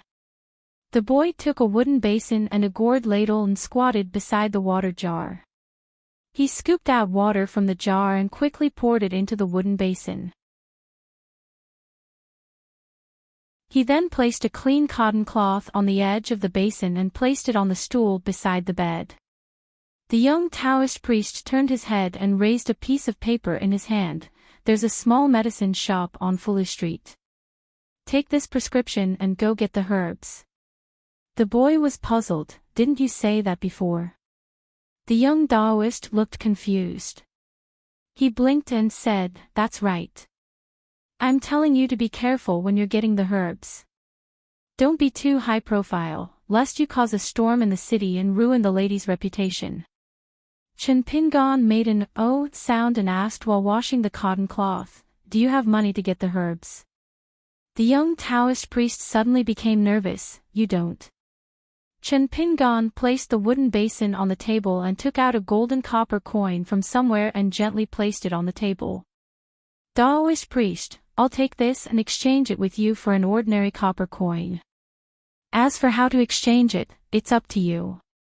The young Taoist priest thought for a moment, this copper coin on the table is enough to buy the things on the prescription. I'll go get the money for you now.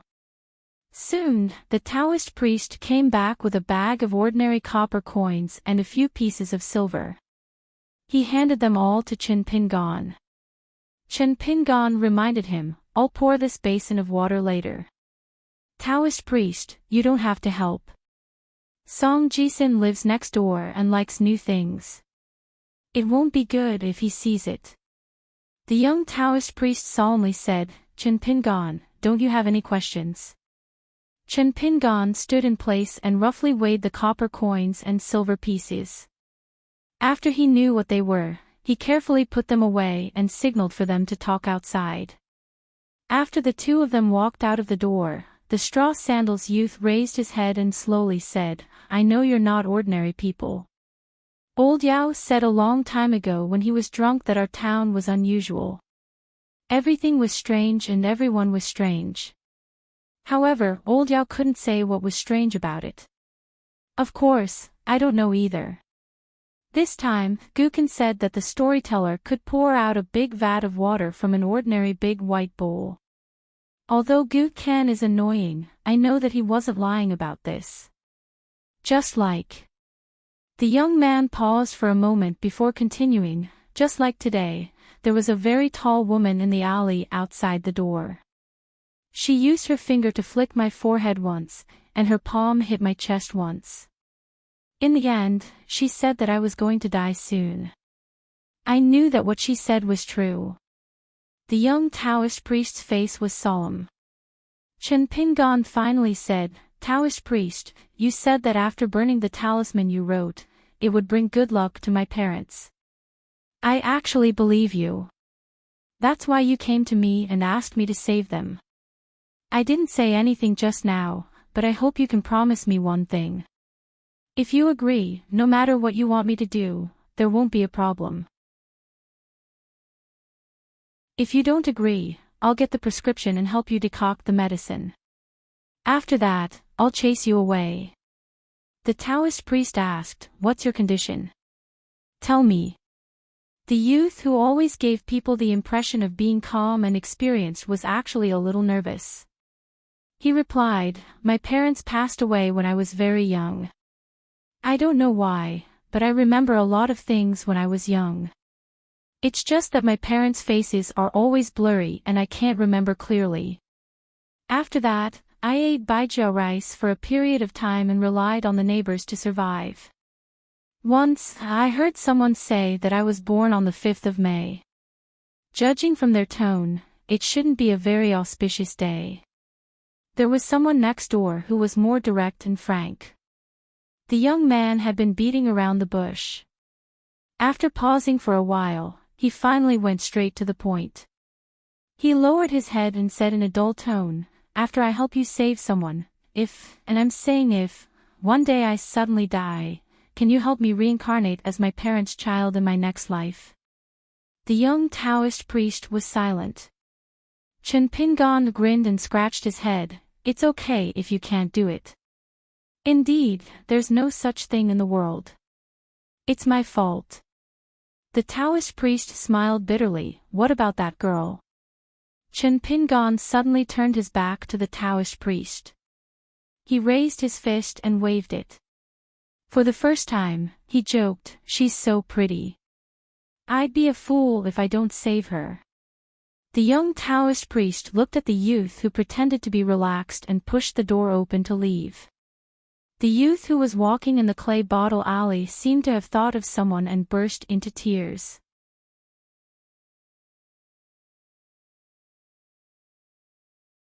15. When the youth walked out of Mud Bottle Alley, he happened to run into Song Jisun's maidservant, GQ.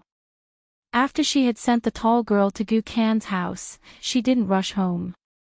Instead, she passed through the alley and strolled around the small shops in Apricot Blossom Alley. Although she didn't buy anything, she was still in a good mood. She skipped along the way, cheerful and light. She was a young girl who grew up in the countryside and seemed to have a grassy fragrance. Compared to those noble ladies who lived in large mansions and deep courtyards, she was different. When she saw the youth with straw sandals, she didn't lower her head like before. Instead, she slightly quickened her pace and walked sideways. Instead, she stopped and stared at this neighbor who she didn't often interact with. She wanted to say something but stopped. Chen Pingon smiled at her and jogged past her. Then, he ran faster and faster. GQ quietly stood at the entrance of Mud Bottle Alley and turned her head to look. The shabby youth running under the sun was like a tenacious wild cat. He didn't look good, but he didn't seem to starve to death. The young girl was not well liked in the small town. Due to the eccentric temperament of the young Song Jisun, the maidservant named Jigue always gave people the feeling that she did not fit in with the crowd no matter whether she went to the iron lock well to fetch water, went to the market to buy things, or bought stationery for the young man. She did not have any playmates of the same age and never liked to talk much when she met acquaintances. For the people of the small town who liked to be lively and festive, such a young girl was really difficult to get close to. In this regard, Chen Pingon's situation was actually somewhat similar to the maidservant, GQ. The difference was that although the youth didn't like to talk, his personality was definitely not annoying. On the contrary, the youth was gentle and friendly. He never had a sharp edge. It was only because his family was in decline and he went to the dragon kiln early to make a living, that he didn't seem to be close to the neighbors. Of course, the neighbors in Mud Bottle Alley did have some inexplicable scruples about the youth's birthday. The 5th day of the 5th month was an evil day, in the small town's customs. The youth was born on this day. Coupled with the death of his parents, Chen Pingon had become the last child of the family. Naturally, people would whisper in their hearts. Especially the old people who liked to join in the fun by the old pagoda tree. They were especially alienated from the youth in Mud Bottle Alley.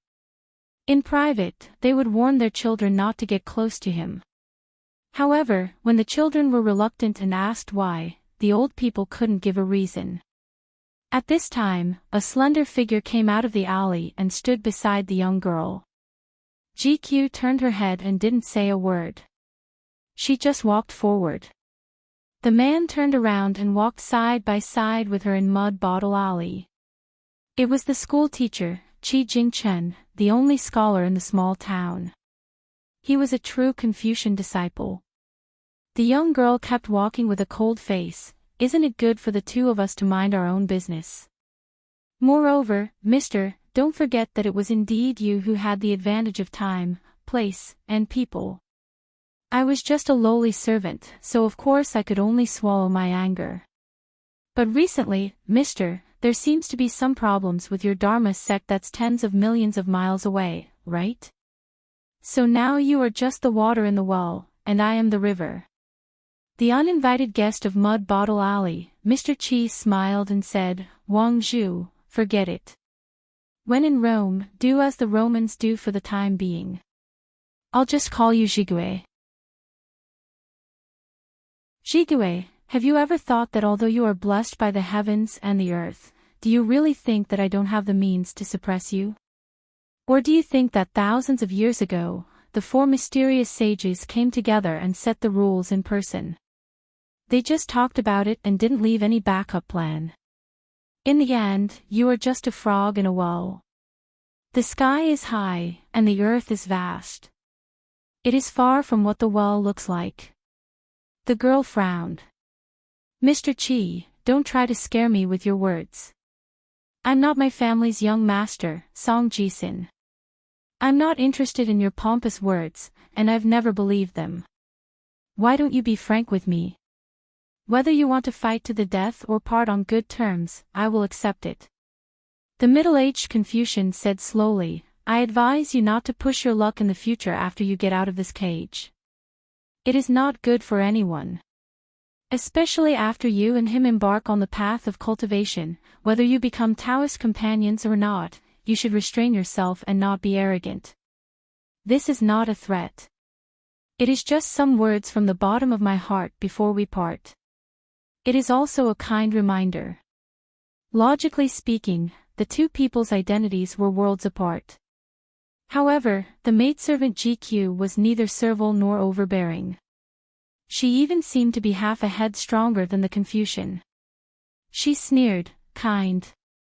For thousands of years, you amazing cultivators have been high and mighty, drawing a circle on the ground and treating this place as a field of crops, harvesting a crop this year and plucking a bundle the next year.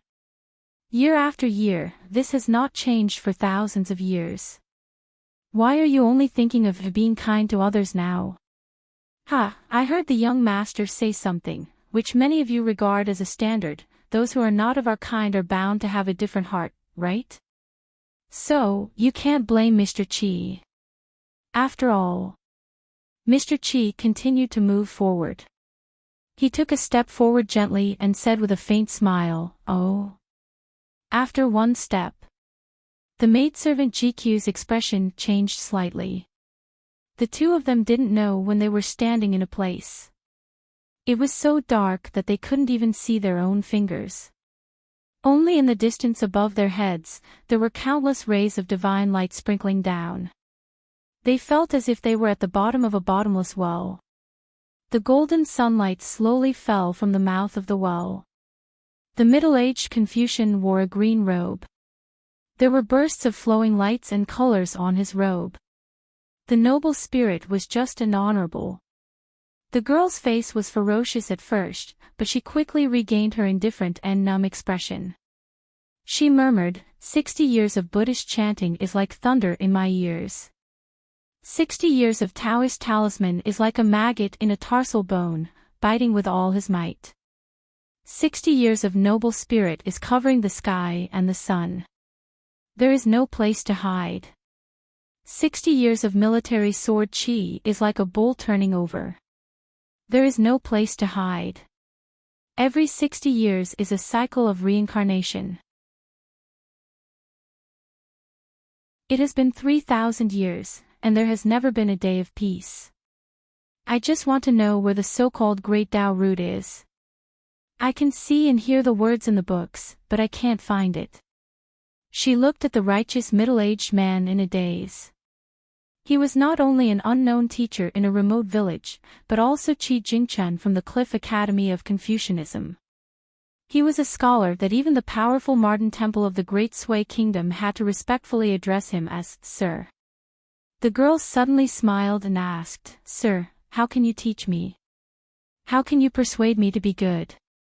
If I remember correctly, the Holy Master of Confucianism and one of the Taoist ancestors once mentioned education without discrimination. The man shook his head and said, It's useless to talk to you about the teachings of the saints.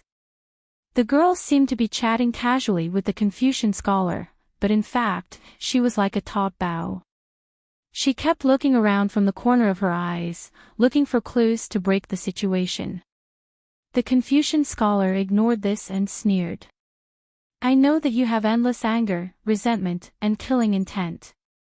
It's not that I can't tolerate different kinds of people, but you have to know that being compassionate and showing mercy is never the true teachings of the three religions.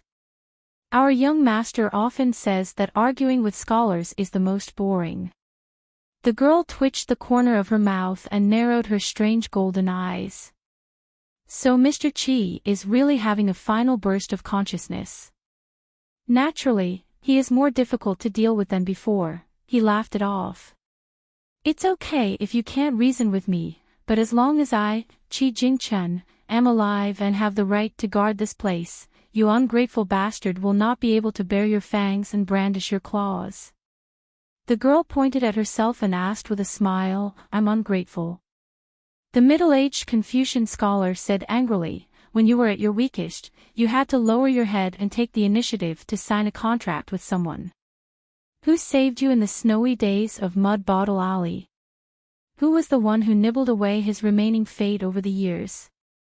The girl smiled and said, when you are hungry, you have to find something to eat and fill your stomach. Isn't this the natural thing to do? Besides, he didn't have any great opportunities in the first place. The sooner he dies, the sooner he can be reincarnated. Maybe there will be some slim hope in his next life. If we let a rootless duckweed like him stay in this town, then it will be really. The Confucian scholar waved his sleeve and said softly, shut up. The Confucian scholar angrily rebuked, the mystery of the great Tao is the law of the world. How can you decide it? Everyone has their own fate. What right do you have to make choices for others? A dazzling golden hand appeared above the girl's head. It had a majestic aura, like a Buddha subduing a demon with one palm, like a Taoist ancestor suppressing evil with one palm. It quickly pressed down on the girl's head, forcing her to kneel down instantly and kowtow heavily to the ground. The sound of her kowtowing was loud. The girl with her head lowered struggled to get up with her hands on the ground. Her face couldn't be seen, but she let out a sinister laugh. You can force me to lower my head, but I will never admit my mistake. The majestic golden hand grabbed the girl's head, lifted it up and pressed it down, and kowtowed again. This time, the sound was as loud as spring thunder. The Confucian scholar said in a deep voice, don't forget. This slim chance of survival is given to you by the saints. You didn't fight for it. Otherwise, not to mention suppressing you for 3,000 years, how difficult would it be to suppress you for 30,000 years? The girl whose head was still pressed down said in a hoarse voice, I won't walk your bullsh*t great Tao. The Confucian scholar raised his arm high and slammed it down toward the void in front of him. How dare you? Suppress for me. A white jade seal appeared in the center of the golden light shining down from the mouth of the well. It was 10 feet wide and square, and there were 8 ancient characters engraved on the seal. Some of them were bright red and dazzling. Countless purple bolts of lightning lingered around the seal, making crackling sounds. With Qi Jingchun's command, it could be said that words were law. The giant seal fell from the sky, smashing into the back of the girl who was kneeling on the ground. This giant seal that contained the pressure of the heavenly Tao didn't seem to be a physical object. It didn't press the girl to the ground. Instead, it was wrapped in wind and thunder, quickly embedding itself into the ground and disappearing without a trace. But after a moment, the girl's entire body seemed to have been smashed apart by a heavy object. She collapsed to the ground like a pile of mud, looking incomparably miserable. Even so, the girl's 5 fingers were like hooks. She exerted all her strength, and her fingernails seemed to be carving words into the ground. Qi Jingchun was expressionless. He coldly said, 3 kowtows. It is for you to bow to the heavens and earth. Common people. Great Tao. The girl's eyes were dull, and she didn't respond. Qi Jingchen gently waved his sleeve, dispersing that suffocating majesty. I, Qi Jingchen, am only a rotten scholar under a sage, yet I can force you to kowtow 3 times. Once you go out and do whatever you want, aren't you afraid of encountering an existence even more unreasonable than you, crushing you with a single finger? Qi Jingchen sighed. You are indeed suppressed and detained here. But have you ever thought that there is no such thing as absolute freedom in this world? I, the sage of Confucianism, set up all kinds of etiquette. Aren't we seeking another kind of freedom for the common people? As long as you don't violate the rules and regulations, as long as you abide by etiquette, one day, where can you not go in this vast world? The girl raised her head and stared at the middle-aged scholar. Qi Jingchen took a step forward. Heaven and earth returned to normal. He and the maid, GQ, returned to Mud Bottle Alley. The sun was warm and the spring breeze was gentle. The girl stood up shakily.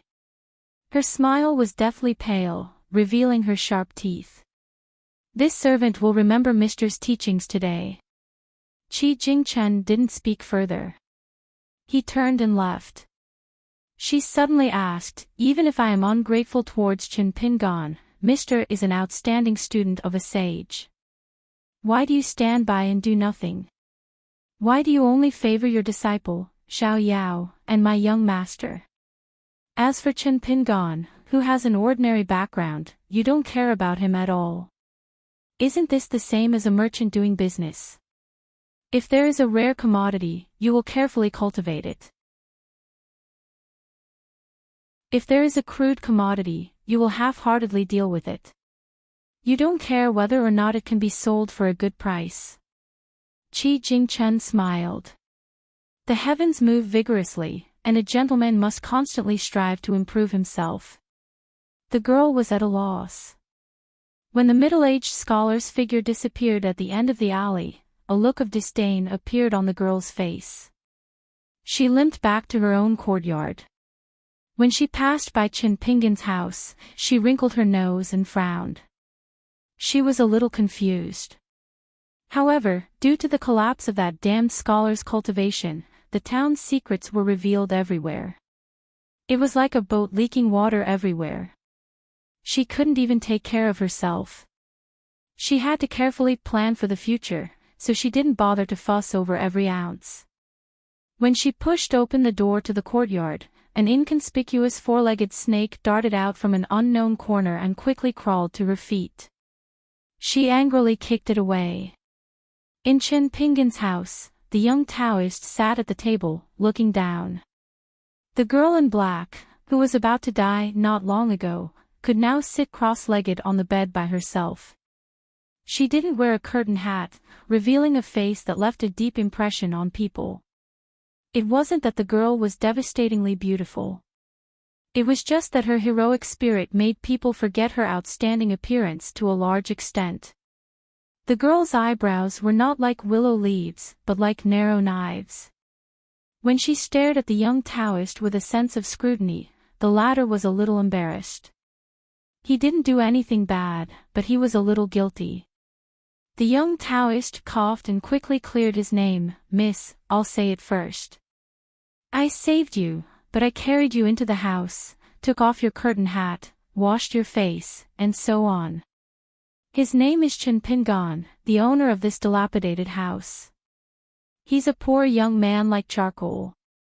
His parents are dead. He used to be a porcelain kiln maker. He even asked me for a piece of talisman paper. That's about it. If you have any other questions, I'll tell you everything I know. Just like that, the straw sandals youth was completely sold out. The girl nodded. She didn't get angry. She just generously and sincerely said, "Thank you for saving my life." The young Taoist, who was even more nervous, laughed dryly and said, "It's okay. It's not a big deal. It's fine as long as you're fine." The girl in black asked, "You're not from the Eastern Bottle Continent?" The young Taoist asked back, "You're not from there either, right?" She made a sound of agreement. The Taoist also made a sound of agreement. The young Taoist with the lotus crown on his head smiled and said, "My name is Lu Qin. I don't have a Taoist name.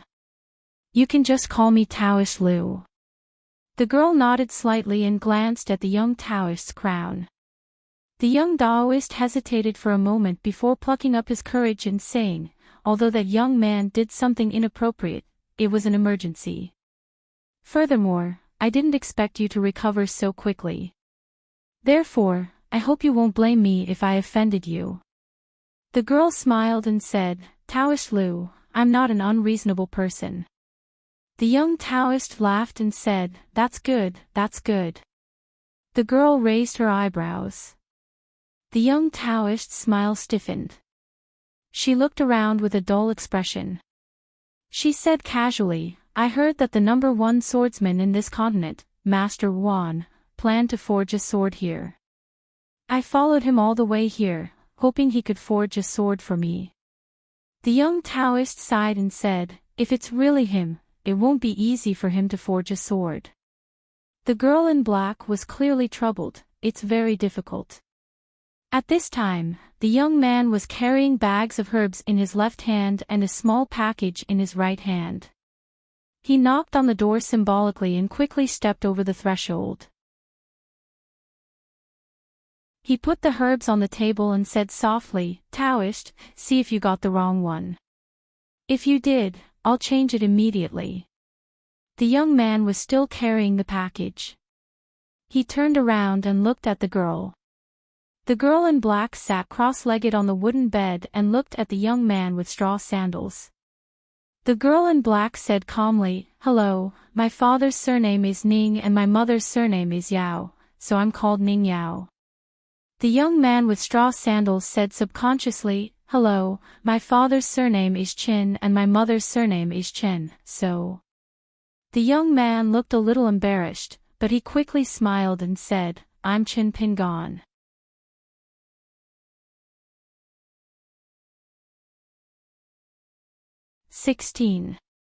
The girl was fine.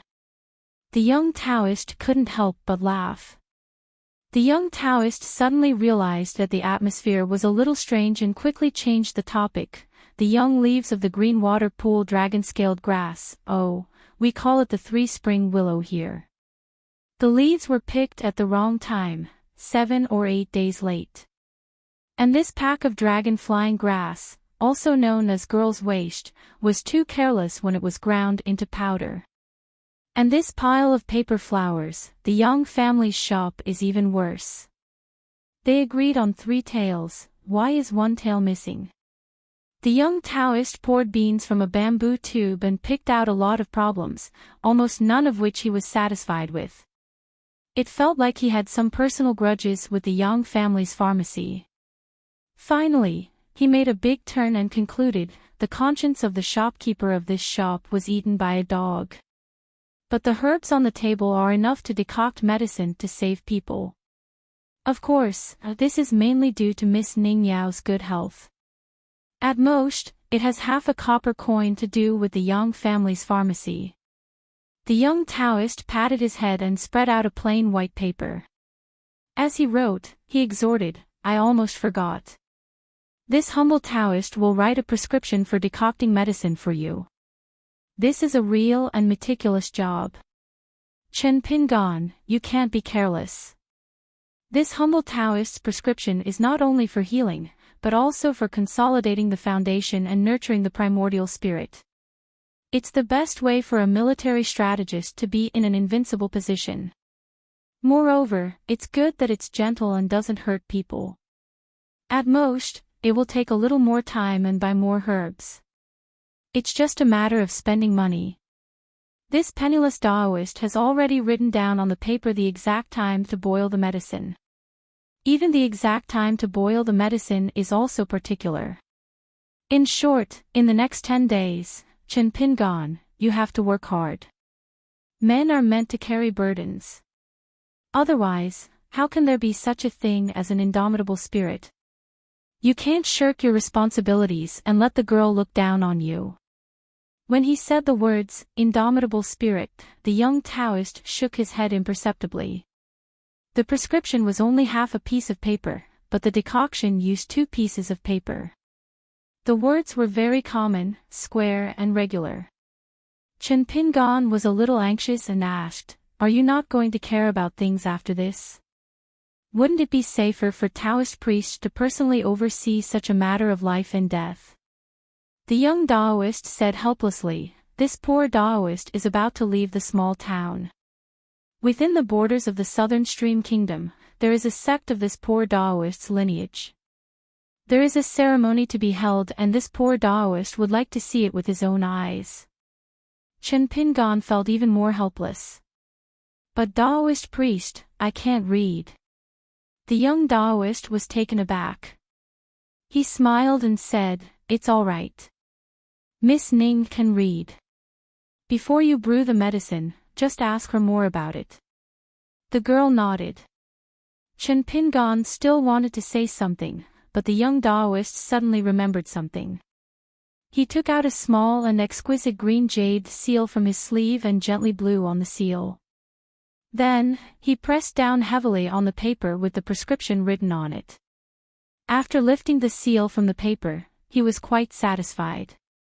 After putting it into his sleeve, the young Taoist handed it to Chen Pingan along with the other 2 pieces of paper. "Keep it well.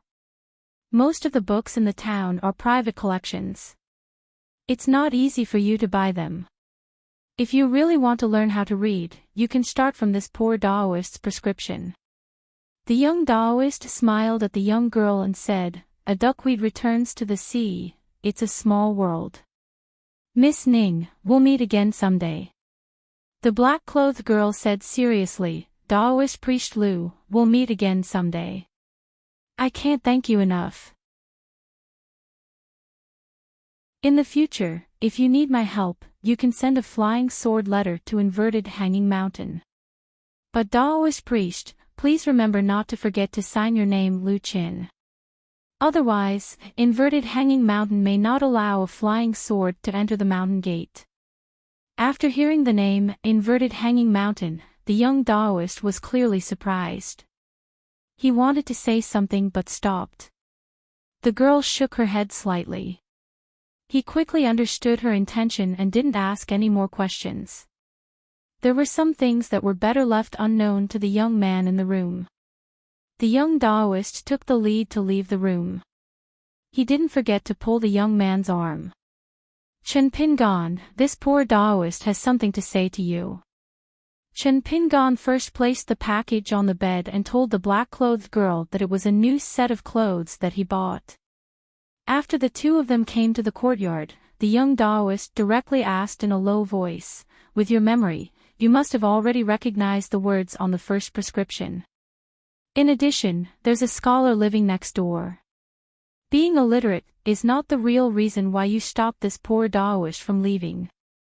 Chen Pingan replied, "With Taoist priest's ability, you must know the reason." The young Taoist couldn't help but laugh. "You thought that you were going to die, so you were afraid that no one would take care of that little girl?" Chen Pingan nodded and said, "Since I opened the door at that time, I have to take responsibility until the end." The young Taoist stood beside the cart. He put 2 fingers together and quietly wiped them. The white scabbard long sword that the scholar Qi Jingchen inserted into the 2-word sword quietly flew into the room. The black-clothed girl probably didn't want to scare Chen Pingan, so she acquiesced to the flying sword's action. The young Taoist thought for a moment. When he was thinking, he subconsciously stretched out a finger and knocked on the lotus crown on his head. Finally, he said, "Before I came here, I heard from a senior brother that when doing things, one must be reasonable and close to people. Since this is the case, this poor Taoist shouldn't be too rigid and harsh.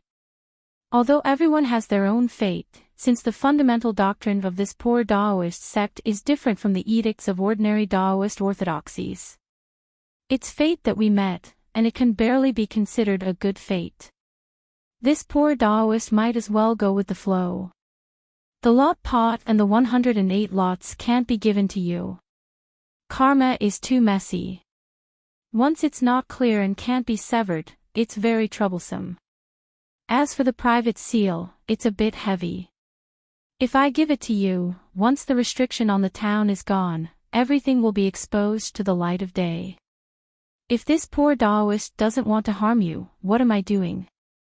Alas, should I give you some gold, silver, and copper coins?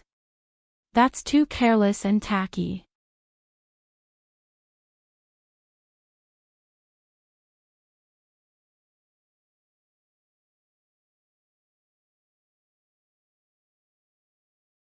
"17. The young city lord of Old Dragon City, Fu Nanhua, was sitting opposite of the young man with the surname Song. He was carefully holding the small pot with the mandrel's base. He was carefully looking at the carvings on the base as if he was admiring the beautiful body of a beautiful woman. He would never get tired of looking at it. Fu Nanhua had been turning it over and over for almost an hour. He loved it so much that he couldn't put it down. There were always some people or things that would make people fall in love with them at first sight. For the picky Fu Nanhua, this heart-nourishing pot was one of them. Although there was only a fine line between picking up a bargain and being eye-catching, Fu Nanhua believed that this time he was the former, and the bargain he picked up was not small. The Old Dragon City he was in was one of the top sects in the southern part of the eastern bottle continent. Therefore, Fu Nanhua was a disciple of a celestial family who had seen great wealth. This was also the reason why Kai Qinqian acted weak in front of him. Song Jisin yawned and curled up in the chair. He changed to a more comfortable position and asked in a languid manner, "Brother Fu, since the authenticity of the item has been confirmed, should we talk about the price?" Feng Nanhua, who was rarely addressed as a brother by others, suppressed the faint discomfort in his heart and reluctantly put down the mountain sprite pot. He smiled and said, "Brother Song, you must know my sincerity. Otherwise, I would absolutely not be so open and honest, directly revealing the true value of this pot as soon as we met.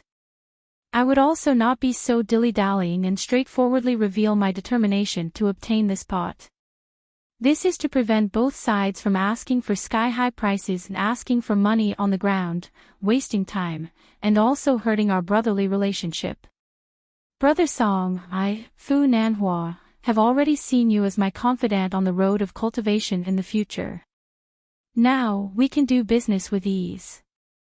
Whether or not we can rely on each other in the future, or even entrust our lives to each other, will depend on our first step today."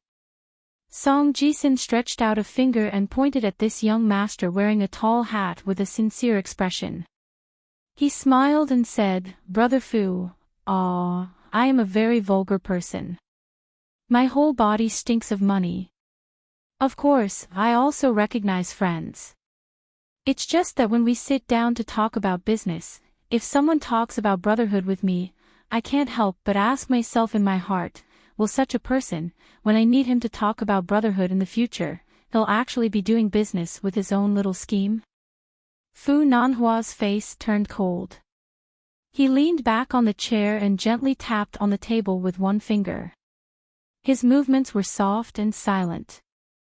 Song Jisin did not seem to notice the change in Fu Nanhua's attitude, calling you Brother Fu and showing you this pot is my sincerity. Since we both want to do business, then let's be straightforward. Brother Fu, you give me a price. I will nod or shake my head. I will give you 2 chances to give me a price. After 2 times, it means that there is no such shop after this village. No matter how much money you promise me, I am sorry brother, I will not sell it. The jade pendant from before can be considered as my meeting gift. It's called Old Dragon Cast's Rain. It's not a powerful magical treasure of the deities, but it can help you avoid the heat, clear your mind, and avoid filth. It's especially beneficial for meditation. If you have the assistance of a secret formula of a Taoist sect, you can get twice the result with half the effort. Fu Nanhua's smile was sincere and there was no arrogance on his face. He placed an embroidered bag on the table and pushed it towards Song Jisun with his palm. He said seriously, "This bag of copper coins is called offering money. It is one of the many incense money in the world. It is usually enshrined in the Qinghuang Temple or the Wenchang Pavilion. It can be kept in the mouth, hidden in the stomach, or held in the palm. There are all kinds of possibilities. But this was not the most important thing. The most important thing was that these coins that looked like gold were far more valuable than gold, gold essence. The immortals once said, jade water may be plucked, but gold essence is a secret. This was what they were talking about. This bag of gold essence offering money can be used to buy the pot. It is hard to say if it is enough, but it is still a fair price. If you add in the old dragon pendant, Fu Nanhua, dare to say that Brother Song, you will definitely make a profit." After saying these heartfelt words, Fu Nanhua quietly waited for a reply. Song Jisun was silent for a moment. He blinked and asked, "Are you done?" Fu Nanhua smiled bitterly, "I am done." The teenager suddenly turned hostile and slapped the table. "Surnamed Fu, get out of here. Do you think I am a 3-year-old child that can be easily fooled? Before you enter the town, you will have 3 bags of copper coins. After removing 1 bag for the passage, every time you get a treasure, no matter how big or small, you will have to give out 1 bag.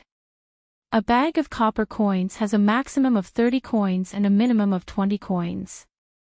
But don't you have 12 coins in your shriveled money bag? When doing business, you don't even care about this bit of honesty, and you dare to exchange for a fortuitous encounter from me." Fu Nanhua increased the strength of his fingers. He went from slow to fast and tapped the table again and again. Song Jisun's heart trembled, and for some reason, he found it difficult to breathe. His face turned red, and his eyes became bloodshot. The teenager quickly reached out and pressed his hand against his chest. His heart was beating like a drum. Thump, thump, thump. It was as if his chest was about to burst. Fu Nanhua gradually slowed down his tapping speed, and the teenager's complexion turned for the better. Fu Nanhua smiled and asked, "Since we didn't reach an agreement on the first offer, I will offer you another one. 24 gold essence offering money. Are you willing to sell this mountain prawn pot?" Drenched in sweat, Song Jisun hesitated. Seeing that the other party was about to make a move, the teenager was about to say something to ease the situation. However, the old Dragon City's young master, who was used to being revered by others, increased his tapping speed once more. It was like a sudden summer shower. Song Jisun pressed his hands against his chest. His handsome face had long since become twisted, and there was a hint of a vicious smile in his ferocious expression.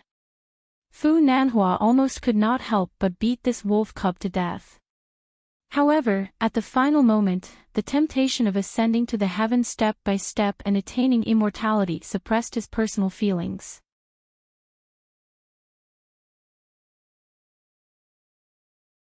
The old man nodded and said, "I know." Kai Qinqian's mood was slightly heavy. True Monarch, Jr. wants to. The storyteller, known as True Monarch River Severing, shot her a glance and said indifferently, "For the sake of ancestor Song Xiao, this old man will not bicker with you for coming uninvited, but there will be no next time. When you leave the courtyard, remember to close the door." Kai Qinqian was silent for a moment, then nodded and said, "Junior will take his leave first." She really did leave like this. Moreover, she did not forget to obediently close the door. Her movements were slow and watertight. In the courtyard, the woman looked at the courtyard door and asked worriedly, "Immortal Elder, she doesn't seem to be willing to give up. Will there be trouble?" The old man who had the title of True Monarch sneered, "After entering the town, breathing out and farting might cause trouble. Don't tell me you don't want the opportunity." The woman was speechless. The old man smiled. Let me ask you, Gu family. If you could choose, would you rather have Gu can cultivate at Yunxia Mountain or follow me to the Book Lake? Don't be in a hurry to answer. The old man waved his hand, telling the woman not to be in a hurry. He slowly said, Yunxia Mountain is my Eastern Aquarius continent second-rate sect.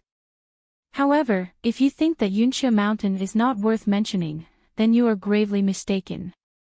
Yunxia Mountain produces cloud root stones that are true heavenly treasures. Not to mention the Eastern Aquarius continent, even in the entire world, there is only one such sect. Therefore, Yunxia Mountain's status is extraordinary. Everyone is willing to show some respect to it. Especially the Daoist temple of the Daoist sect, which has a deep relationship with Yunxia Mountain for thousands of years. As for this old man, I am only one of the cultivators of the Book Lake. I only occupy an island in the center of the lake. My disciples can be counted on one hand and my servants are less than 100. The middle-aged woman, Madame Gu, smiled sweetly. Although she was middle-aged, she still retained her charm.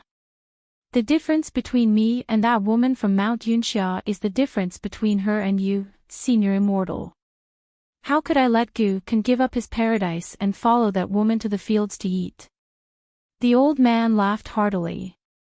He suddenly remembered something and said in a deep voice, What is that youth's background? Gu family, tell me in detail, just in case. The woman was stunned. She stroked the hair on her temples and then said softly, That poor child is called Qin Pingon. His parents grew up in the town. His mother and I had a good relationship. Her appearance was average, but her temperament was really good. I don't think I've ever seen her get angry with anyone. Her man's appearance was not good enough for her. However, he was good at making porcelain. If he didn't die early, he might be able to become the head of the big dragon kiln in 20 years. As for how he died, some said that it was on that stormy night. He was afraid that the kiln fire would break, so he was in a hurry and accidentally fell into the stream. Some said that he went to chop firewood and burn charcoal. He was greedy for small gains, so he broke into the mountain that was sealed by the imperial court and was eaten by wild beasts. In short, his body was never found. That man had a dull temper, but he was good to his children. Every time he went back to town, he would bring back some small gifts, such as a small drum, a sugar bodhisattva, and an old broken porcelain. Generally speaking, the family of 3 was quite stable before the man died. After Qin Pingon's father died, his mother probably had a mental illness. She couldn't hold on any longer. Her body, which wasn't strong to begin with, collapsed very quickly. In less than a year, she fell ill and became so thin that she was just skin and bones. Even us old neighbors panicked when we saw her. We couldn't recognize that she was the beautiful woman from back then. At that time, it was Qin Pingon who took care of her. At that age, he bought medicine, boiled medicine, cooked rice, and fried vegetables. He was too short at that time, so he had to step on a stool to cook. In addition, in order to save money to buy medicine for his mother, he searched the mountains for some herbs that were easy to find. If he had more, he would sell them to the pharmacy. I guess there was one time when he ate the wrong herb. When he carried the basket back to Mud Bottle Alley, he suddenly fell to the ground, foamed at the mouth, and rolled on the ground. We were so scared that we thought that the family of 3 was gone just like that. At that time, my mother-in-law was still alive. She said that it was better for the family to be gone, so that no one would be left behind to suffer. If they were all gone, the whole family could be reunited in the netherworld. Later on, the child somehow recovered on his own and survived the illness. However, the child's mother still did not survive that winter. Oh, by the way, Master Immortal, Qin Pingon was born on the 5th day of the 5th month. The older generation in our alley all say that this is the most unlucky day of the year. It is very easy to attract evil things and even implicate the family. Therefore, after the child's parents passed away, not a single copper coin could be found in the house. Even the small things that his father gave him were almost all sold to other places in the town. They exchanged them with their peers for food. When the woman said this, the old man finally spoke. The 5th of May. Interesting. Let me do the math. His 5 fingers formed a hand seal, heaven and earth in his sleeve. Seeing the woman in a daze, the old man smiled and said, "You can continue." "Oh," the woman replied. "For the sake of being neighbors for so many years, although we don't dare to bring Chin Pingan to our home, we can still send him a few bowls of food from time to time. It's such a small thing as helping him out is still within our means. People's hearts are made of flesh. To be honest, if it wasn't for the child's birthday, which was really scary, everyone would feel sorry for this sensible child from the bottom of their hearts. Of course, to be honest, there are some unkind people in the neighborhood. Some people who can't bear to see others living well liked to deliberately humiliate the child. In the end, he had to become an apprentice in the kiln. Before his mother died, she made the child promise her that even if he became a beggar in the future, he would absolutely not be allowed to work in the dragon kiln. For such a filial and obedient child to break his promise, it must be something extraordinary.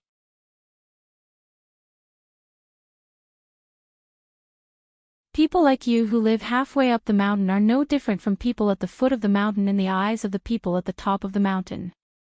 Not only are they arrogant, but they are also qualified to look down on you. After arriving at this last day's lands, not to mention that woman from Mount Yunxia, even that little kid in red robes can make you vomit a big bowl of blood if he punches you in the chest. Conversely, if you punch him with all your strength, I dare not say that it tickles him, but it will at most make him feel stuffy. It definitely won't hurt his internal organs. As for the reason, it's hard to explain. The main reason is that I'm not good at talking about this. Chen Pingan looked towards the door with his back to the room and said, "I want to know why she wants to kill me. We've clearly only met for the first time." The young woman pondered for a long time before she said, "She might not be the type of person that willfully slaughters the innocent. How should I put it? On the path of cultivation, one has to traverse mountains and rivers. There are wide paths and narrow paths. If one walks too quickly, one might accidentally trample an ant to death. If one is hungry, one might catch a few fish from a river. If one achieves the minor accomplishment in Tao arts, one might casually utilize it to kill birds, snakes, and rats by mistake. I'm not very good at speaking. You understand what I mean, right?" Chen Pingan nodded and said, "I roughly understand." After that, the young man was slightly depressed and looked towards the door once more. Actually, he didn't understand at all. He didn't understand why those people could be so indifferent to the lives of others. After a long time, Chen Pingan turned around and said with a smile, "If you don't mind, then you can stay here. Feel free to tell me what you need. What about you?" "I know someone. I'll be staying with him for a few days. You don't have to worry. He's called Lu Xianyang, and he's my friend. A good friend." The young girl looked at the thin and weak figure on the threshold and said with a smile, "Thank you." The young man grinned and scratched his head. He didn't say anything courteous. He hesitated for a moment and finally mustered his courage. He turned around again and said, "Miss Ning, if I don't come back one day, you can give my bag of gold coins to Lu Xianyang and ask him to take care of this house for me in the future. There's no need to clean it, just repair it occasionally and add some new tiles. It's fine as long as it doesn't leak. Also, make sure the walls don't collapse and the door isn't too broken. It would be best if you can put up a door god and Spring Festival couplets on New Year's Eve. If you think it's too troublesome, it's fine if you don't do it." The young girl saw that when Chen Pingon talked about door gods and spring festival couplets, the young man's eyes shone with a strange light. It was obvious that this orphan from Clay Bottle Alley had been hoping that there would be a door god and the word spring on his door during New Year's. He had been thinking about it for many, many years. He had been thinking about it for as many years as his parents had passed away. Therefore, when the young man, who had no worries and no knot in his heart, gently exhaled, patted his knees and slowly stood up, the flying sword and its scabbard placed on the table in the room suddenly screeched.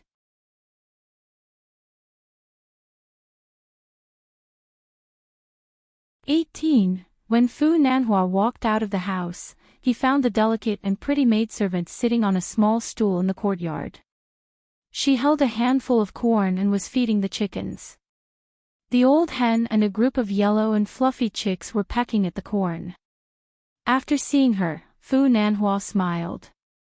It was unknown whether the girl was shy or cold by nature, but the corner of her mouth twitched as a greeting in return. After Fu Nanhua opened the courtyard door, he found Kai Qinqian waiting in the alley. He was not in a good mood, so he turned around and closed the door. Through the gradually narrowing door, he saw a face looking up at him. Fu Nanhua suddenly realized that the servant girl, who was supposed to be a poor girl with an earthy smell, had a pair of pretty eyes, which made her look like a green blooming in the early spring. However, Fu Nanhua did not think too much about it. The young master of the old dragon city was tired of looking at outstanding girls, who were fat and thin and graceful.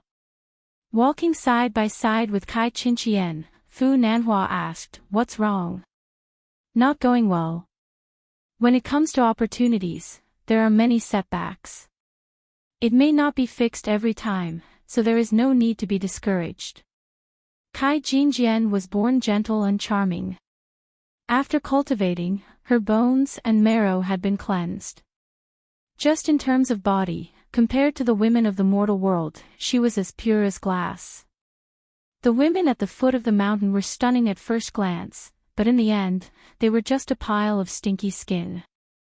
At this time, the fairy of Yunsha Mountain did not look too good. It was obvious how bad her mood was, otherwise, it would not be so obvious on her face. She must have been holding back her anger from waiting in the alley. She needed to vent it out. An expert beat us to it. He is one of the local snakes of Book Slip Lake, Lu Jimao. There wasn't even the slightest bit of room for discussion. When we met, he brought out my sect master ancestor of Cloud Glow Mountain to pressure me, a junior. From beginning to end, I only spoke a few words before he was driven out of Gu Kan's courtyard. Fu Nanhua thought for a while and reminded her, "Let's talk after we get out of Mud Bottle Alley." Kai Qinqian was puzzled. "Aren't all spells forbidden in this place?" Fu Nanhua smiled and said, "Those who can come here in search of opportunities, who doesn't have some trump cards? Young people like you and me might be fine. According to the rules of the town, the higher one's cultivation, the greater the strength of the suppression.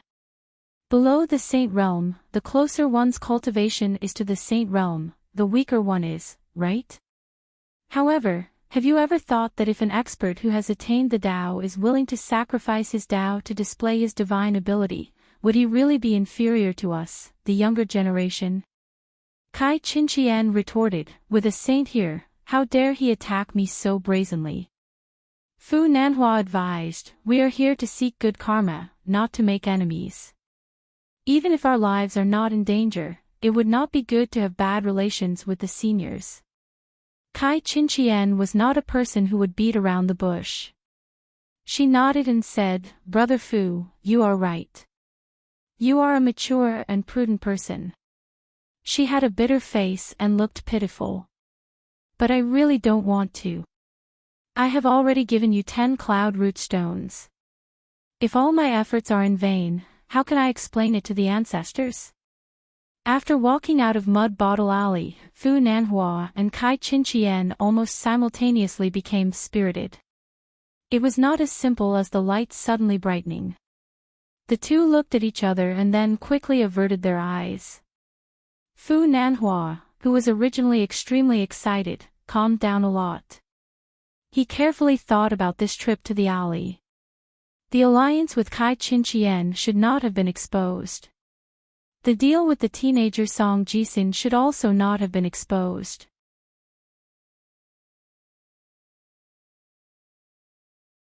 Song Jisin's house was a big house in Mud Bottle Alley. In addition to the main hall with a plaque hanging from it, there were also side rooms on both sides.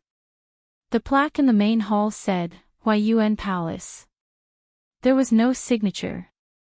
Song Jisin always felt that just based on the handwriting, it was not the work of a master. At this moment, the master and servant were in Song Jisin's main house. The young man was rummaging through boxes and cabinets. The servant girl was standing at the door. She asked softly, "Young master, did you not reach a deal?" Song Jisin put down a string of bells and sat back on the only chair in the house. He held the back of his head with his hands and crossed his legs. That Fu Nanhua from Old Dragon City is not a complete idiot. He didn't treat me as an ignorant fool from the beginning. It's just that he's not that smart. He wanted to make friends with me. It's really fun. Later on, he was casually tricked by me and revealed his foxtail. He thought that by deliberately mystifying and using some thunderous methods, he would be able to use both kindness and authority to intimidate me. Compared to the unpredictable Mr. Qi, he is 100,000 miles away. The servant girl, GQ, said, "Worlds apart." "Young master, you're exaggerating." Song Jisin made a face and said, "Then it's 10 Mud Bottle Alleys short." The young man threw a bag to his servant girl. "Look, this is the copper coins mentioned in the secret letter." Previously, that Chin guy next door also got a bag. At that time, I guessed that it might not be a good thing for him to have such a great fortune. As expected, didn't this annoy those two cheating couples? I think that Chin guy will have to suffer in the future. By the way, GQ, let me tell you, the guy who came to our house called himself the young master of Old Dragon City. From his tone, no matter how you look at him, he's at least not an embroidered pillow. And this jade pendant, he said something like Old Dragon sends rain. It must be worth a lot. Song Jisin patted the green and lovely jade pendant, which was already hanging on his waist. In the young man's heart, he felt that he was one big step closer to becoming a scholar like Mr. Qi. GQ opened the exquisite embroidered bag and asked softly, "Young master, can we get more copper coins back?" Song Jisin smiled and asked, "Do you like it?" GQ pinched a golden copper coin between her two fingers and shook it. She smiled happily and said, "It's golden and shiny. Look at it, it's so festive." Song Jisin couldn't help but laugh. "You can do that. Alright, since you like it, I'll get a few more bags back. These coins are placed outside. They are the winnings placed on the beams, the spring greeting money on the peach talismans, and the offerings in the Buddha statues' stomachs or hands. However, ordinary people have their own rules, and immortals have their own rules." She smiled and narrowed her eyes like two crescent moons. She asked, "What about Chen Pingan's bag?" Song Jisin frowned. "Him." The maidservant noticed her young master's strange mood. She carefully put away the copper coins and fastened the bag. She asked softly, "What's wrong?" Song Jisin curled his lips and covered his neck with both hands. He twisted it and said casually, "Nothing, I just remembered some stupid things. Don't worry about Chin Pingan. He doesn't want to get into trouble. On the other hand, that bookworm Zhao Yao will most likely get the copper coins. He's easy to fool. I promise I'll get you a bag." Seeing that the maidservant was a little strange, Song Jisin didn't continue to explain. Seeing that her young master wasn't interested in talking, the maidservant didn't ask further. Jigue walked out of the house and came to the courtyard. He saw the four-legged snake that was naturally an eyesore lying half dead on the ground, basking in the sun. It would often roll around, looking like it was enjoying itself. The furious girl quickly walked over and stepped on the four-legged snake's head. The tip of her foot twisted fiercely. The poor little fellow cried out in grief. She lifted her foot and the four-legged snake scurried away. It dashed around the courtyard and kept hitting the walls. Her family's khaki four-legged snake. The greedy golden carp that accidentally entered the fish basket. The black loach that Gu-kan raised in the water tank. Metal, wood, water, fire, and earth. 3 out of 5. Looking at the four-legged snake with horns on its head, the girl grinned. Her face was full of disdain. Stupid thing. In the courtyard of the child Gu-kan's house, the old man and the woman were still sitting across from each other. The former stretched out his hand and looked at the spreading lines on his palm. The old man withdrew his hand and raised his head to ask, "Mrs. Gu, are there many women like you who married a man from another town?" The woman shook her head. "There shouldn't be many. In any case, I'm the only one in Clay Bottle Alley and Apricot Blossom Alley." The old man hesitated but still revealed some heavenly secrets to her. A girl's 6 and 12 years old, and a boy's 9 and 18 years old, are 2 big thresholds. The former needs to be crossed by oneself. The latter can be pushed by external forces. After that, there's one more thing that can be done. The richer the family, the more advantage they have. Opening the door, ascending the hall, and entering the house. 3 things. The first 2 steps can only depend on luck and fate. Especially the first step, success or failure depends on whether the heavens will reward you with food or not.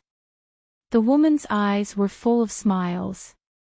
To be able to be chosen by the immortal elder, my family's Gu-kan is someone who can take the first step on his own, right? The old man said with a smile that wasn't a smile, as long as a child grows up in a small town, it means that his foundation is not outstanding.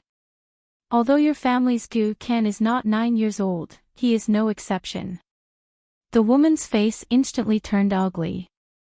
The old man lifted his foot and stomped on the ground. He smiled and said, "Don't worry. Of course, the quality of one's foundation is important, but it's not the most important thing. If the heavens are pleasing to the eye, even a dog by the roadside or a weed can slowly cultivate to the great Tao and finally reach the sky." This time, the small town made an exception and allowed so many outsiders to enter because they had no other choice. A piece of land, no matter how good the soil and water is, after thousands of years of continuous cultivation, and harvesting, plus many times of draining the pond to fish, it will decline and there will be a day when it will be completely barren. The foundation of the feng shui of this place has finally ushered in the last big year. Every time a person is about to die, they will have a final radiance before death. At that time, their spirit will become especially majestic. Your family's Gu-kan is benefiting from this. The great opportunity is far beyond imagination, so much so that it has far surpassed those gifted children of the small town. The woman's lips trembled as she tried to suppress her surprise. Her pair of watery eyes also flowed with a bit of seductive charm. The old man glanced at her and said with a smile, "Of course, don't be greedy. The people who have such a great opportunity are definitely not only your son.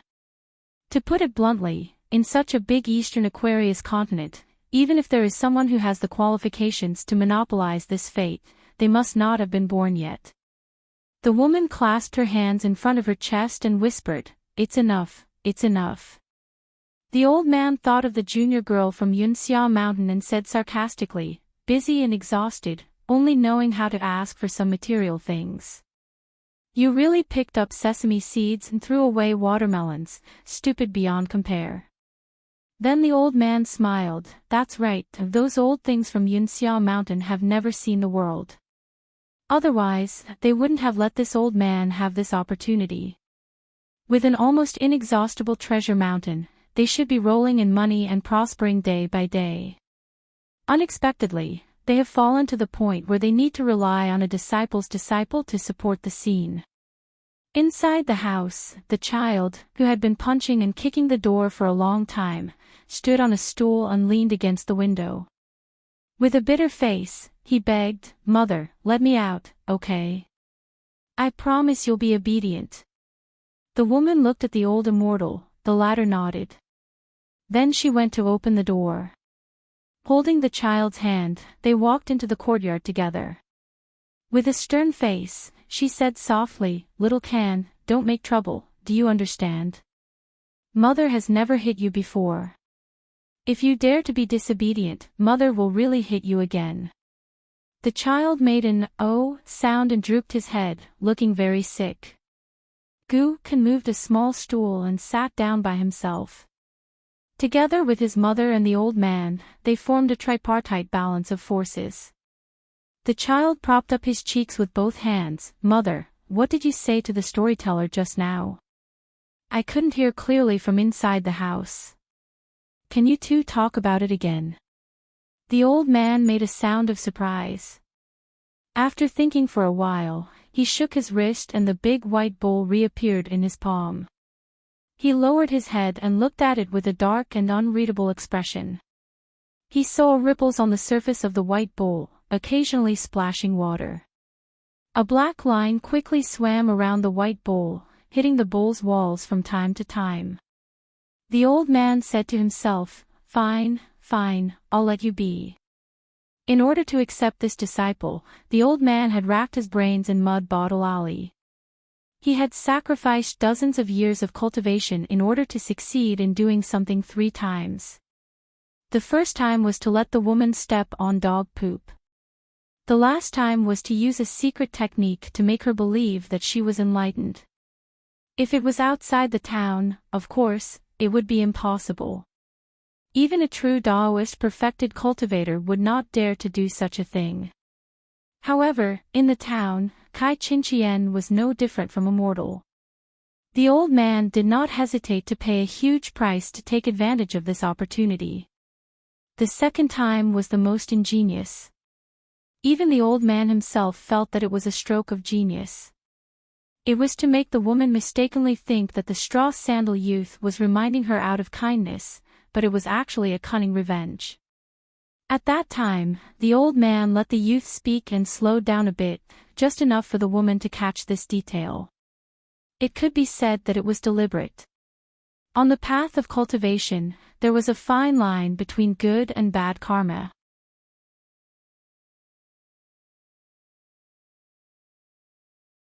The old man saw the head approaching with his own eyes. He murmured, "A wonder of the world." Chen Pingon suddenly told the black-clothed girl that he had to go into the house. In the end, he squatted in a corner with his back facing her and hid something in his palm. After he left, he said that he was going to buy a clay pot for her to decoct medicine. Their house lacked this. After the straw sandals youth left quickly, the girl glanced at an old pot in the corner of her eyes.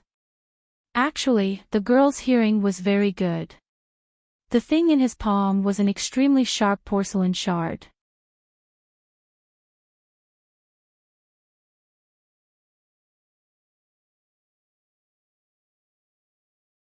She was long-winded and hypocritical. It made her and Chen Pingon look like childhood sweethearts. After the maidservant GQ entered the room, everything was calm. She walked straight to the small table and sat on the stool. She kept looking at the sword out of the corner of her eyes. At the same time, the black-clothed girl also took out the 3 pieces of paper that the young Taoist left for Chen Pingon. She carefully studied them, trying to figure out something. Unfortunately, after carefully looking at them twice, she still couldn't figure it out. She said disappointedly, "These words, they really don't have any flavor." She clearly remembered that on the long wall in her hometown, there were 18 words intermittently carved by someone with a sword. Every word contained a majestic aura that could suppress thousands of monsters. When she was still a child, her favorite hobby was to stand in the middle of one of the strokes of those big words and look at it from afar. Therefore, the girl really didn't care about the forward plaque of the town, Fighting Bull Chi. The maidservant GQ turned around. She quietly straightened her slender waist and folded her hands on her knees. She was probably trying to make herself look more like a noble lady. Facing the black-clothed girl, she smiled and said softly, "Ah, miss, you are too careless." Ning Yao couldn't help but ask, "Who are you?" GQ exclaimed. She touched her chest and pretended to be surprised. "Miss, you can speak our dialect." Ning Yao asked again, "Do you have something to say?" GQ pointed at the long sword on the table. "Is this yours?" Ning Yao frowned and didn't say anything. The black-clothed girl didn't say anything. GQ didn't care. She stood up and walked to the corner of the wall. She looked at the bottles and jars on the wooden shelf. The maidservant carefully looked at those worthless belongings. When he was an apprentice kiln worker, Chen Pingon walked barefoot through all the mountains and rivers around the town. He went to the mountains alone to dig and chop firewood. He ran up and down the mountains very quickly. As long as someone was willing to teach him something, no matter if it was shallow or difficult to learn, Chen Pingon would put in 120% of his effort to do it. As for what level he could achieve in the end, Chen Pingon didn't care. Of course, he couldn't care even if he wanted to. Just like when old man Yao taught him the craft of burning porcelain. He was always stingy and was never willing to show his true skills. However, as long as old man Yao said something and did something, Chen Pingon would do it very seriously. Later, when Lu Xianyang taught him how to make wooden bows and fishing rods, Chen Pingon also learned meticulously. Song Jisin next door had always been harsh with her words. She said that Chen Pingon's habit, according to the books, was to do one's best and leave the rest to fate. Unfortunately, Chen Pingon didn't have a good life. Since that was the case, he might as well eat and wait for death. GQ waved her hand and said with a bright smile, "Let's go. Miss, take care of yourself. If you need anything, just call me. I'm GQ. I live in the courtyard next door." Ning Yao was expressionless. The maidservant left the room and walked to the courtyard. She muttered in a voice just loud enough for the black-clothed girl to hear, "It's not that interesting." Ning Yao also said softly, intentionally or unintentionally, "What a tacky name." When GQ closed the courtyard door, she slammed it with some force. Ning Yao closed her eyes again to rest. The strange girl's visit didn't affect Ning Yao's heart. However, she really didn't like this small town, especially the cultivators who came here to seek fated chances. They schemed against each other and were shameless. They were called immortals, but that was only because they stood on the mountain, not because they were high. In Ning Yao's heart, the Great Way shouldn't be so small. After the straw sandals teenager walked out of Mud Bottle Alley, the sunlight was a bit dazzling. He covered his forehead with his right hand and gently exhaled. Then he began to jog. His steps were light. Even though he had passed through many streets and alleys, he didn't feel tired at all. After all, for a teenager who was used to going up the mountain and down the river, this journey was really not worth mentioning. The truly difficult thing was going up the mountain to burn charcoal. A dragon kiln used 20 to 30 kilograms of charcoal every year, especially when it was raining. Living in the mountain to cut firewood and burn charcoal was really a torture. The teenager once almost died in a charcoal kiln that collapsed during construction. What the teenager did these years was mostly physical work, and it also required some skills. However, after he entered the sect, he relied purely on his strength to survive.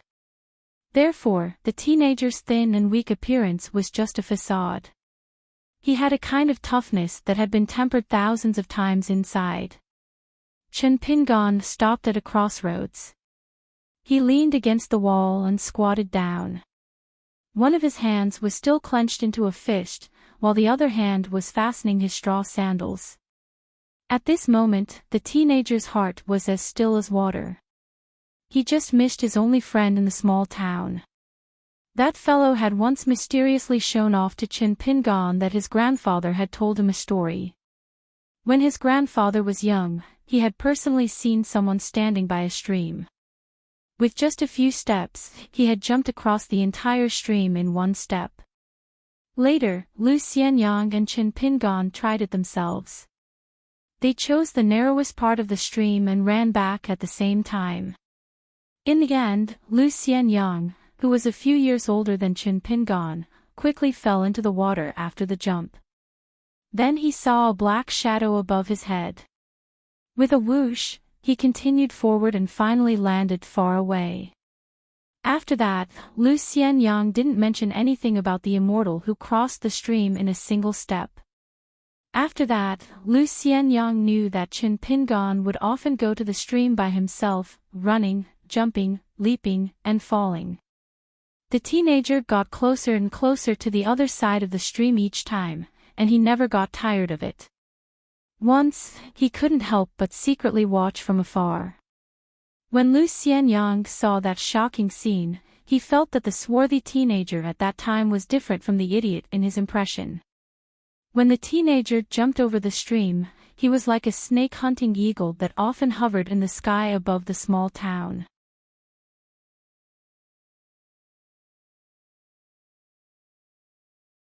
Fu Nanhua saw that Kai Qinqian was in low spirits, so he brought her to walk around.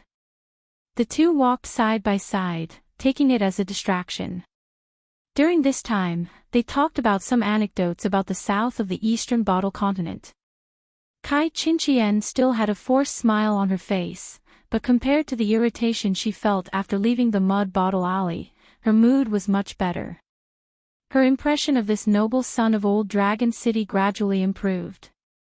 It should be known that although Old Dragon City had a profound heritage and produced many talented people, it was only one step away from the top sections. Logically speaking, it should be much higher than the second-rate Yunxia Mountain, which was at the bottom of the second-rate Yunxia Mountain. However, Yunxia Mountain was an orthodox immortal family with an orderly inheritance. Compared to Old Dragon City, who was a remote southern barbarian, they had an innate sense of superiority. If they met in the past, it would be considered good if they didn't whisper about southern barbarian behind his back. Kai Qinqian said bitterly, "Brother Fu, although the cloud root stone is the lifeblood of the Yunxia Mountain, but since we have already agreed, I will not go back on my words. Even if I have to go bankrupt, I will repay it to Brother Fu." Fu Nanhua comforted her. It is still hard to say whether the Gukan family's opportunity is already set in stone. Kai Qinqian's face was gloomy. She shook her head and said, "Lu Jimao, the river-cutting immortal's reputation is not fake, but his methods are not weak. Otherwise, he would not be able to have a place in the calligraphy lake. This opportunity cannot be forced. Once I annoyed Lu Jimao, how could I withstand the power of a great Jinren from an unorthodox school? I was afraid that Lu Jimao had already held a grudge against me. Once I left the small town, without the protection of the saint and the restraint of the rules, God knows what kind of extreme actions Lu Jimao would take. I think Brother Fu must have seen some clues at the border. The retainers that came with me to search for treasures are not strong enough, they are not his opponent." Fu Nanhua smiled and said, "Don't worry. Even if it is for the 10 cloud root stones, I, the Old Dragon City, will escort you back to the Yunxia Mountain safely." Kai Qinqian turned her head and smiled at him. Her watery eyes were full of affection. Fu Nanhua was quite proud. He habitually wanted to touch the jade pendant, but when he touched nothing, he remembered that he had already given his old dragon rain pendant to the young man called Song Jisin.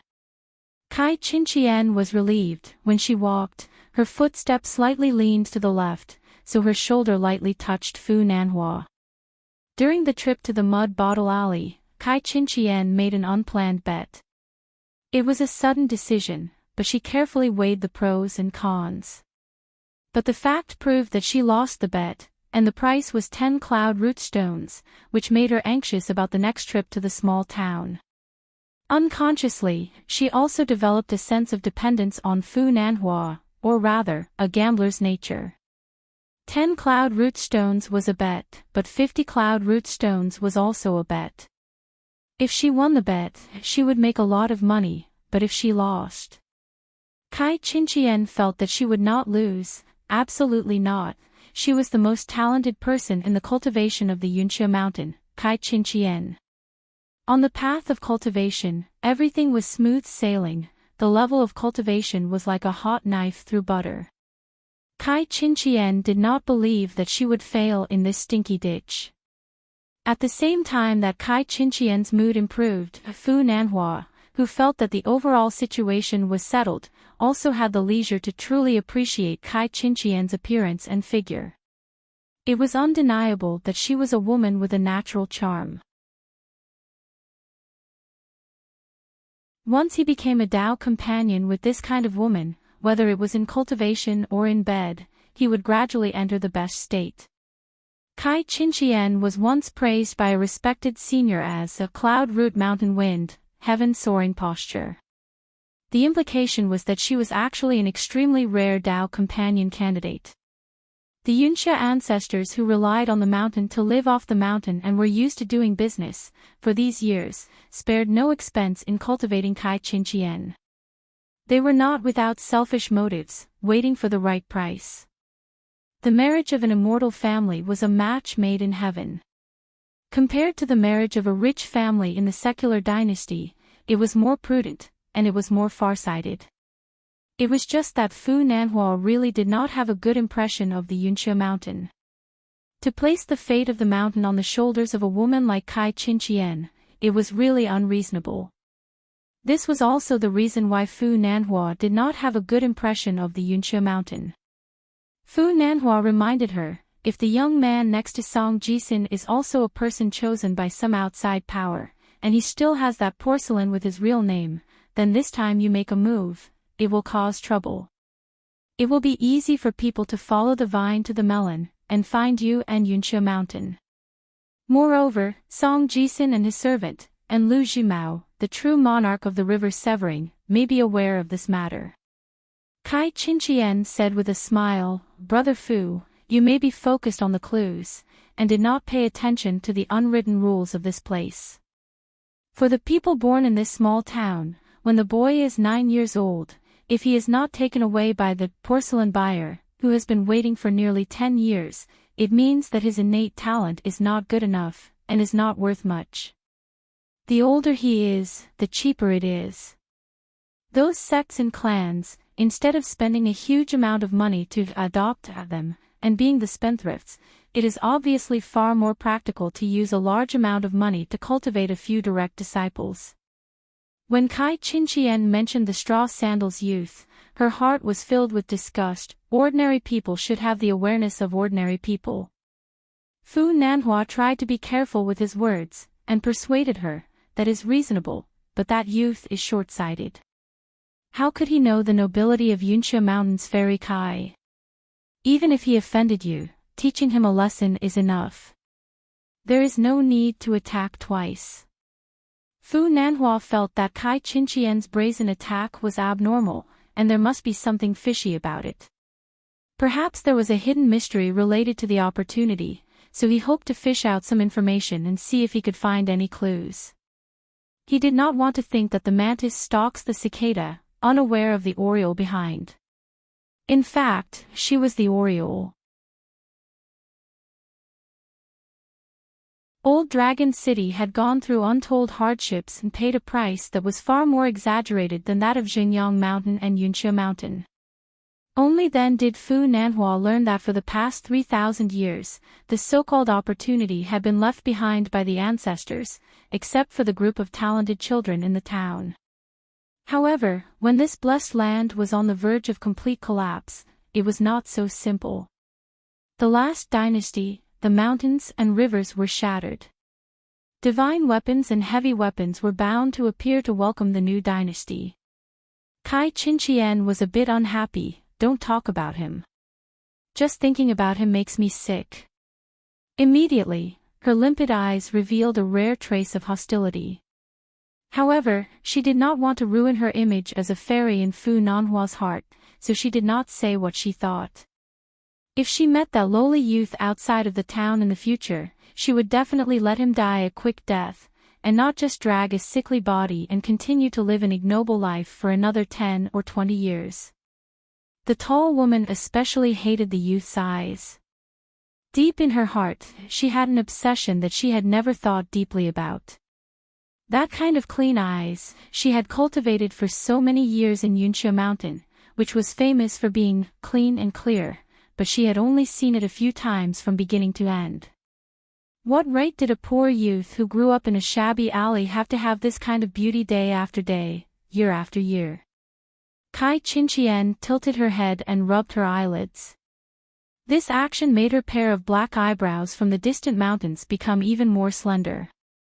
Fu Nanhua, who had been observing the surroundings, casually joked, "In our old dragon city, there is a very widespread saying, the left eye twitches for fortune, the right eye twitches for disaster. Is your left eye twitching or your right eye twitching?" Kai Qinqian quickly retracted her hand as if it had been burned. She glared at him, and her right eyelid was twitching. Fu Nanhua, who had asked for trouble, quickly made up for it. He laughed, "The nonsense of ordinary people can't be taken seriously." Kai Qinqian's mouth curled up. She turned around and stared at Fu Nanhua's side profile. She proudly said, "Were you cheated?" Fu Nanhua was stunned. Looking at his little daughter acting cute and naive Kai Qinqian, he was somewhat moved. He suddenly hesitated. His killing intent towards her began to waver. Would it be more beneficial to Old Dragon City's plan to move north if they became a pair of immortal beauties? Once Kai Qinqian successfully obtained an opportunity here, when she returned to the mountain gate, her status would inevitably rise. If she operated properly, she might even have a chance to become the mistress of Yunxia Mountain. In the long history of Yunxia Mountain, there was a precedent of a woman taking charge of the family. In this way, Old Dragon City would have a springboard. It would be perfectly justifiable for them to infiltrate the hinterland of the eastern Aquarius continent. From then on, they would be able to coordinate with each other from the north and south. They would be able to attack and retreat. This was the foundation of a king. It would allow Old Dragon City to break away from the awkward situation where they only had strength, but could only peacefully govern. Not far ahead, a few steps away, was a crossroad where two alleys intersected. When Fu Nanhua saw the crossroad, he suddenly woke up. He seemed to have understood something, and his eyes became firm again. Fu Nanhua, who was wearing a laurel on his head, instantly had fine beads of sweat seeping out from his forehead. "Those who disturb my mind must be killed. My Dao heart must be firm." At this moment, Fu Nanhua looked at Kai Qinqian again. His eyes, aura and state of mind had returned to their previous free and easy state. It was as if he was purely admiring a picture. Beautiful women and beautiful scenery were all eye candy. Now that he could take a few more glances, he would take a few more glances. After all, after she left the small town, she was destined to perish in his hands. Killing people and arson are golden belts. Building roads and paving bridges leave no bones. Listen to these famous sayings from the bottom of the marketplace, they were true everywhere. Fu Nanhua's mind suddenly opened up. Kai Qinqian turned sideways. Her voice was gentle and charming. She smiled and asked, "Nanhua, what are you thinking of? Why are you so happy?" She quietly changed to a more intimate form of address. Fu Nanhua shook his head and smiled. Just as he was about to speak, he caught a glimpse of a black shadow from the corner of his eyes. A thin youth, as if he only used one step, crossed from that horizontal alley to Kai Qinqian's front. His left hand quickly and violently raised. At the same time, his right fist had already smashed into the Yunxia mountain fairy's abdomen. The power was heavy, and the sudden strength of the fist was unexpectedly accompanied by a faint whistling sound. It forced the girl to bend down and lower her head. Even though the youth's strength in his right hand far surpassed his peers, but the youth was actually left-handed. Therefore, the youth's left hand held a sharp weapon, completely sinking into Kai Qinqian's throat, directly piercing through the lower part of his mouth. The youth did not give up. His right fist smashed into the girl's chest. His left hand was still raised. He guaranteed that this sneak attack would not have the slightest accident. At that moment, the girl's originally slender and white neck spurted out blood. Then, the youth's waist and ankles exerted strength. He used his shoulder to smash into the tall girl's chest, fiercely knocking her into the horizontal alley. Fu Nanhua's feet were rooted to the ground. He firmly stood where he was. This old Dragon City young master's mind was blank.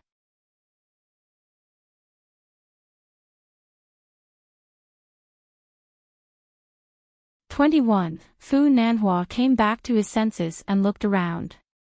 He didn't even miss the roofs of the alleyway. He quickly took a deep breath and didn't move forward or backward. He subconsciously tried to grab the ancestral jade pendant again. When he failed, he quickly recited a fragment of Taoist incantation. This incantation wasn't a spell, but it helped him to calm his mind and condense his qi.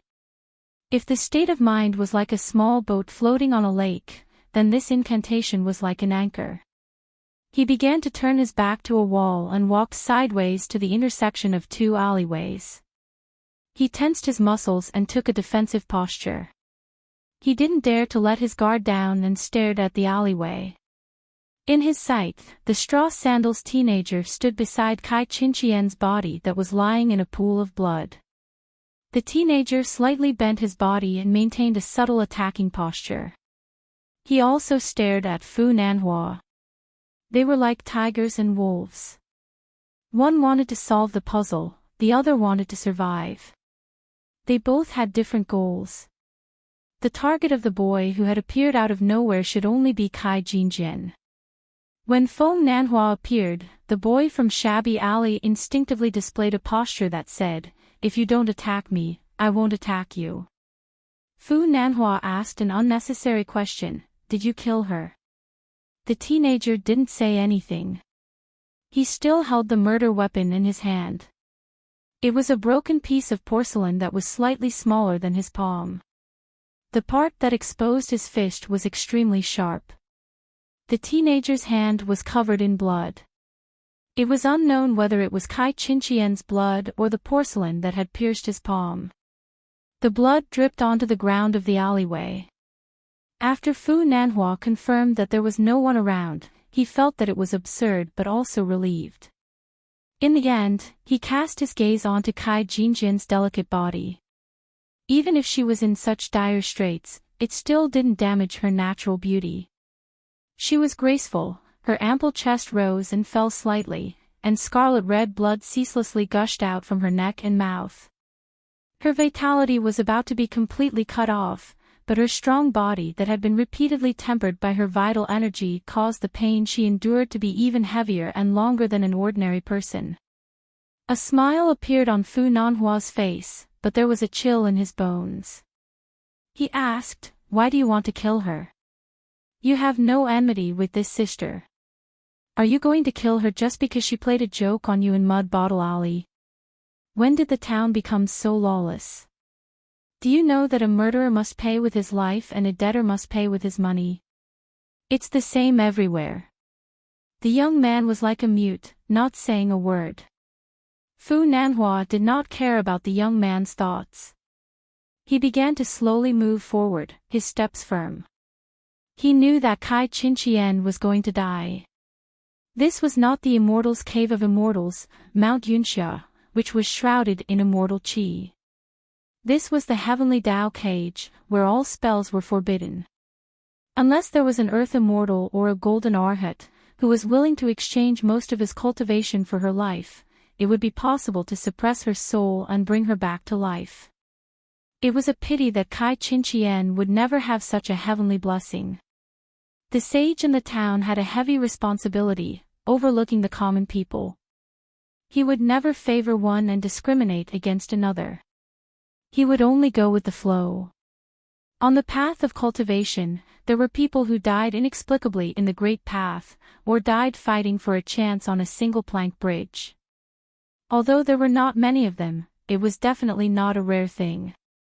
If one could achieve immortality by progressing step by step, without any disasters, and enjoy all the benefits without taking any risks, then the immortal Wuyo in the eyes of the common people would be too worthless.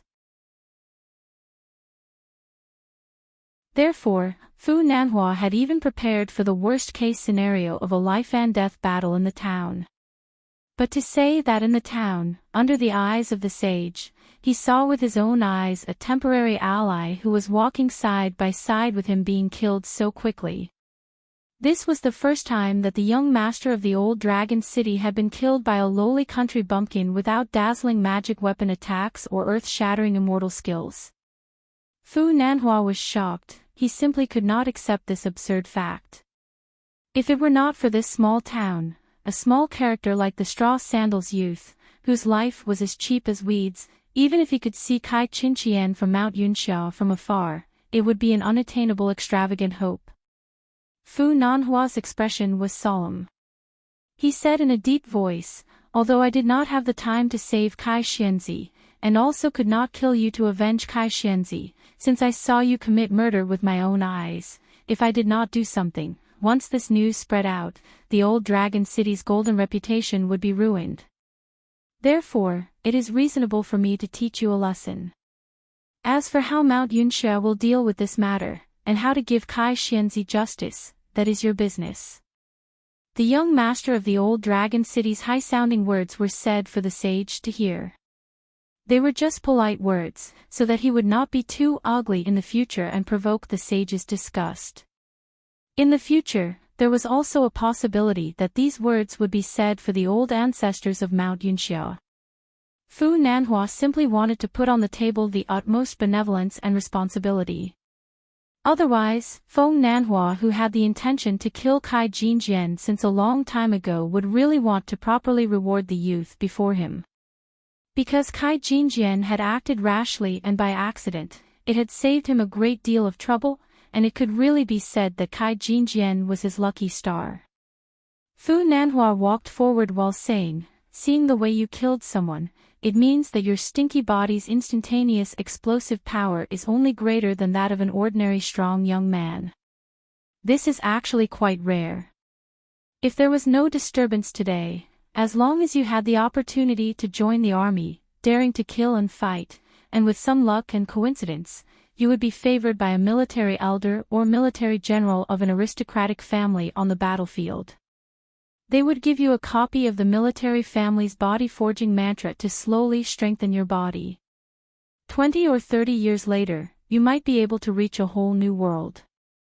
As Fu Nanhua walked forward, the youth began to slowly retreat, facing the laurel and big-sleeved young master of the old dragon city. The tall and slender Fu Nanhua walked in the small alley, handsome and elegant, with a natural temperament of wealth and grace. Fu Nanhua stretched out one hand, palm facing down, and put it on his waist. He smiled and said, "What a pity. Your life is not too good. Otherwise, according to what I said, you would have the opportunity to reach such a high achievement. It is impossible." Fu Nanhua was amused by his own joke, and his smile became wider. When he took a step forward, his foot suddenly hung in the air half a foot above the ground. Sorry, it should be this high. It was hard for Fu Nanhua not to be happy.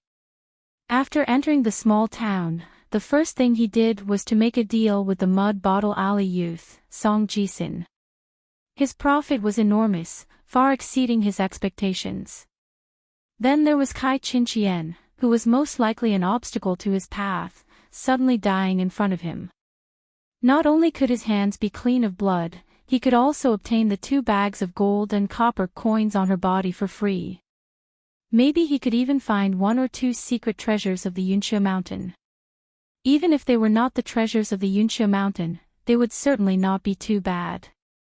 He did not believe that Kai Chin-chien did not have any protective talismans on her body.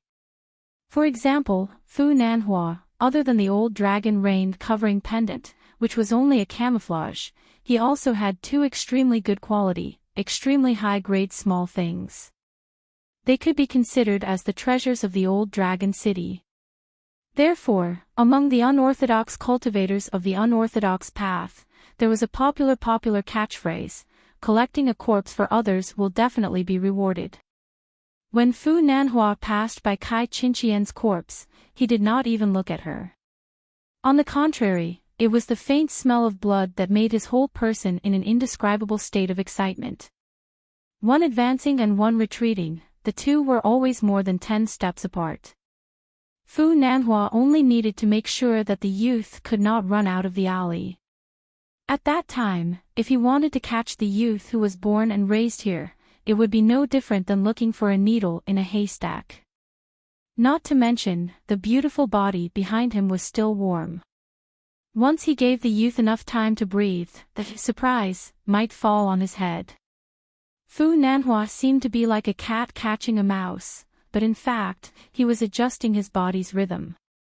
After all, after he officially stepped onto the path of cultivation at the age of 9, he had never had the opportunity to rely purely on close combat to determine victory or defeat.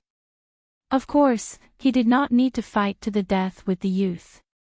That would make him lose more than he gained. Together with Kai Chin-chien, there were 2 opportunities that could be easily obtained. But he must make this unexpected youth obediently lie in bed in the near future, not giving the youth the slightest possibility of causing trouble. Fu Nanhua suddenly laughed and asked, "Oh right, what's your name again?" The youth whose hands were covered in blood did not answer the question. His dark face was full of toughness like native weeds. "You and she may not know, but my eyesight is very good. So in the Mud Bottle Alley, when she was talking to me, the way you looked at her was exactly the same as the way you look at me now." Fu Nanhua was stunned. This time, he really looked at the youth in a new light. He clicked his tongue and laughed, "Interesting, really interesting." Fu Nanhua's words and actions seemed casual, but in fact, he had been paying attention to the youth's left hand, which was still dripping blood. This showed that the youth's hand strength had not relaxed. An ordinary person would have already been unable to resist the piercing pain. At this time, Fu Nanhua felt that his previous casual comment of, "what a pity," was actually accurate. Fu Nanhua felt that the time was right, and asked the last question of interest, "You killed her so decisively. Someone must have tipped you off. I'm not curious about the person's identity. What I don't understand is, as a child who grew up here, how could you cross the hurdle in your heart so quickly? Killing someone so, at ease. Do you understand this saying? You should know that even for me, after the first time I killed someone, when the excitement faded, my whole body began to tremble. I recited the heart meditation mantra for a long time before I felt better. Unlike you, you were so calm, like you were eating and drinking. This doesn't make sense." The youth, who had been expressionless, suddenly showed a look of horror and panic. He looked straight behind Fu Nanhua, as if the tall girl who died had come back to life. The cautious Fu Nanhua subconsciously turned his head. When his neck turned halfway, his heart was greatly shocked. When he turned his head, because of the difference in height, Fu Nanhua's line of sight was slightly lower than the youth's. There was no trace of the youth at all. In the nick of time. So, after making that expression, in an instant, the straw sandals youth did not hesitate to charge forward. After 3 steps, his left leg suddenly exerted force, and his whole body jumped high. Finally, his right leg stepped on the wall of the alley. After a quick turn, the youth raised his left hand towards the laurel man. The youth was like a snake-hunting eagle.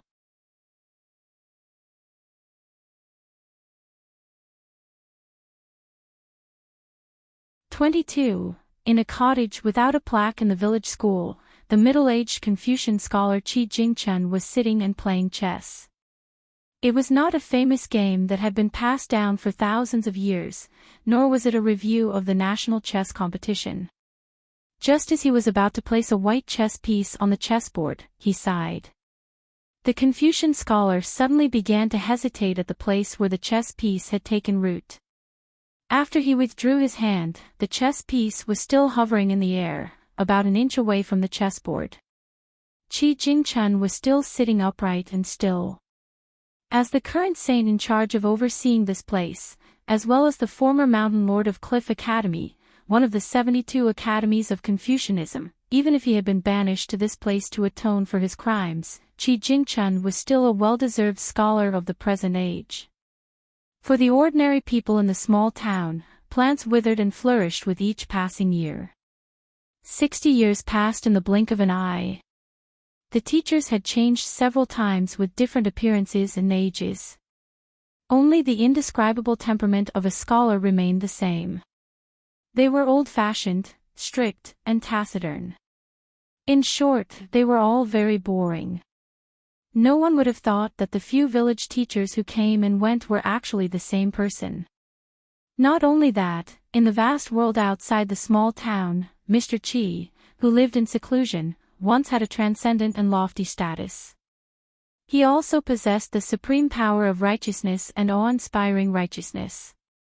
The next moment, Qi Jingchuan's primordial spirit flew out of his body like an immortal in a fluttering snow-white robe. He instantly broke free from the shackles of his body and floated to an alley in the town. Qi Jingchen came to the alley in the blink of an eye. He first went to see the woman lying in a pool of blood. Kai Qinqian of Yunxia Mountain, whose 3 souls and 7 spirits dissipated like a candle in the wind. Qi Jingchen stopped for a moment and finally came to the 2 people. The young castellan of Old Dragon City leaned back a little and was stunned. On his handsome face with jade-like skin, there was a complicated expression intertwined with shock, doubt, and despair. The young man maintained his posture of leaping high and pouncing forward. His left hand held a piece of porcelain that was as sharp as a blade. Even at this critical moment of life and death, the young man's eyes were still firm and his face was calm. He did not look like an ignorant young man who was born in a small house and grew up in the mountains. Perhaps the only thing that matched the youth's identity was the helplessness hidden deep in his eyes. Scholars who had been out of the study room and the academy for many years were no stranger to this kind of helplessness. It was like looking at a farmer who relied on the sky to make a living, squatting on a barren ridge in the dry season and looking up at the scorching sun. In fact, one would not feel heartbroken, but deep helplessness and bewilderment. As the temporary master of this world, Qi Jingchen naturally knew the ins and outs of Qin Pingan's family of 3. Even if he had not seen the young man's ancestors with his own eyes, he could still roughly deduce them from hundreds and thousands of years ago. The reason was very simple. For example, if the county magistrate really wanted to know the lineage of the people under his rule, he only needed to go to the household register and check the files. It was clear at a glance. After more than 3,000 years of development, the small town's branches and leaves spread out of the small town and intertwined with each other. Because there were a few amazing people in each generation, although they could not return home in glory, they were able to support the family through secret channels. Finally, the 4 surnames and 10 clans that were the most prosperous in the small town today. The history of Qin Pingan's clan was similarly long, and his ancestor had once achieved meteoric success and was extremely extravagant. But after experiencing two ups and downs, in the Eastern Treasure Bottle continent that had countless vassal states and dynasties that were like a forest in a forest, the clan gradually fell into a state of decline and gave way to other clans. After 1,000 years, it declined with each passing day, and when it arrived at the generation of the young man's father, the Qin clan of the small town could practically be considered to have completely declined in the entire Eastern Treasure Bottle continent. Not to mention the territory of the Dali dynasty that the small town resided in, it seemed as if they were officials that had been decreed by the king to be unable to take office for generations to come, and it was impossible for the clan to rise again. After Qi Jingchen came here to preside over the operation of the Big Formation, for more than 60 years, he strictly adhered to the 4 words of righteousness and peace. He would never arbitrarily change the fate of the people in the small town based on his personal likes and dislikes. Otherwise, in the eyes of this scholar who once abhorred evil, there was too much filth in the large families of the small town, and too much poverty in the small houses of the small alleys. However, after Qi Jingchuan's cold observation, he saw that the large families also had their futility and helplessness, and the small houses also had their viciousness and wickedness. Over time, Qi Jingchen was like a high and mighty statue. He did not enjoy the incense, nor did he accept any favors. He only sat upright with his hands folded in his sleeves, and did not care about the affairs of the world. Qi Jingchen was slightly surprised. He took a step forward, fixed his eyes on the scene, and nodded lightly. It turned out that the poor young man with an imposing manner seemed to be determined to kill Fu Nanhua. However, based on the current situation, the young man's wrist heavily smashed onto Fu Nanhua's neck. It was much better than Kai Qinqian's ending. Fu Nanhua should have been heavily smashed, and his entire body slammed against the wall. Then, the young man grabbed his neck with one hand and pressed the porcelain piece against his abdomen with the other. Qi Jingchen was somewhat curious. Why did the young man not kill him this time?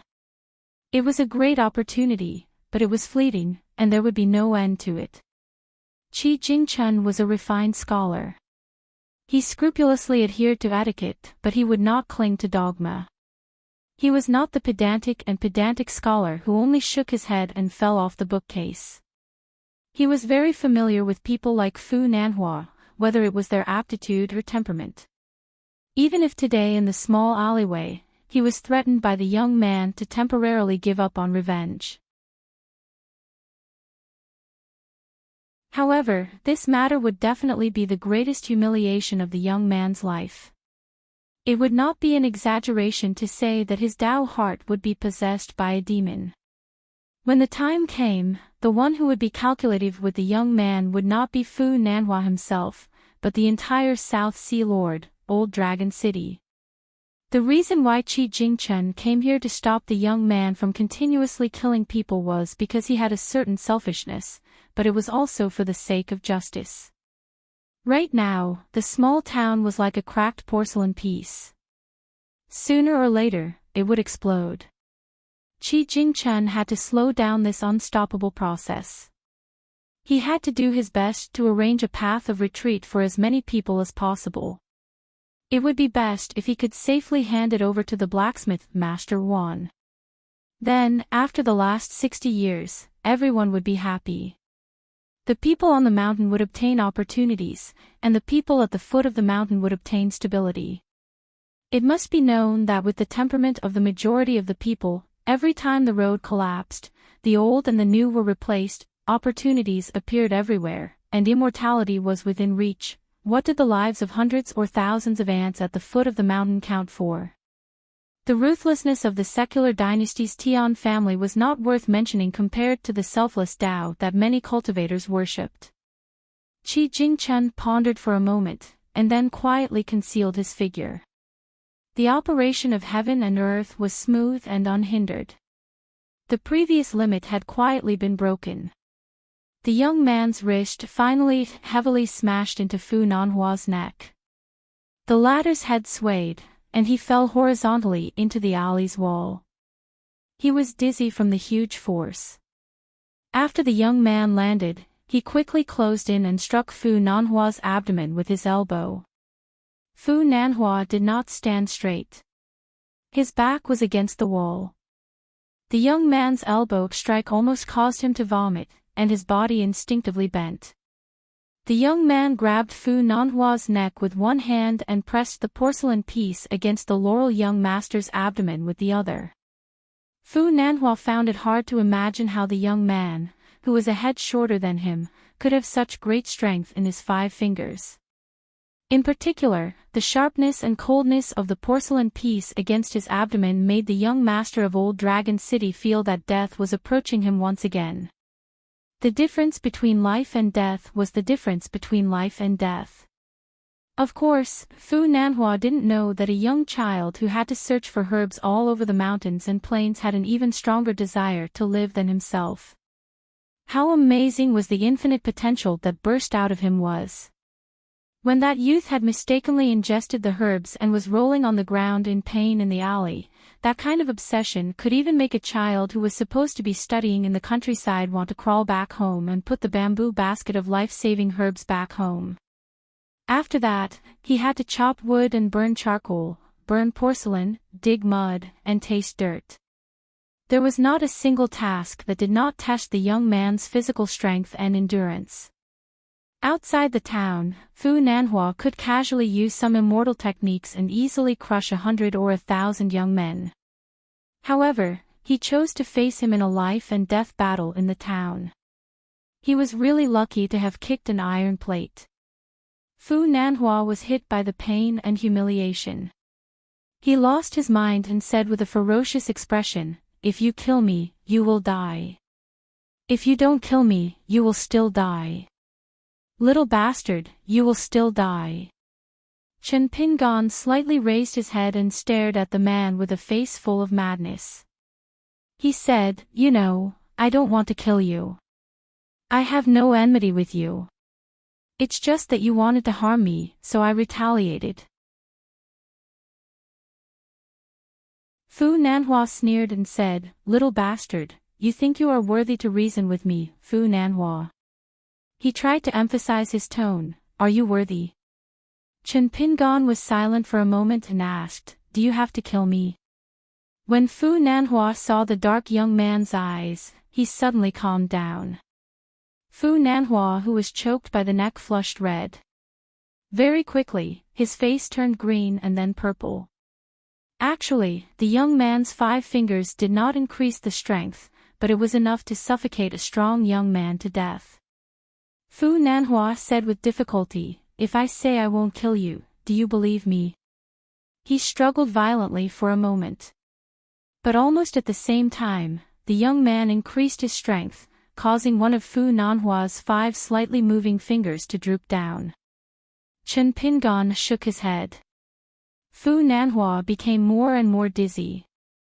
Although he wanted nothing more than to slap this bastard's head, he still tried to maintain a pleasant expression on his face. He added, "What if I swear to the heavens? People like us can't just casually swear." Fu Nanhua played a trick. Buddhists made great vows, and cultivators swore in their hearts. It did indeed have a great binding force, but it was obvious that Fu Nanhua only spoke half of the truth. Even if he swore, he would only swear on his mouth. It was not a heavy oath of the heart like "no words," but no different from engraving words on the walls of the pill room. So whether or not he would abide by it afterwards depended on his mood. Moreover, it was not like there was no way to break a cultivator's oath of the heart. It was just a matter of the price. Generally speaking, the price was related to the cultivator's realm and the weight of the oath.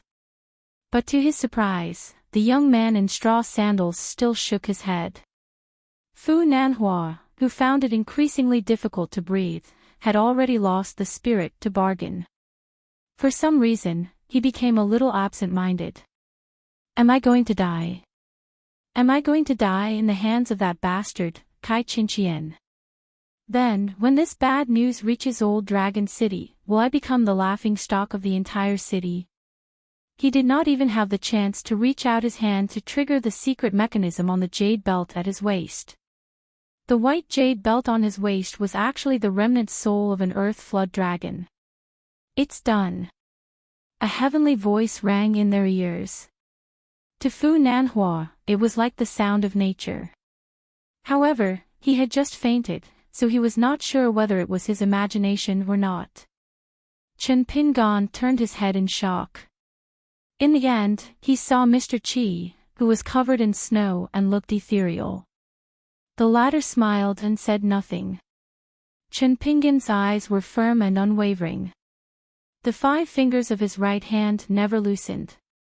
Qi Jingchen was neither annoyed that his good intentions were regarded as bad intentions, nor did he feel gratified that he had seen a promising talent. He just gently waved his sleeve at the straw sandals youth, as if he had scooped an item into his hand. The scholarly saint opened his palm and looked at it. He could not help but laugh. It was a blob of filth like ink. It turned out that the intentions that a certain someone had planted in the youth were dim and had clearly died long ago. Looking up at the young Chen Pingon again, Qi Jingchen felt a little regretful. He sighed and said, "No wonder Sir said that for those who succeed in the world, extraordinary talent is only secondary. Perseverance and indomitable will are the most important. Chen Pingon, you have taught me another lesson on behalf of Sir. It's a pity that I, Qi Jingchen, no longer have the chance to take in a disciple."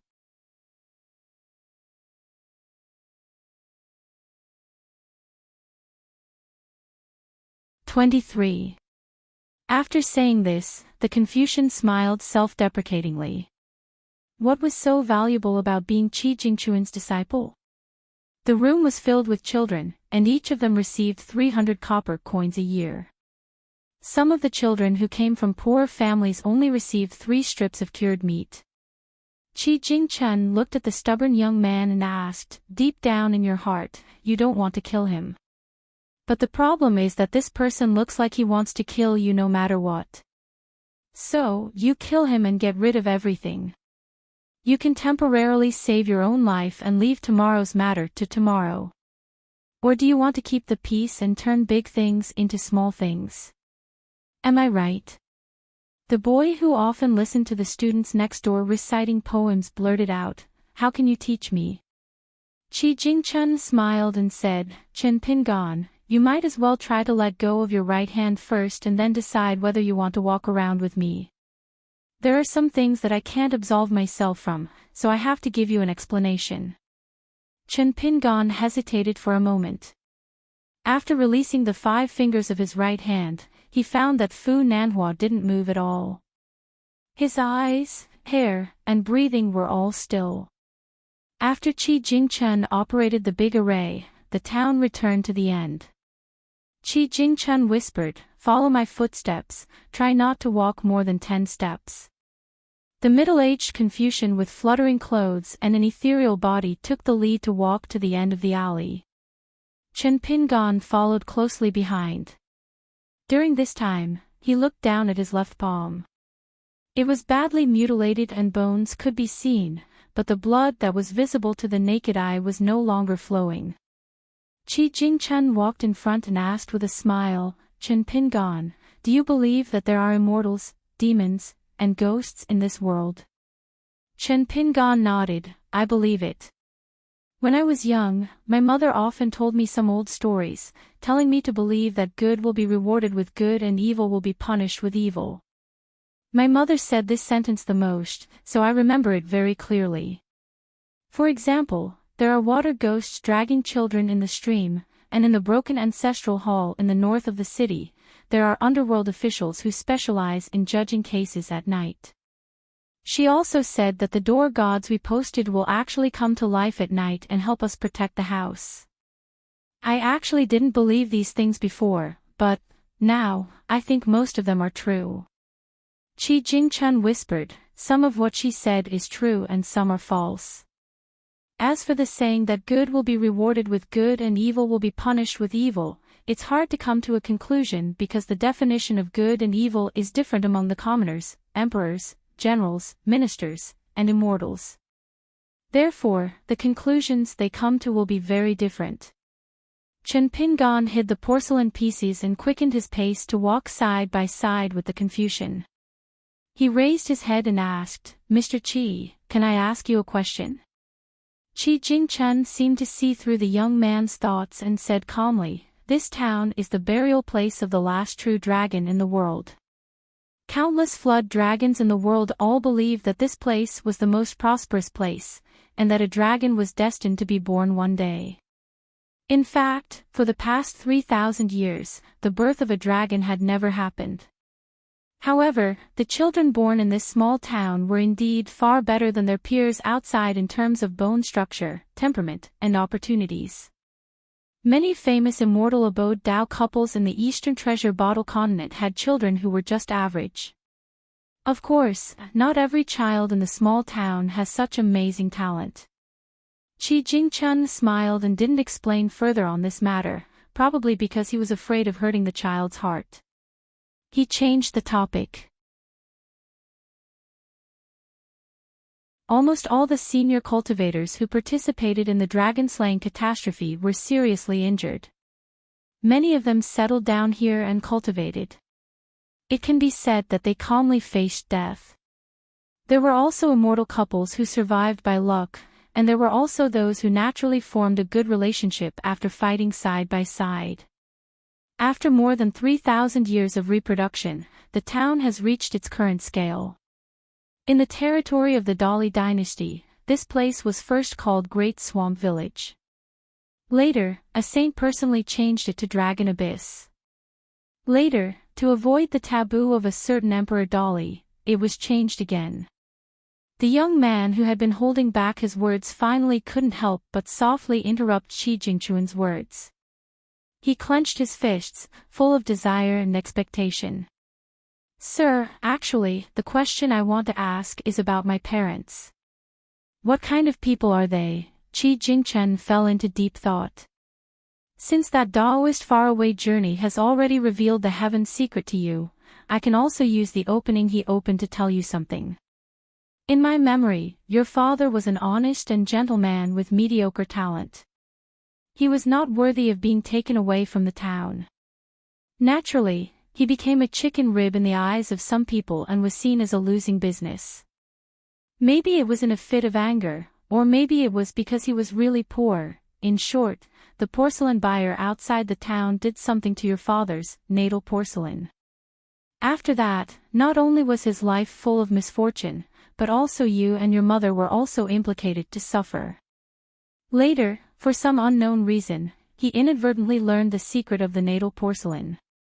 He knew that once it was opened and taken away from the town, it would be reduced to a marionette for the rest of its life.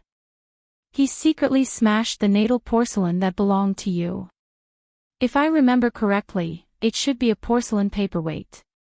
Qi Jingchen said in a deep voice, "You have to know that the babies born in the town every year have a code name that is stored in a secret file.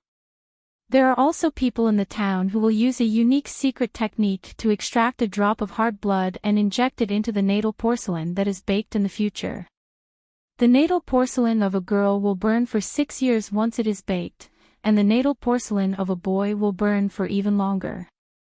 The kiln fire will not stop for a day and will continue to burn for 9 years. The child's talent is like the quality of the porcelain in the kiln.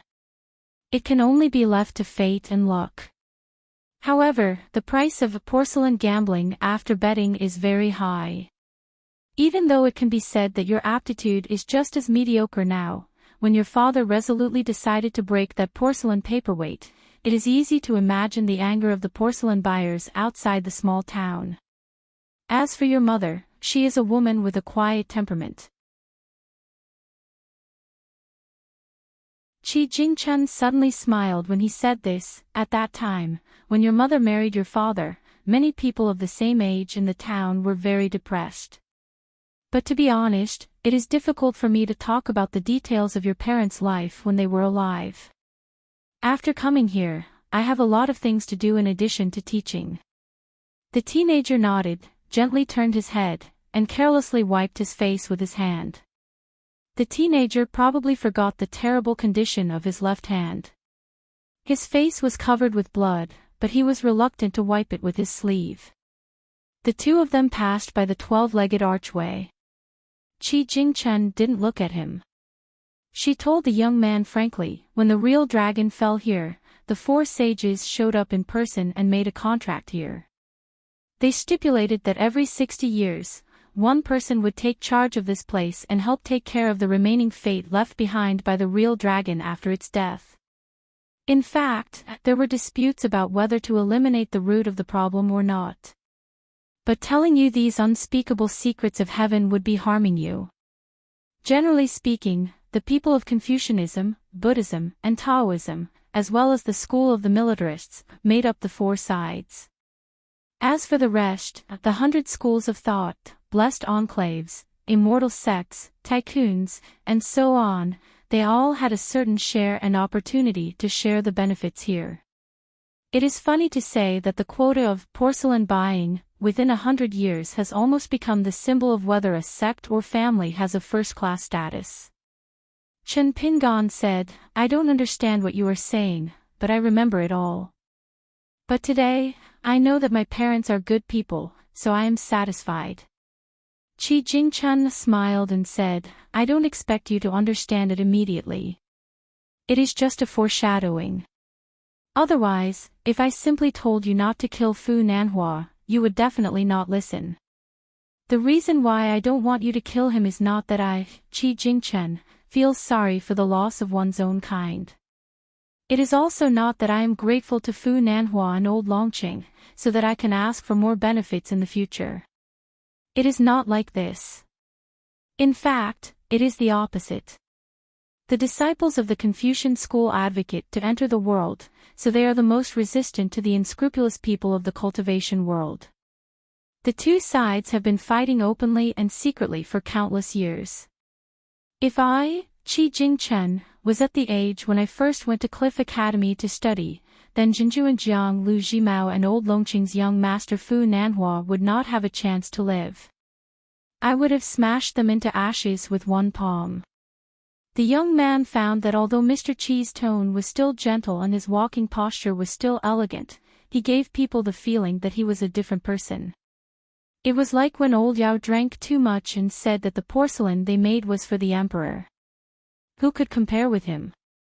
When Mr. Qi said that he could smash someone into ashes with one palm, his tone was different from old Yao's, but his expression was exactly the same. Qi Jingchen frowned and raised his head to look in the direction of Mud Bottle Alley, as if he was listening to someone else talk. Although he did not show any annoyance, the displeasure in his eyes could not be concealed. Finally, he said coldly, "Leave quickly." Chen Pingan was confused. Qi Jingchen explained, "It's that storyteller. His real name is Lu Jimao, and his Taoist name is Jinjuan Jiang Lu. He is actually a Taoist from the unorthodox school. His cultivation level is not bad, but his conduct is bad. The grudge between you and Kai Qinqian and Fu Nanhua was mostly caused by him. In the end, he even planted an evil talisman in your heart. It was a 4-word mantra that secretly engraved the 4 words "die with one heart" in your heart. His method was extremely vicious." Chen Pingan silently remembered the name Lu Jimao. Qi Jingchen sighed and asked, "Aren't you curious why I didn't do anything?" Chen Pingan shook his head. Qi Jingchen said to himself, "This world is like an old porcelain that has been exposed to wind and sun for 3,000 years. It is about to shatter. You are an outsider after all, and you have the protection of the formation. No matter what you do, as long as you don't go too far, the porcelain won't shatter. But I am the one holding the porcelain. Any action I take will affect the cracks of the porcelain.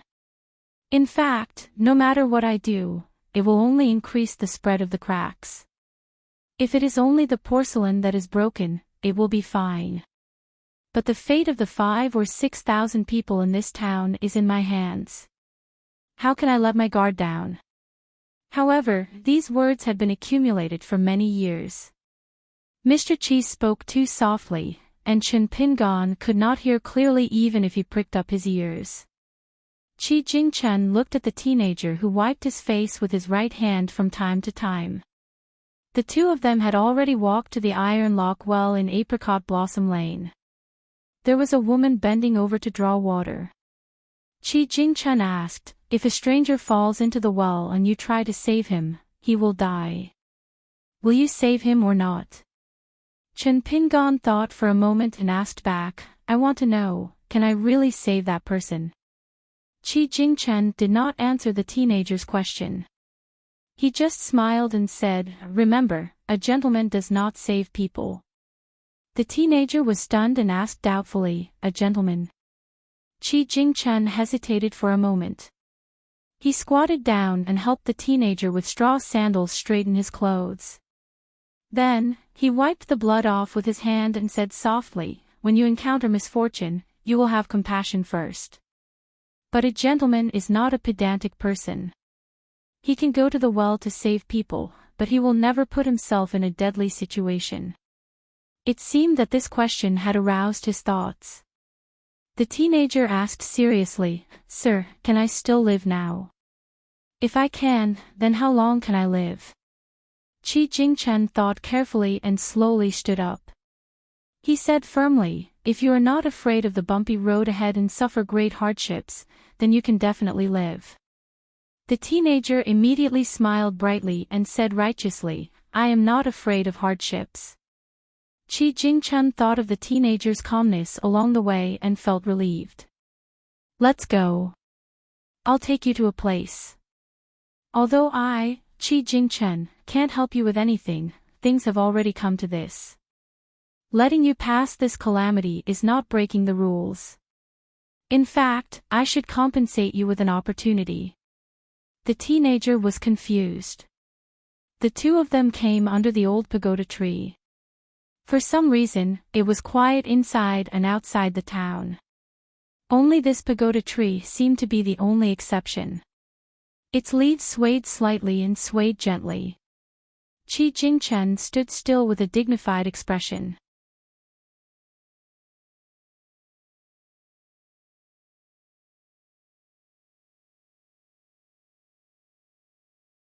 "24. In a house in Peach Leaf Alley, there was a kind-looking old man sitting on a rattan chair under the porch. Beside him sat a cute servant girl. She was wearing a pair of yellow trousers and a light green gauze skirt. She was listening to the old man tell her a story while fanning herself. The old man suddenly asked, "Taoya, where's the wind? Are you dozing off again? I'm not trying to scare you. If you were in a big house outside of town, you would be punished for being lazy like this." There was no response. The old man, who had always been kind to his servants, was about to continue teasing them when his expression suddenly changed. He raised his head and looked into the distance with a serious expression.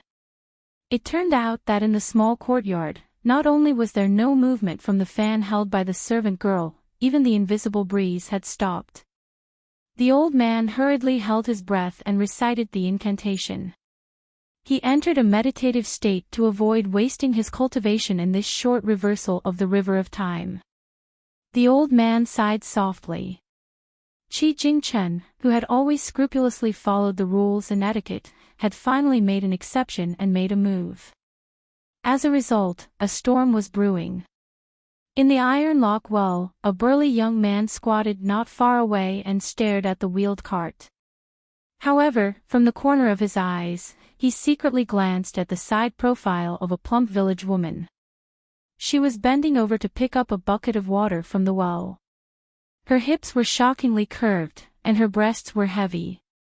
Her entire body was slightly exaggerated, and her exquisite curves were exposed. Her body was blooming with the wild aura of a plump wheat ear.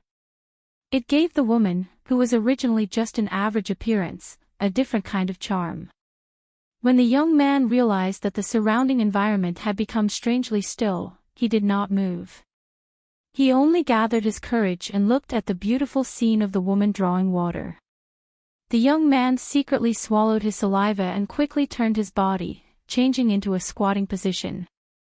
No wonder his master said that the woman at the foot of the mountain was a tiger in the forest. Her power was greatly reduced, but once brought up the mountain, she would become a tyrant tiger in the mountain. She would eat people. After his master drank, he always said that all the heroes in the world had lost to his tiger in the mountain. There was no exception. But the young man felt that being a tiger in the forest was already very powerful. For example, the woman in front of him obviously looked ordinary, but she was so enchanting that it made his heart itch. If she slapped him without saying anything, it was completely unreasonable. The young man felt that he did not dare to fight back at all. If the woman smiled, he would also smile. Thinking of this, the young man was a little discouraged. He lowered his head and glanced at his crotch, cursing, "No bones, no bones." In Mud Bottle Lane, Song Jisun was flipping through a thick and old local county record. Song Jisun figured out a lot of rules. For example, it was generally added every 60 years, so Song Jisun privately named this book Jiazi Records. Also, after the town's residents were taken away by distant relatives when they were young, almost no one returned to their hometown. It seemed that they did not like to fall leaves to return to their roots. Many family surnames spread their branches and leaves outside, and even grew into deep-rooted towering trees. Therefore, Song Jisun nicknamed it, Book Outside the Wall. At this time, the young man was flipping through a page of biography, describing the life story of a person called Chao Shi. The stinginess of the pen and ink was another characteristic of this county record.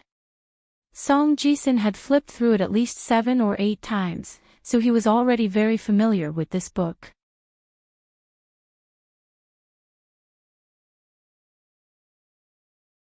After it slowly came out of the scabbard, it flew around its master briskly.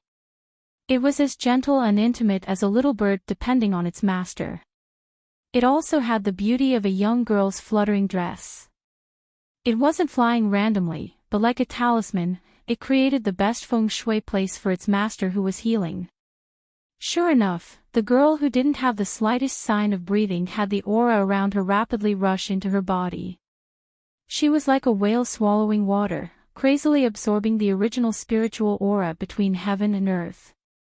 So at this moment, the deathly stillness of the town and the wind and water of this house formed a sharp contrast. Outside the town, by the southern stream, there was a short man with thick eyebrows and big eyes. He had a sharp aura around him. His chest was bare, and he was holding a hammer in his hand as he hammered down. Sparks flew in all directions, filling the room with light. Countless sparks of fire scattered about in the spacious room, creating a splendid and spectacular sight. A single hammering could create a picture. In front of the man stood a young girl with a ponytail. She was petite and wore a cow leather robe to prevent the sparks from splashing onto her body. Ordinary cotton clothes could easily be burned and holes could be seen in them. After a single hammering, the thousands of sparks suddenly stopped in the room. The ponytailed girl frowned and asked, "Father?" The man said in a deep voice, "It's your turn to hammer the sword. You can use this opportunity to temper your spirit." The young girl put down the old sword and pushed aside the sparks on both sides of her body. The sparks were pushed back by her. The sparks that should have been still in the river of time continuously collided with the sparks. They collided with each other again and again, causing the light in the room to become incomparably chaotic. Compared to the old seniors in the town who were like dragons in the abyss, each of them holding their breath and meditating, the young girl's actions were too tyrannical. Especially when it was her turn to hammer, her momentum was heavy and her movements were swift and violent. Compared to the experienced man, she was even wilder and more unruly. The sparks that splashed out from each hammering would not disappear in the end. So after overlapping again and again, the dense sparks were like bright stars, clustered in the air.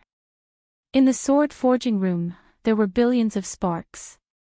The man stared at the red sword embryo and ordered in a deep voice, "Recite the sword-forging manual, shaking dragon chapter, in your heart." The young girl's aura suddenly dropped, and she said in a low voice, "Father." The man said angrily, "What?" The young girl's aura dropped again, and she said timidly, "I didn't eat much at noon, I'm hungry, I can't hammer anymore." The man was even angrier. If he was not forging a sword, he would have scolded her, "I'm clearly asking you to recite the book, it's like asking for your life. Why are you looking for an excuse? Maldiv **Ker, with your appetite, it's normal that you're hungry, it's really not an excuse," the young girl snickered. Although she said that she was hungry, her hands did not slow down in the slightest. In a flash, the young girl shouted and smashed the hammer down with all her strength. She said, "Come out." This time, the sparks that splashed out were extremely numerous and especially dazzling. The man's face did not reveal anything, and he thought, "It's done." In the courtyard of Gu Kan's house, the woman slowly woke up with a splitting headache. She sat back down on the bench with the help of her child. True monarch cutting river Lu Jimao was resting with his eyes closed, and his thumb and index finger in his sleeves were slowly moving. The woman, Madame Gu, pressed her son to sit beside her, and asked softly, "Immortal elder, what happened?" The old man did not open his eyes, and said, "This old man took in a good disciple, you have a good son. Madame Gu, you can be at ease and wait for your mother to rise because of your son." The woman was overjoyed, and hot tears filled her eyes. She hugged her child, and whispered softly, "Child's father, did you hear that? Our Gukan will definitely have great prospects." Lu Jimao suddenly made a sound of surprise, and opened his eyes to look at the lines on his palm. It seemed that a new path had been opened up, and he said to himself, "Why is this? It shouldn't be." The young man didn't die, but that immortal disciple died inexplicably. The old man had no choice but to stand up, and slowly paced around the courtyard, and quickly moved his fingers. "Trash. You fell into the hands of a common youth, and the 1,000 years of reputation that Yunxia Mountain has painstakingly accumulated has been destroyed just like that." The woman said uneasily, "Old immortal elder, since our family's Kanair has already acknowledged a master, why don't you let Chen Pingon go?" The old man angrily shouted, "Soft-hearted. If you really had a merciful heart, when you and I first met, you shouldn't have thought of killing him. At this time, you're pretending to be a female bodhisattva in front of this old man, do you have any shame?" The woman's face turned pale from the scolding, and she stammered, not daring to say half a word. The old man was still angry, and he pointed at the woman and scolded, "Countrywoman, your knowledge is shallow. In the future, when Gukan returns to Book Slip Lake with me, the number of times you and your son meet must not be too frequent, so as not to hinder his cultivation. Do you have any objections?" The woman hurriedly waved her hand and said, "I don't dare." The old man's eyes were gloomy. The woman was stunned, and she quickly came back to her senses. With a sad face, she said pitifully, "No objections, absolutely no objections." The old man vigorously waved his sleeves and coldly snorted, "This old man is so angry." Previously, he saw that the woman had some unique charm, and just when he had the idea of taking her as his personal servant, she acted so vulgar and impatient. She deserved to miss a chance to enter the threshold of cultivation. The old man suddenly looked as if he was facing a great enemy, and looked around. Sure enough, this world had been stopped by someone, and it was called the End Realm. The End Realm was one of the many small caves in the world, and even Earth Immortals and Golden Arhats could not open it. This kind of great magical power could be said to be at the peak of perfection. Although a large part of the credit was due to the big formation, it still made people feel awe and reverence. Imagine, as long as you were in this world, you would have to kowtow to me, no matter if you were immortal, Buddha, God, or devil. What kind of feeling would that be? Liu Zhimao, the true monarch of the river Severing, wanted to reach this height even in his dreams. Powerful but useless. Go to hell. Liu Zhimao wished that after he had this small cave, he could pull all the third-generation disciples of Buddha, Taoist ancestor, and Confucian sect leader into this place. He did not dare to ask them to bow their heads, but at least they would be on equal footing and address each other as peers. Liu Zhimao spat out a mouthful of blood without warning, and blood also sputtered from his palm, as if someone had used a sharp weapon to cut a bloody groove. In his other hand, the white bowl also appeared involuntarily. The water rippled chaotically, and black lines ran everywhere, crashing into the walls. The old man did not hesitate at all, and folded his palm on the back of his hand. Although he was a Taoist, he bowed to Mr. Qi with the Confucian sect, and said with a trembling voice, "I am Liu Zhimao, the owner of Qingxia Island in the Book Slip Lake. I beg you, Mr. Qi, to take pity on my sincere pursuit of Tao. If I have offended you, please forgive me. After a long time. Leave quickly." The 4 words exploded in the ears of the true monarch like spring thunder. Liu Zhimao said with ecstasy, "Don't worry, Mr. Qi. I will take Mrs. Gu and her son out of the town." The old man, who had always regarded himself as a junior, remembered something and asked carefully, "Mr. Qi, how should I deal with the 2 bags of gold and copper coins I have?" The majestic voice sounded again, "1 person and 1 item, exactly 2 opportunities. Just leave them in the courtyard. You are not allowed to leave the Book Slip Lake for 30 years. Liu Zhimao felt as if a heavy burden had been lifted off his shoulders. This time, he did not try to flatter Qi Jingyan by purposely bowing like a Confucian scholar. Instead, he made a solemn Taoist bow. "I dare not refuse an elder's gift. Mr. Qi's great kindness and kindness will be engraved in this junior's heart and will never forget it." After this, Qi Jingchuan's voice didn't appear, and the boundary also quickly disappeared. Liu Zhimao didn't talk nonsense and immediately had Mrs. Gu take Gu Can and leave the town with him. Mrs. Gu was about to speak when she was glared at by Liu Zhimao's extremely fierce eyes, scaring the woman into silence. Liu Zhimao took out 2 bags. Although he was somewhat reluctant to part with them, this unorthodox Taoist who aspired to have the title of true monarch still didn't hesitate to put them on the bench. However, just as he walked to the small courtyard, Liu Zhimao suddenly asked, "Did your family leave behind any old things?"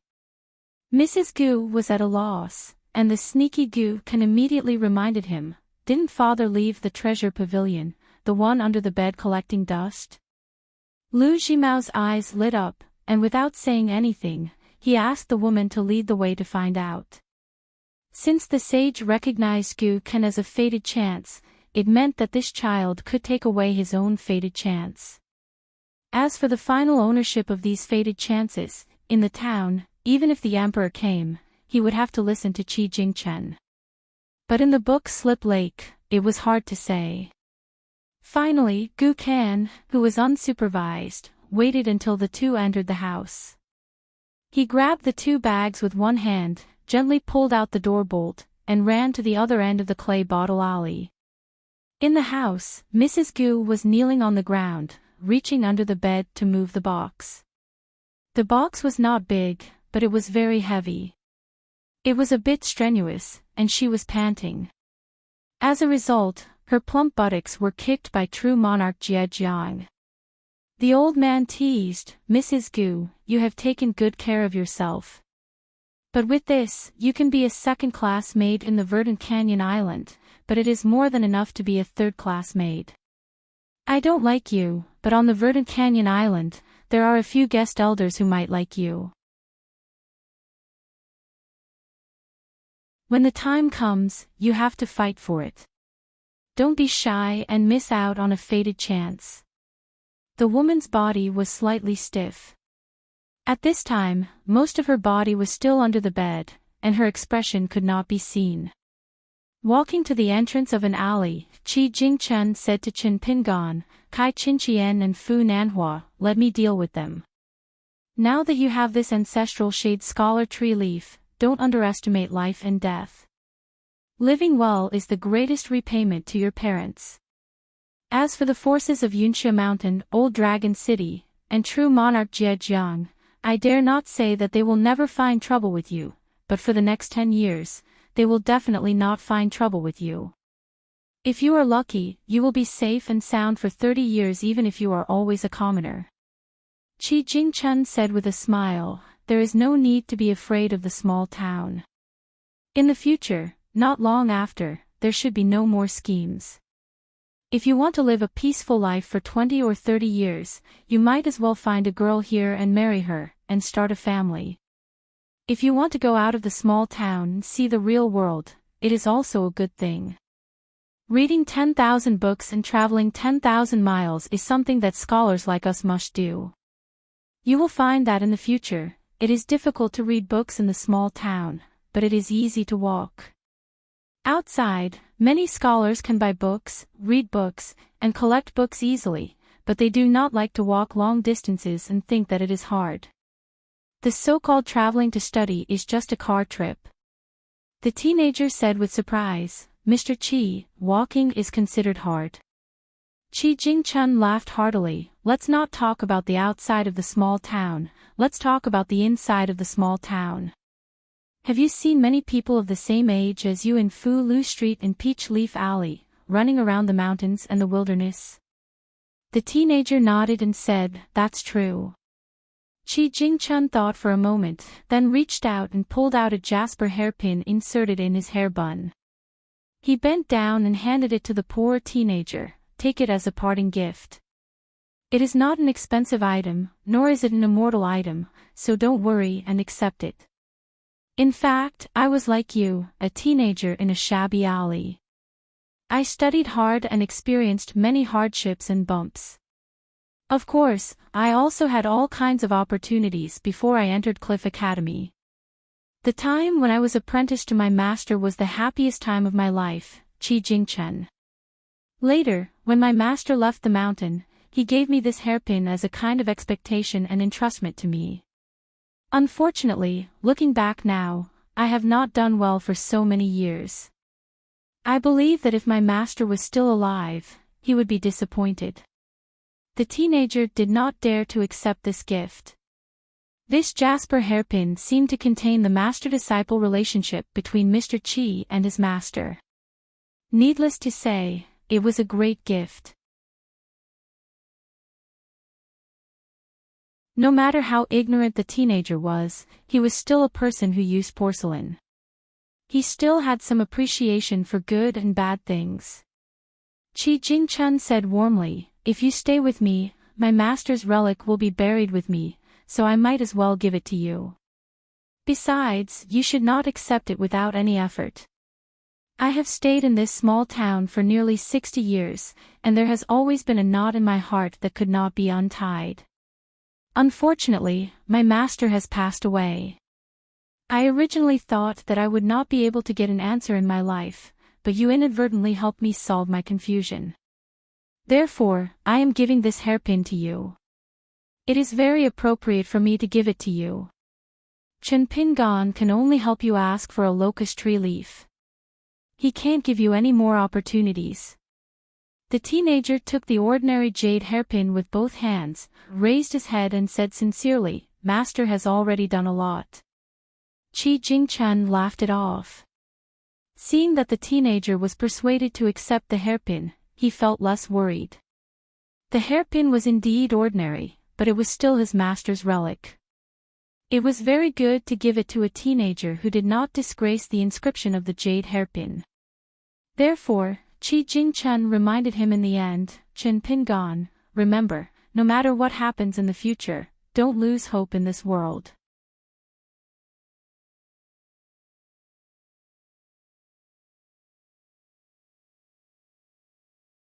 25. Outside a house in Clay Bottle Alley, there was a naughty child with a slug hanging from his nose. He was kicking the door fiercely, cursing and spitting everywhere. Chen Pin gone.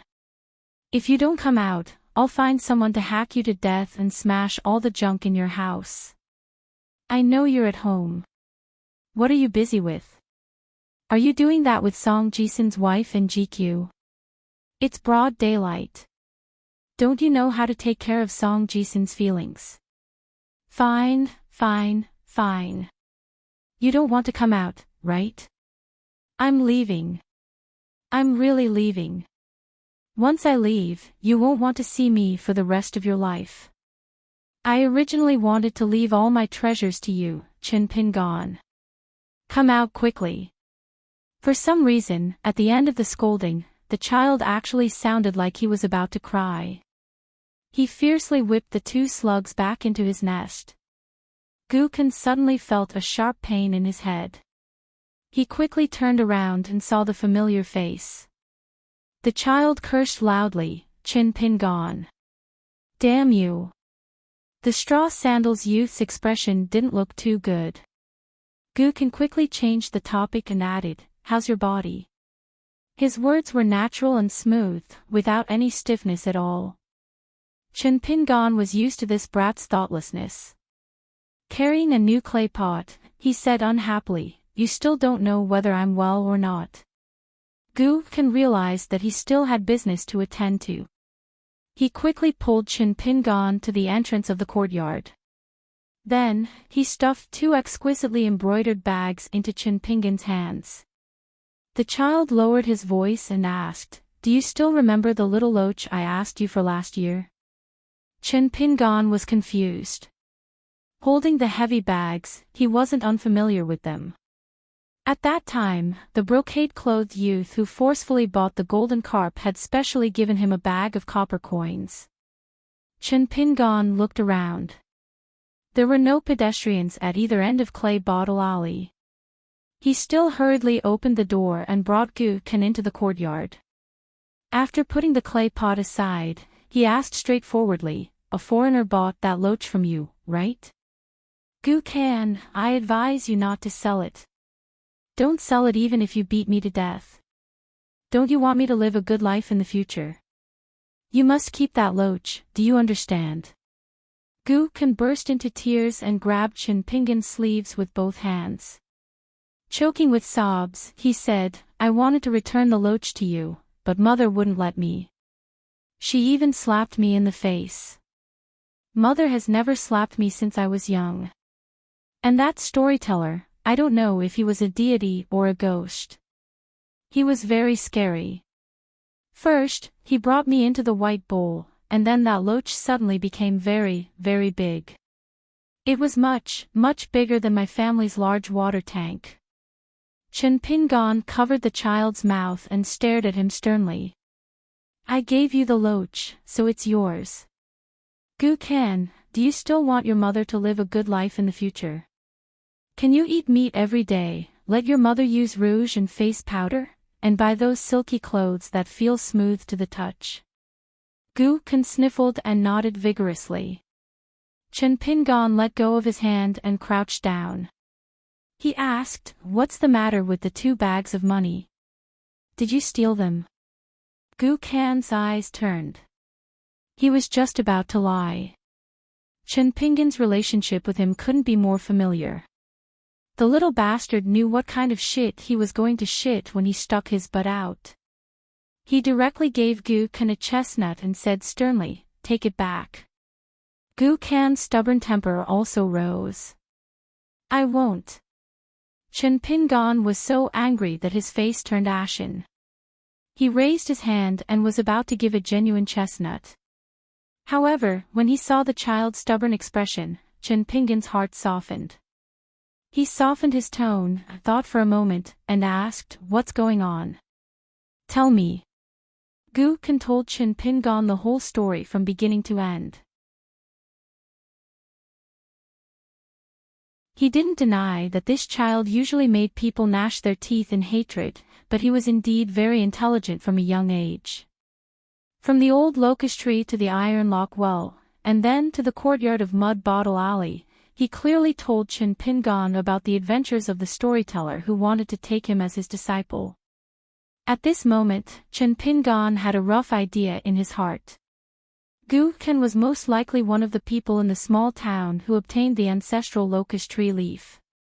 Whether it was smoke from the ancestral grave or whether it was a lucky chance like Mr. Chi and Priest Lu said, Gu Ken should have been taken away from the small town by the storyteller. However, when he thought of that true Lord Lu Jimao who cut off the river, Chin Pingon's heartstrings tightened. According to Mr. Chi's words, this person's conduct was really bad. He wanted to get rid of him quickly, so he didn't hesitate to use the magical power of immortals to frame him and Kai Chin-chien. Was it a good thing that Gu Ken took this person as his master? However, taking a step back, if this person was willing to take Gu Ken as his disciple and didn't cheat him or force him to sell, didn't this mean that Gu Ken's life wouldn't be in danger for the time being? The mischievous child's eyes turned rapidly. While Chin Pingon was thinking, he suddenly grabbed the 2 money bags in Chin Pingon's hands and threw them into the room. Then, he turned around and ran. In the end, Chin Pingon grabbed the back of his collar and pulled him back to his original place. Gu Ken held his head with both hands, looking very pitiful. Although Chin Pingon forcefully pulled the child back, he was hesitant about how to deal with him. The matter involved was too big. Chin Pingon was very afraid of making the wrong choice and causing Gu Ken and his mother to be implicated. If it was only about himself, this straw sandals youth who had no one to rely on would probably be much more straightforward. At some point, the black-clothed girl had already gotten off the bed and stood behind the doorsill. My mother once said that everyone has their own fate. This child looks like a scourge that will live for 1,000 years. In the future, he's the kind of person who won't lack dog shit luck. Gu Ken's eyes lit up and he hurriedly wiped off his 2 streams of snot. He grinned, revealing a missing tooth, and said with a flattering smile, "Older sister, you're so handsome. You look exactly like my second sister. This place is small. Why don't you come to my house?" Chin Pingon helplessly said, "When did your mother remarry your father?" After being exposed, the child immediately rolled his eyes and changed his expression and tone. He clicked his tongue and said, "Chin Pingon, not bad. When did you kidnap a woman home? Do you want to disturb the bridal chamber?" "Unfortunately, I can't make it in time.